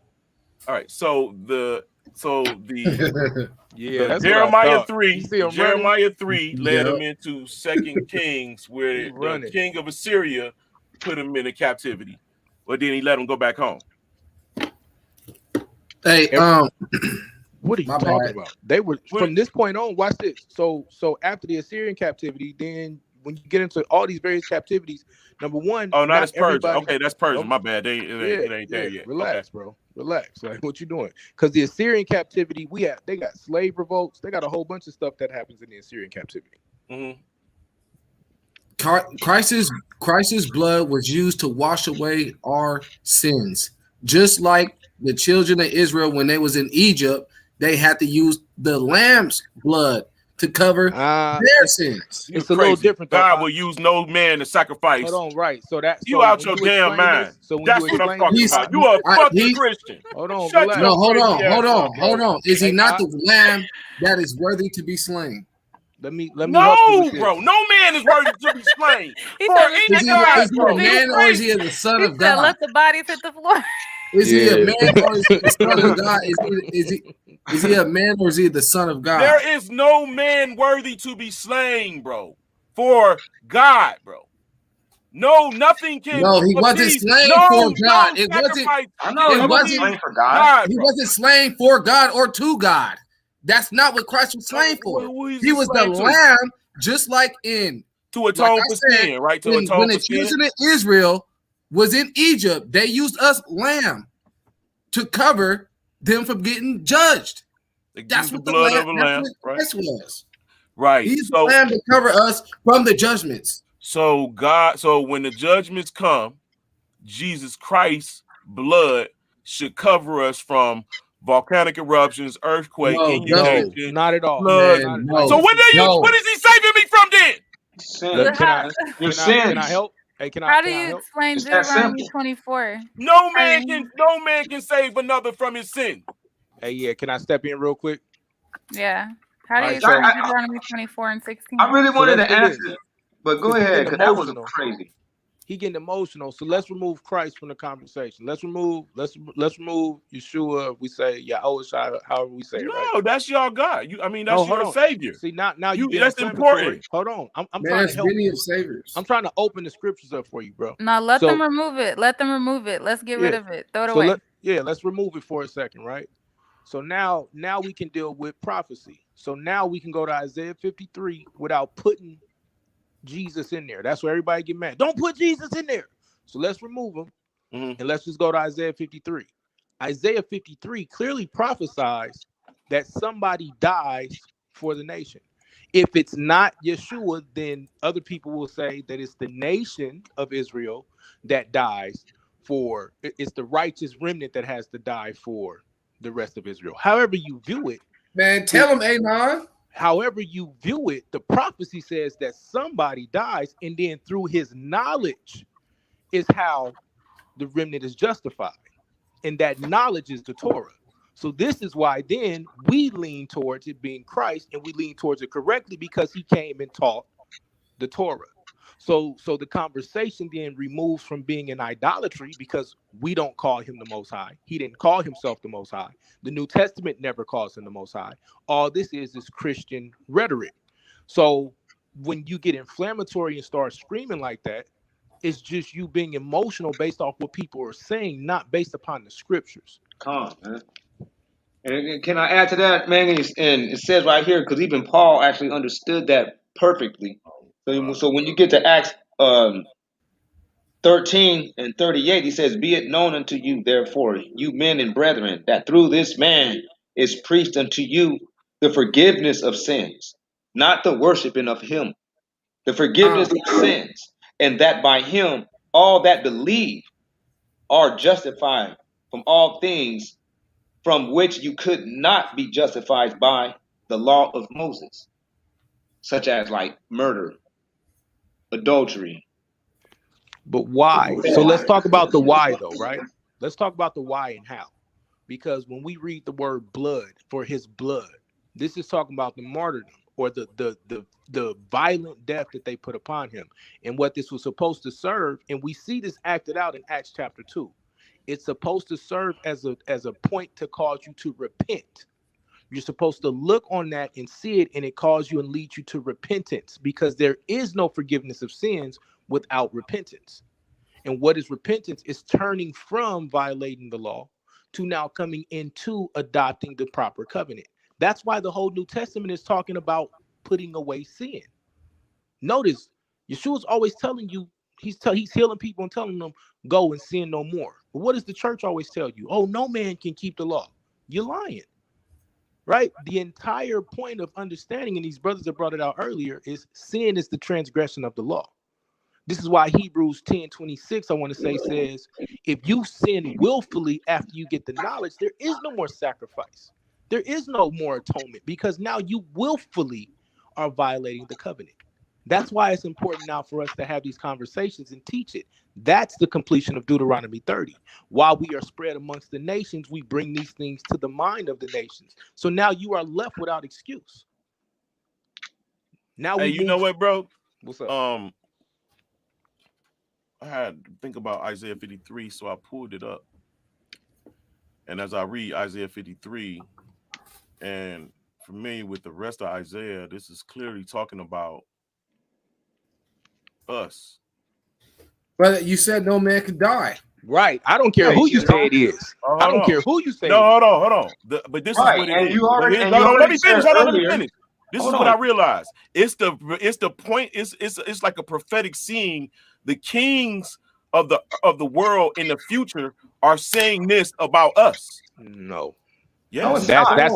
Brother, you already tried that shit, and that you already know that doctrine. Everything that happened to Christ just happened to us. It happened to Christ before it happened to us. Nah, this is about us, and he speak about us. He speak about the children of Israel as one person all the time. Don't fall into that. He speak about the children of Israel as one person all the time. Even call them one servant. Let him go. Nah, bro. So this y'all is the point. No, hold on. Hey, watch this. Akmalak and Battle Axe. Y'all teaching false shit, bro. Hold on. Akmalak and Battle Axe. And this is how you deal with it. If that's what he wants to cleave to, then let him. But don't let him get away from the point that he clearly said that no man could die for another man's sin. He's not dying for your sin. You can't die for no man's sin. What you're seeing is that what you seeing is this, bro. The black man in the world, all over the world. He ain't touching that scripture, though. No, I am. I'm on the scripture. I'm showing you what it said. It says that. It said that somebody, whether it's 1,000 or 1, they died for the sins of ultimately Israel. Man, no, bro. No, look, who is talking? Who is talking? Who is talking It first of says, all? Isaiah 53:6 says, all we like sheep have gone astray. We have turned everyone to his own way. And the Lord has laid on him the iniquity of all of us. Who's that him? Who the kings of the earth are talking in 52. That's who's still talking. Listen, iniquity is the breaking of the The laws, kings brother. of the earth are still talking. Hold on. But the iniquity is the breaking of the Bro, laws. You can't have iniquity without having the laws. You trying to moving the goalposts, bro. That ain't about that argument. You trying to say that this is about Jesus Christ. You're saying that this is about Jesus Christ, and you're saying that we're the one that's talking, and we're saying that we sin against Jesus. But the truth is that these are the kings of the earth, and they're talking about us. The kings of the earth doesn't have the laws, statutes, and commandments to build. Yeah, they do. Yeah, they do, bro. They just chose not to keep them. They were not given the laws, statutes, all and the commandments. Earth, which all the world Stop has. Yelling, man. Stop yelling. All the world, Stop bro. yelling. All the world. Hold on, let me move Stop my yelling. mic. Stop all yelling. The world has Listen, the Earth. just laws, check it out, bro. though. Check it out. No. According to the scriptures, No, he didn't deal so with any other nation.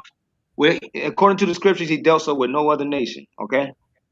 Bro, there is no covenant, so there is no iniquity built They up. all had a chance, bro. Even in the beginning with Adam, even with Moses, even after Noah, all of the nations have a chance. So are you admitting that somebody took on the iniquities of all of them and was oppressed, afflicted, and brought into like a lamb unto slaughter? Do you believe that happened? Yeah, that happened to us. So I thought nobody died for nobody's sins. You just said no. They didn't. That don't mean they died for their sins, bro.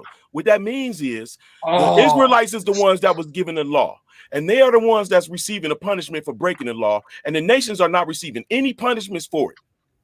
And yet we are what they for their sins. But we're an example of when you don't keep the law. We're teaching the nations that when you don't keep the law, this is what Hashem do to you. And y'all not getting it, bro. It's not talk. Listen, man. It said specifically that these people died for the sins. Right? No, they take on. They don't say they died for on their sins. Okay, take on their sins. Then I tell you that. Listen, see, like all these things that you're saying, they're very conditional, but they're still backing up what you're saying can't happen.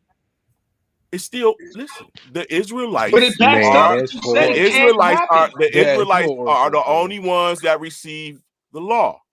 He said, "For your sins, I shall use the hands of men to punish you." The nations are the ones. The transgression of the law. Hold on. That's true. And the nations have been punishing us. But we really have not sinned against any nations. We have not taken them and conquered their women. We have not sent missiles to them. I'm showing you something. Right. So therefore, when the kings look back at us and they find out who we are, they're going to say, man, listen, man, I can see y'all can't. I'm good with I know, bro. I can see that you can't deal with reality. So this is the problem that we always run into, right? And that's why I tell y'all, we can never be so attached to Yeshua that he does become an idol, right? Like I can easily remove him from the conversation and just deal with the principles in Isaiah 53, and that alone kills any of the rhetoric. We talking about somebody is that the grave is made with the wicked. Like, what do you mean? He says his soul becomes an offering. How does your soul become an asham? That's the word used there, right? So when we look at this, even if it's the righteous remnant, even if it's Israel being killed for the nations, which we've heard several times, or even if it's righteous Israel being killed for wicked Israel, it's not being killed for anybody. Hold on, bro. I know he's trying to say everything, so you can't choose what door to go out of. Now I'm having a hard time trying to understand, because what y'all just read, right? That he's gonna bear the iniquities. Okay, but then if you go to Deuteronomy 24:16, then why does the Most High turn around and say that no man or every man shall be put to death for his own sin? Like, why you turn around and say that then? What's the contradiction? New covenant, every new covenant got to be established with blood. And there's always mercy. That's why there was a mercy seat in the temple. That he did set up the law. That's what the Ark of the Covenant was in representation of. Was the covenant and the law. But and also, then the mercy seat. was hold on. I was I'm saying, sorry. and the Go ahead, mercy Battle seat was Axe. a representation of Christ. Go ahead. But I say also though, that's why we got to be careful how we explain this. This is not somebody whose body was taken and slain on the altar for people, right?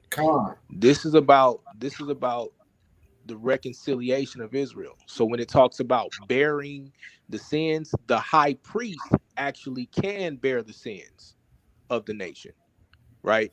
And as it pertains to a priesthood, that priest can actually has the right to bear the sins of the nation.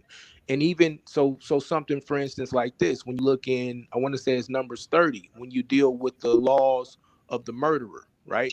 And so if a murderer kills someone and then he flees to a city of refuge and he stays there, once that high priest dies, that murderer can now come back to the land, because that priest bears the sins or the iniquity of that situation. That's actually in the Torah. So when we understand the conversation, this is a prophetic understanding about a spiritual high priest that would reconcile Israel back to the Most High. That's the only way this is happening. And it has nothing to do with saying, oh, I'm dying specifically for your sin and for your sin. It is an atonement to the Most High because he accepts him because he was obedient unto death. That's what we learn in the New Covenant. That's what we learn in the New Testament. So Hey, when but we, let me ask y'all this. exactly. So when we get to, check it out. So when we get to the animal sacrifice that the priest was actually doing in the Old Testament, the Most High was accepting animal blood, and we know that man has been put over dominion over the animals. We know that from Genesis, correct? Correct. So with that being said, the blood of a man would be far greater of an atonement for sins if animal blood in the first place was ever accepted. That right there is just a obvious, real obvious concept to Nah, grasp. man, this is what I'm trying to understand. Y'all No, no, believe no, that no, no. Jesus We Christ know was killed for your sins. that animal blood was an atonement for human sins. And we know that humans was given the dominion over animals in Genesis. So why wouldn't a man's blood be a better sacrifice and an atonement for sins than a goat? Are you crazy, Who is bro? Marcion? Who is Marcion? You sound like a dang on pagan, nigga. You No, don't you're just not. sacrifice You're not. humans, bro. Who What is you're doing is you're The not spirit of listening. God, you don't We steal the did You're spirit not. not of You're not sacrifice grasping. Yahushua Hamashiach. Hey Can y'all look man. that up for me real Marcion quick? Can y'all look I said that you're up? not. Marcion is a person who some people say either wrote the New Testament or he influenced the New Testament. He was a first or second century philosopher and an And esoteric teacher. his whole canon, it rejected the whole Old Testament, Right. the whole Christian canon that he wrote, the New Testament, or that New Testament rejected the whole Old Testament. Marcion didn't agree with the Old Testament. Right. Well, he just probably wasn't keeping the commandments, so he probably lacked understanding. That's the Well, thing. no, The I scriptures mean, but let us know. you had several different types of teachers that was doing all types of stuff. So, Right. what's the Peter purpose of warned us bringing about that the out, false though, teachers. sister? But check this out. This is a question that I need the people that do not believe in Christ as it was written in the scriptures and in history. It got right here in Daniel 9. All right. We Yeah, know that's right another here thing too. Yeah. in Daniel 9 and 25, he says, know therefore and understand. So that statement lets you know that there's going to be people struggling with this right here. Know therefore and understand that from the going forth of the commandment to bring the people and to build Jerusalem unto the Messiah, the Prince, shall be 7 weeks and 62 weeks. All right. My question to you is, when was that word given out for them to go and rebuild Jerusalem? Look, By Marcion's Cyrus. canon, possibly the first Huh? Christian canon ever compiled, consisted of 11 books: a gospel, which was a shorter version of the Gospel of Luke and 10 Pauline epistles. Marcion's canon rejected the entire Old Testament, along with all other epistles and Gospels of what would become the 27-book New Testament canon. Right. They do that with Christianity still today. I see. So I can believe it. I believe that. But Paul and Peter already, and the prophets, the disciples warned us about that same type of doctrines, to be I'm ready trying to for that. understand the sister's point. Let me ask you this. That's a But good hold on, question. I was trying to before we go off on that, I was trying to get this. Oh yeah, get it out. Get it 9 real quick, because they got to know this. We got to know. I'm not going to even play the question game. We know that. Okay, You about that to do the Darius. 70 weeks that led up to the time of Christ and all this, that, and the other, right? Darius was the one that actually gave that word for them to go Cyrus, and that's build. what I said. All right. So from the time of Darius, not Cyrus, but from the time of Darius, all right. It is daddy. It's actually from the time of Xerxes, brother. Honestly. So and we prove this. I got right here. Darius. We proved this. We proved this in the scripture though. When we get to Nehemiah and Ezra, that's when they get the command to actually rebuild the temple, and that's around 426 BCE. So what we see happening is they get the command to go back home, but they don't get the command to rebuild the temple until Darius. No, that's what I'm trying to say. Darius tells them. Now they related, ain't they the same people? They the father and son. Hold on. Remember, the prophecy says to not only just rebuild the city, they rebuild in the temple as well, right? So when they get there, there's opposition. They don't just go home and build. They're receiving opposition. So it's a long period of time in between when they first get there and the time that they get the decree to actually rebuild. And we can go read that in Nehemiah and in Ezra if we really need to pull that out. Well, I'm gonna go from Darius just to finish this point. Okay, you got it, brother. From at Darius, from the decree of Darius to actual the birth of Christ was actual 483 years. That's well, now that's fucked up. So that's pretty important that if he says it's Xerxes, and then you come with some figures that says Darius and say, I'm gonna just use this to make my point, and then say I'm not using it to make the point. I'm using this because this was documented in 1560 in the Bible. What year did Darius reign, brother? I don't remember what year Darius was reigning.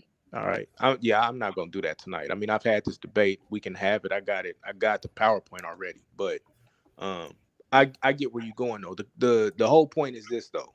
It is a time span that exists that we can prove through historical and archaeological evidence that takes us right to that time period. And that would be the only point that I'm making. Like, I don't believe in coincidences. And once we end up right at that time period with the person who many claim to be the Messiah, like now we start to have problems. Like either somebody lying, and on top of that, the dude comes and he teaches Torah. Like we now we starting to see everything line up. You can reject it if you want to, but now that's you rejecting the stumbling block. In Isaiah 8, you're told not to reject it. You're told that you will be okay if you accept it as long as you understand what he's teaching. So everybody that's rejecting it, you rejecting it based upon what these Christians have taught you, what these Sunday school teachers have taught you. And I'm not mad at you for it, but at some point in time, we got to grow up and come out of being church hurt and accept the Most High's word, because Deuteronomy. You brothers are very intelligent and very well read, and I appreciate that. But my thing is, if you're not worshiping Christ, right, and if you are just worshiping the Father, then why dwell on Christ's teachings and not the Most High's teachings, when in Exodus 4:22 he tells you, and you shall say unto Pharaoh, thus saith Yah, Israel is my son, even my firstborn. Mm-hmm. So that's the Israelite man. I think you know what, sister? I want you to go ahead and subscribe to Pseudosciences University. We will go over there. That is good. You can come over here anytime and beat on these dudes' heads. I'm about to go to bed. Brothers, this sister strong. Y'all need to listen to Miss Yisrael, because she will set you straight. It's a damn shame. All right, appreciate you, brother. Have a great night, brother. All right, sis. Let's continue to build a little bit, and then I'm gonna jump off. So I All think I right, heard shalom. shalom, my All right, good man. friend. Shalom, man. Um, I Damn think Christians. I heard two different. Goddamn Christians. I heard two different questions. So the first thing is, why do we deal with Yeshua when we're told to deal with the Most High Word? Well, Deuteronomy 13 and Deuteronomy 18 tells us when a prophet comes, and if he comes and teaches us what the Most High says, then we need to hearken and listen unto that prophet. So that's the first point. Um, he comes and he teaches the Most High's word. So if he was teaching us to do something else, then I would say reject it. But he clearly says that he didn't come of his own. He came of the Father. He did everything that the Father told him to do, and he teaches the Torah. So then we should listen to him. You said the second thing about Israel is the Most High's firstborn. I agree. You need to. So now we need to start to treat the New Testament like any other document and start and study the actual language. Because when you deal with the Greek, he's not really called the firstborn, right? He's called the monogenes, which is mean a unique creation. So the English has done a job in the New Testament, just like it's done a job on the translations in the Tanakh. So it's not fair to have unequal weights and unequal measures, I right? saw only begotten son, but go Right. ahead. That's what you see in the English, right? The only begotten son is actually translated as the monogenes, which is the unique created son, right? And the reason that there's a difference is because even the New Testament teaches you that you've been given the ability to be the sons of God. So nobody negates that Israel is the Most High's child. So I think I think it's semantics to try to say that by some, and I guess what you're insinuating is by these words that we're negating, or that the New Testament is negating Israel's place. But in all actuality, he's affirming Israel's place. I mean, even Paul says, "What place is it? What place is it then does the Jew have?" He says all of it, because they're giving the oracles of God. Right? It's always saying to the Jew first, then to the Gentile. Um, Israel is never forgotten or done away with until you start to deal with Christianity. You have to separate the New Testament from our grandmother and our grandfather's Christianity. All due respect to our ancestors, they were not taught and not given the true understanding of this text. That's why we're in the latter days at this point.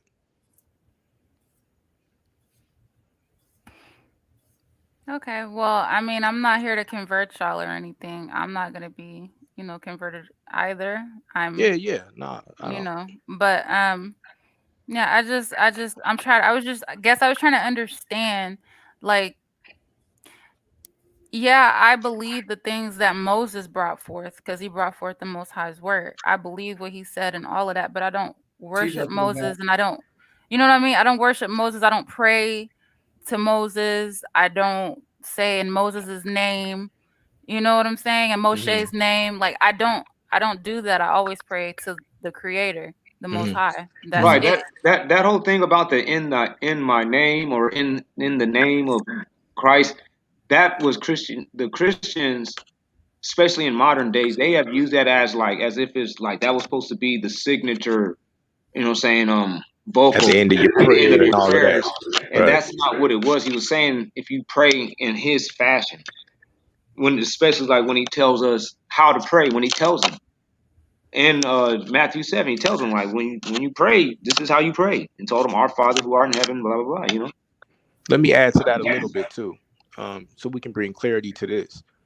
Just like in the Torah, in the New Testament, the word name, or name, when he's using it in that fashion, is talking about the authority or the reputation or the Or character. manner, yeah. Right. Right. And when we get this clearly, because you're told to baptize in the name of the Father, the Son, and the Holy Spirit, right? Well, we know the Father's name is Yah. If you want to say Yahweh or Yahusha, or I'm sorry, Yahweh, whatever, I'm not gonna get into the dialects, but we know the Father's name is Yah. If we want to say the name of the Son is Yeshua, then that's fine. So then, what was they baptized in the name of? Sophia? Were they baptized in the name of the Ruach? No, they're baptizing in the authority of the Father. That's all it is. So there's huge misconceptions that we as believers in the New Testament have to fight to clean up, and that's what we're trying to do. But you said something about we pray to Yeshua. Why would we pray to Yeshua? He never told us to pray to him. He told us to pray to the Father. He told us to pray to the Most High. That's Like right, our Father. and who and art in and heaven. even with the concept of worshiping him, the only time you see him in any form of worship is as the king. Now you can deny and say he wasn't the king, that's fine, but they weren't worshiping him as the Most High. He got the same type of worship that David would have gotten when Right. it says that they bow down to the Most High. Well, they bow down to Yah and they bow down to David. They worshiped Yah and they worshiped the King David. That's the Right. only that's all you see. You don't see him. You never even see him placing himself in the same role or anywhere, shape, or form close to being the Most High. And that's how they got down back in them days. That was the cultural way. So when we look at it today and we see that word worship, and we are only Right. understanding that from a modern way of viewing that, we're thinking like we're sitting around here building up shrines and stuff for the cat. That's not what they meant. A lot of the times in the scriptures when they're saying they worship somebody, and it's definitely not what they mean about Christ when they were saying like, and they worshiped him. They just bowed to the dude, gave him props. Like, oh, okay, you know what I'm saying? Give him reverence. They either did a knee bow or whatever, but it was just a cultural way of doing things. Right. Right. So that's the thing. We take most of our concepts of Christ and the New Testament, but we deal with them with modern terminology and Christian doctrines. Those are two things that works against just the terminologies that was used. Okay, well, without Old getting into English. all of that, do you believe Jesus is the creator?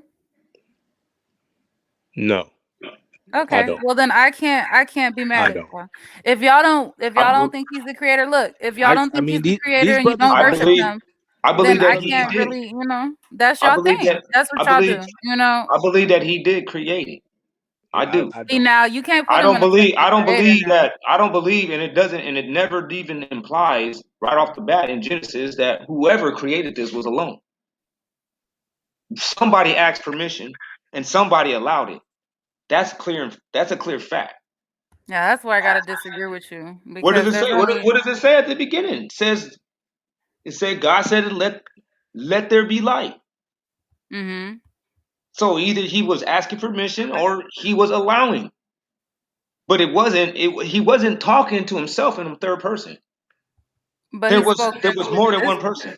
because So he's the do creator. y'all feel like Battle Axe? Y'all believe that Yeshua is the Most High?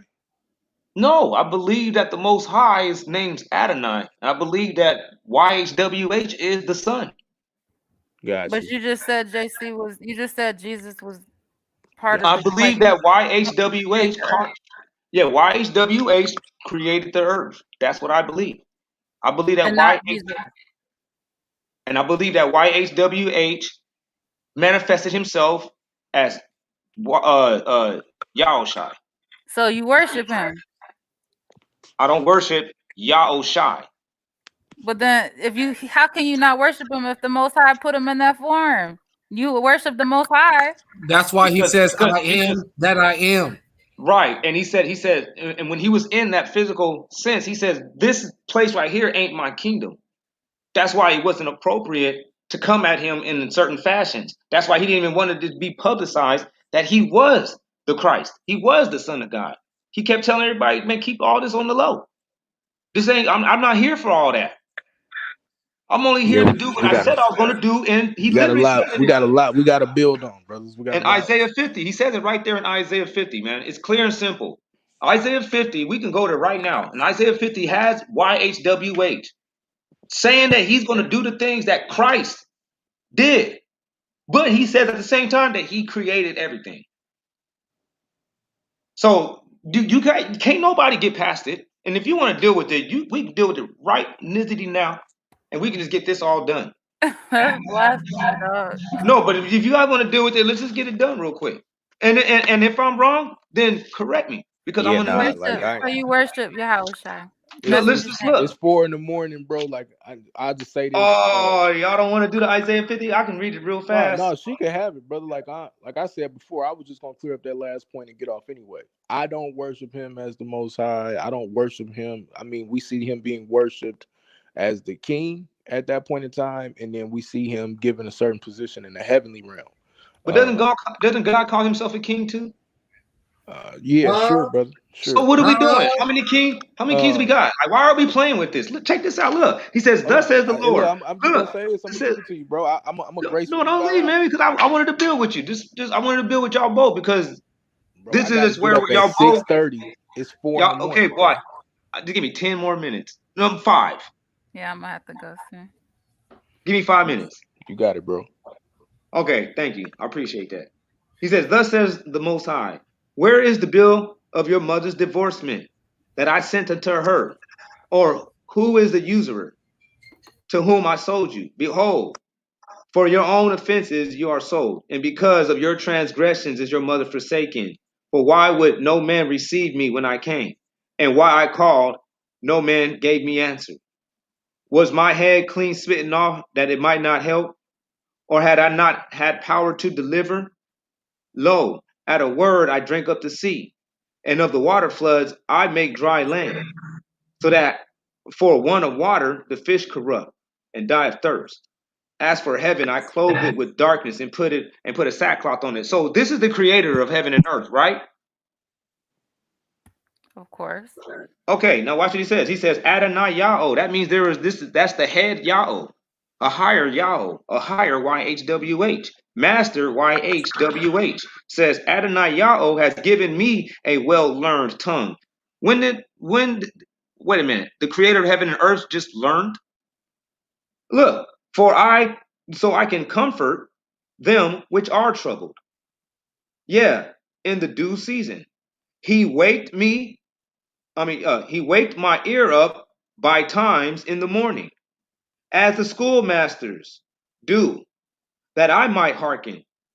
Adonai Yahweh has opened my ear. This is what Yahweh, the creator of heaven and earth, is saying, that Adonai did this to him, that he was taught and instructed through this process on how to deal with us. Look, Adonai Yahweh has opened my ears, therefore can I not say no, nor withdraw myself. But I offer my back to the smiters and my cheeks to the nippers. And that's what Christ did. I turn not my face from shame of spitting. That's what happened to Christ. He got spit on. He said, because Adonai Yahweh helps me. And that's exactly who he was praying to, the Father. He said, for that reason shall I not be confounded. That's the reason why he did not go off his own will, but he did the Father's will. Put himself up on that onto that death march, man. He said, I have hardened my face like a flintstone, because I am sure that I shall not come to confusion. That's why he didn't say nothing when he was in court. He said, my advocate speaks for me. Who will then go with me to law? That's why y'all the Most High said, he said, man, this is my son in whom I am well pleased, not Israel. He ain't never been pleased in Israel. He said, this is my son in whom I am well pleased. That's who I was naming you guys after. This is who I was modeling you guys after when I said Israel is my firstborn son. He's like, come on now. He's like, I said Moses is going to be like God under Pharaoh. Did that make Moses God that day? No, it didn't. He said, let us stand one against another. If there be any that will reason with me, let him come here forth to me. Behold, Adonai Yahweh stands by me. Come on, man. So when he said, let there be light, he just said what's going on. He says, no, Adonai Yahweh stands by me. He has my back, and he physically is there with them too. Because he says he sits on the right hand of God. Come on now. Look. And it says it in Daniel. This is a no-brainer. Watch this.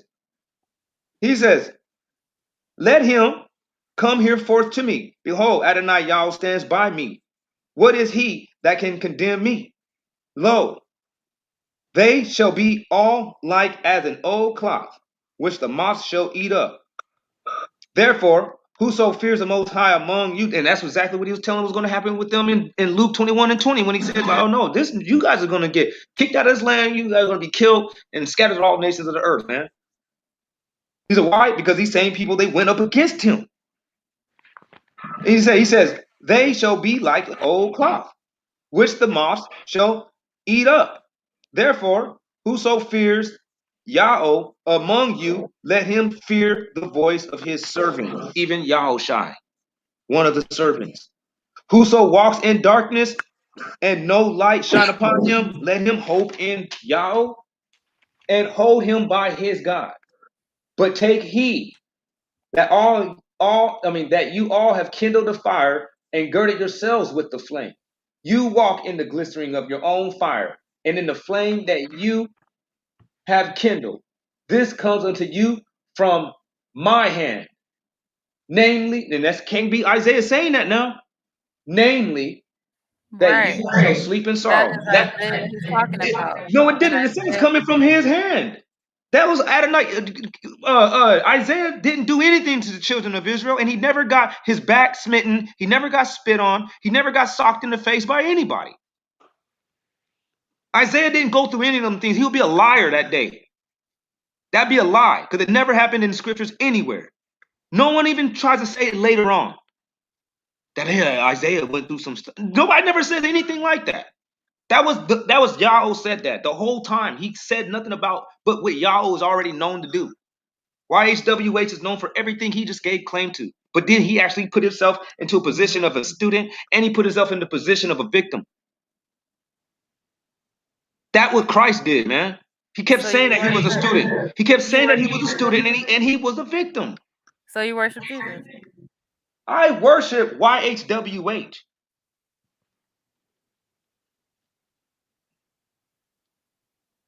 YHWH was Josiah also, but I don't worship Josiah. What? What? Yes, YHWH was Josiah also, but I don't worship. King Josiah was yeah? Was Yahushai resurrected again? David, same thing. This is what he does. That's why he said, what is going to be your name? Because when he was in Egypt, when Moses was going back to the Egypt, he said, what is your name? He wasn't saying, what's the pronunciation of how your name resonates in the sound. He was saying, what's your manner? Because Egypt had hundreds of gods. So he was Hey, going to the children of Israel, let going to me go just tell say them. this real quick. He was going to go to the children of Israel and saying, hey, man, the God, God said, you guys need to listen. I'm here to save y'all. He said, they're going to ask me, like, what God? Like, is it going to be the sun god, the moon god, the thunder god, the weather god? Like, what God? And he said, so that's why Moses was asking him. He's like, Moses asked him, like, what is going to be your name? Like, what's the name I'm supposed to tell him then? Like, what's the manner? What's your reputation? He said, I am the God of Abraham, Isaac, and Jacob. He said, I'll be whoever I'll be. Omnipotent. He's like, I will be who I will be. He's like, at the time period on whatever actions or whatever duties that I'm going to be doing, he said, that's going to be my name. I'll be called that. I don't have like a one name. My name is what I do.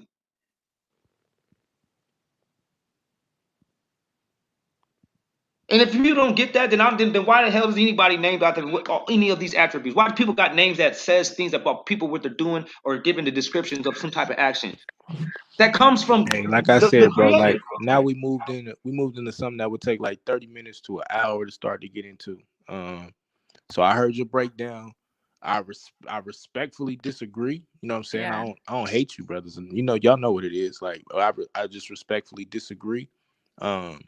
If I got time tomorrow, I'll get on and we could chop it up about it. If not, the next day. Oh yeah, that's but cool. yeah, I do want to build and talk about this. I just want to make it clear, like, nothing against my brothers, but I don't take that stance. That's Well, not how Isaiah was not saying that in Isaiah 50, and that's a fact. Isaiah didn't create anything. Okay, yeah. I mean, I'll deal with Isaiah 50. Isaiah never got smacked. Like, why are we gonna sit here and just act like The Most High didn't either. Christ Right. did? I know exactly. The Most High didn't get smacked. So who's lying? Is it Isaiah or is it God? Who lied just now in Isaiah 50? Neither. Somebody lied. Neither. No, because Neither. it didn't happen to Nobody Isaiah. lied. It Nobody didn't lied. happen to Isaiah. Did it happen to Isaiah? So what you just presented was what we call a false dilemma fallacy, meaning Well, you're giving me a yes or a no, and it's not a yes no, or a I'm not no. giving a yes or a no. I'm just trying to ask, did it happen to Yeah. Isaiah? And we said no, and we also And did said it it didn't happen? happen So to. did it happen to God? And the sister just clearly said no. So So then who that's did it why. happen to? So then that's why we got to sit down and have a conversation. I would have to go through the scriptures and start to show you. And I told you, bro, I'm not going to sit here for 30 minutes to an hour. I know you ready to get it in. It's only 1 o'clock where you at. It's 4 o'clock where I'm at, and I'm getting up in 2.5 hours, bro. Like, I'm not gonna do that right now. Y'all He's know like, y'all niggas Hey, said I'm no. fired up right now. I heard you want some dishes, man. I came back ready to, you know what I mean, give up like y'all all the know I smoke. love the slap box. I'm about to go lift weights and everything. Y'all know I love the slap box with everybody, but I literally got to get up at 6:30. So I just got on because it was some craziness going on earlier, but that's a whole nother joint. And so yeah, I don't even play and try to put Yeshua in the realm of being close to that. And I used to have some. Well, you know that Yeshua is YHWH, man. I've seen you say it before. I say I used to teach a lot of this, and some You of these just things. said it like a couple days ago. No, I did not. When did I when say you was breaking down Revelations? When did I? No, and I clearly said that was not. All right, the shalom, brother. You were saying it wasn't the Father. Hey, man, I appreciate you He showing wasn't up, the man. Father, but you were saying he was YHWH. Strong sister. No, I did not. No, I did Daughter not. of Zion, I can go very back and worthy. break down. Shalom. I can go down and break down Revelation chapter 1 for you. I can do that either tomorrow or the next day as well. So, but yeah, man, y'all brothers have a great evening, man. I appreciate y'all for holding the channel down. Y'all been getting it in all day. You know what I'm saying? So it's love, man, and y'all be easy, man. My bad, man. My bad, man. I ain't trying to take over the whole channel and all that. Keep on Bro, throwing what you out mean? stuff. When nobody else streaming today, you got it. Sometimes Suave need a break, so you held it down. Good job. Cool, man. Hey, Suave man, thanks for showing up, man. I like when you show Suave up. know how to come on and say he want to stream. He a grown man, so he let you rock out. So you rocked out. All praises, man. All praise, man. Shalom, bro. I appreciate your presence. Shalom. Yeah, I love y'all, brothers, man. Y'all be safe. Shalom. Love you too, man. Real talk. All right, Malak, man, you did a fantastic job. I like your slides, man. I'm, you really did that. You really did your thing when it came down to the visuals and reiterating and getting your point across real good without even being distasteful. I like it. You know what I mean? Everybody in the family was able to get down and watch it. It was good stuff. No, for real, that was good stuff. I like it. Like Malak said, get that modest apparel, man. The abomination stuff ain't acceptable, man. Y'all brothers better start putting a little bit of some slack to your pants, man. Come on now. That's right. We don't want to see y'all out there like that. We royalty, man. Good looking out, Malak. And I'm gonna go out, man. I'm gonna let you close this out, man. Yeah, all praise to the most high, man. Shalom by y'all. Peace to this house. One Nation Set Apart, Akmalak, Battle Solar Vision Debate League. We got Blue, Judah. We had A9 in the building. We had the sisters today. We had Amber.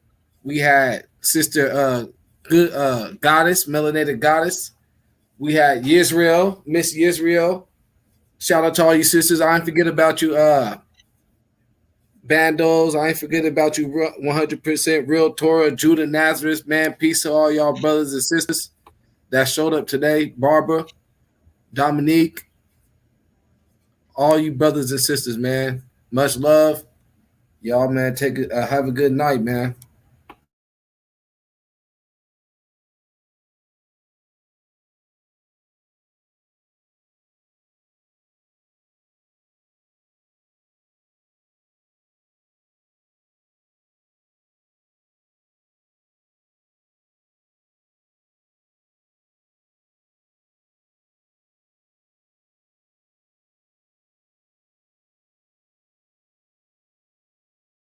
Yeah. We're gonna close it out. We're gonna put another jam out there, man.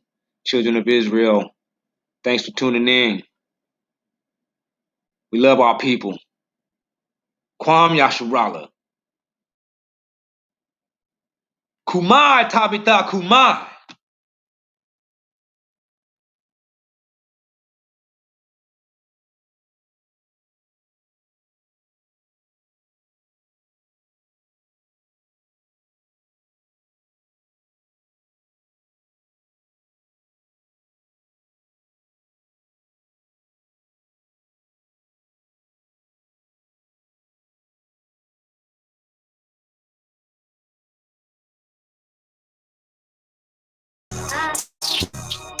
What Albert has already said, it is happening and will happen.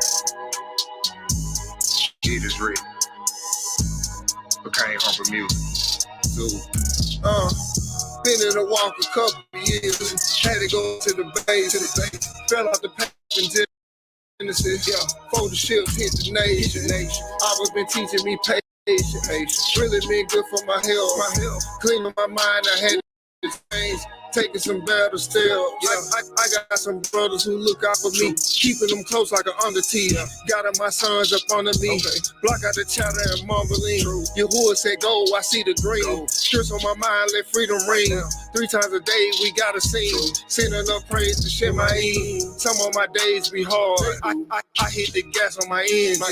Some things that fell apart. Yahuwah has stated our vision. Hit to assist like I'm pimping. Only do faith, not wishes. We from the streets where it's gritty. See all the sheep in the trenches. Been in the walk a couple years. Had to go back to the base. Fell off the path in Genesis. Before the ships hit the nation. I was been teaching me patience. Really been good for my health. Cleaning my mind, I had to change. Taking some better steps. Our babies be steady crying. Brothers be daily dying. Bruce say they for the people. Action be always lying. I only speak what I see. Separate tear from the weed. Repent for my past. Who I be washing me. I'm giving them all of me. This is my testimony. I'm giving them all of me. This is a test. This is my testimony. I'm the best. This is my test. This is my testimony. I'm giving them all of me. Yeah. Been in the walk a couple years. Had to go back to the base. Fell off the path in Genesis. Before the ships hit the nation. I was been teaching me patience. Really been good for my health. Cleaning my mind, I had to change. Taking some better steps.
Yo, for the tippy.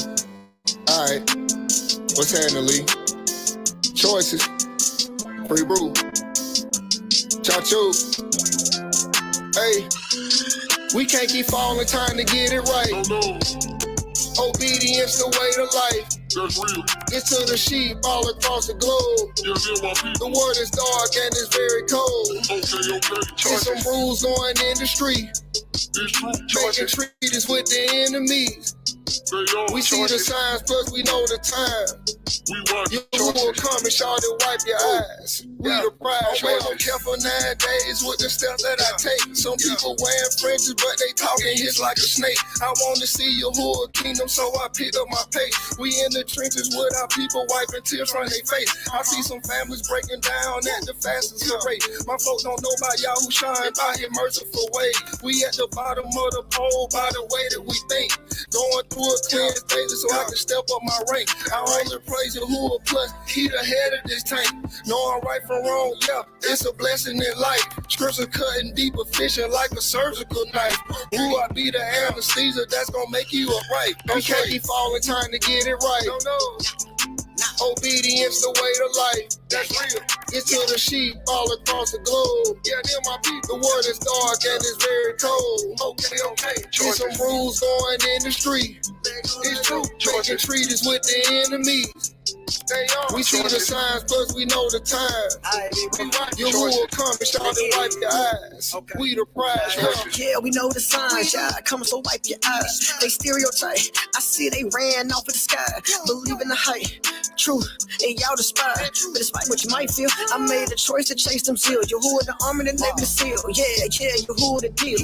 Hey, when it comes to the truth, I squeal. Hey, just had to tell. All about Alba. So thankful from the slaughter. Hey, now the paradise. With the mission pocket. Ain't a thing hotter. You see, we script talking. Hey, go and tell your bloggers. Cause the way that we catching them parable short stop, we're gon' get shot, we'll block you from that narrow so-called Indian bone with narrow, so we all made choices, still you. We can't keep falling trying to get it right. No. Obedience the way to life. That's real. It's to the sheep all across the globe. Yeah, them my people. The world is dark and it's very cold. Okay. There's some rules going in the street. It's true. Making treaties with the enemies. We see the signs, plus we know the time. We watch your will come and shout and wipe your eyes. We the prize, yeah. Hey, it's time to get it right, cause we the chosen and we got choices. You can't let go of that coke, and now you hearing evil voices. Babylon about to fall, and I'm watching, so I know. Every time I read the scriptures, it's a lie because it's show. Hey, it's jumping off the page, just read Matthew 24. Revelation soon to come, boy, it's knocking at the door. You keep sleeping with the enemy, it's bad for your health, it's in your life. Put them coons, but you get judged by yourself. I love you, I'm just trying to show you how to live forever in the kingdom. Gird it up with your sisters and your brother. Need to set yourself apart like Ezra 10:11. Can't keep falling off this road when you're trying to get to heaven. We can't keep falling trying to get it right. No. Obedience the way to life. That's real. It's to the sheep all across the globe. Yeah, them my people. The world is dark and it's very cold. Okay. There's some rules going in the street. It's true. Making treaties with the enemies. We see the signs, plus we know the time. We watch your will come and shout and wipe your eyes. We the prize, yeah. We the prize. We the prize. We the prize.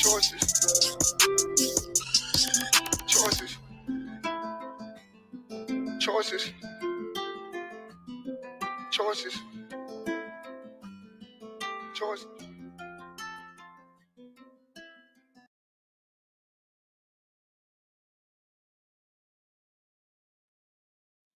All right, Kwam Yasharala Israel. And we out. Y'all have a blessed night. Watch out for them haters.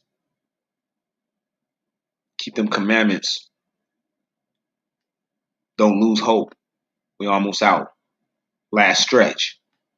Battle axe, finna has Akbalak, Torah, one nation set apart. The argument league. Anonymous Hebrew in the house. Yay. Can't forget Lance. Can't forget Lance and his sister. Can't forget our sister Miss Israel and all the other sisters that showed up. All praises.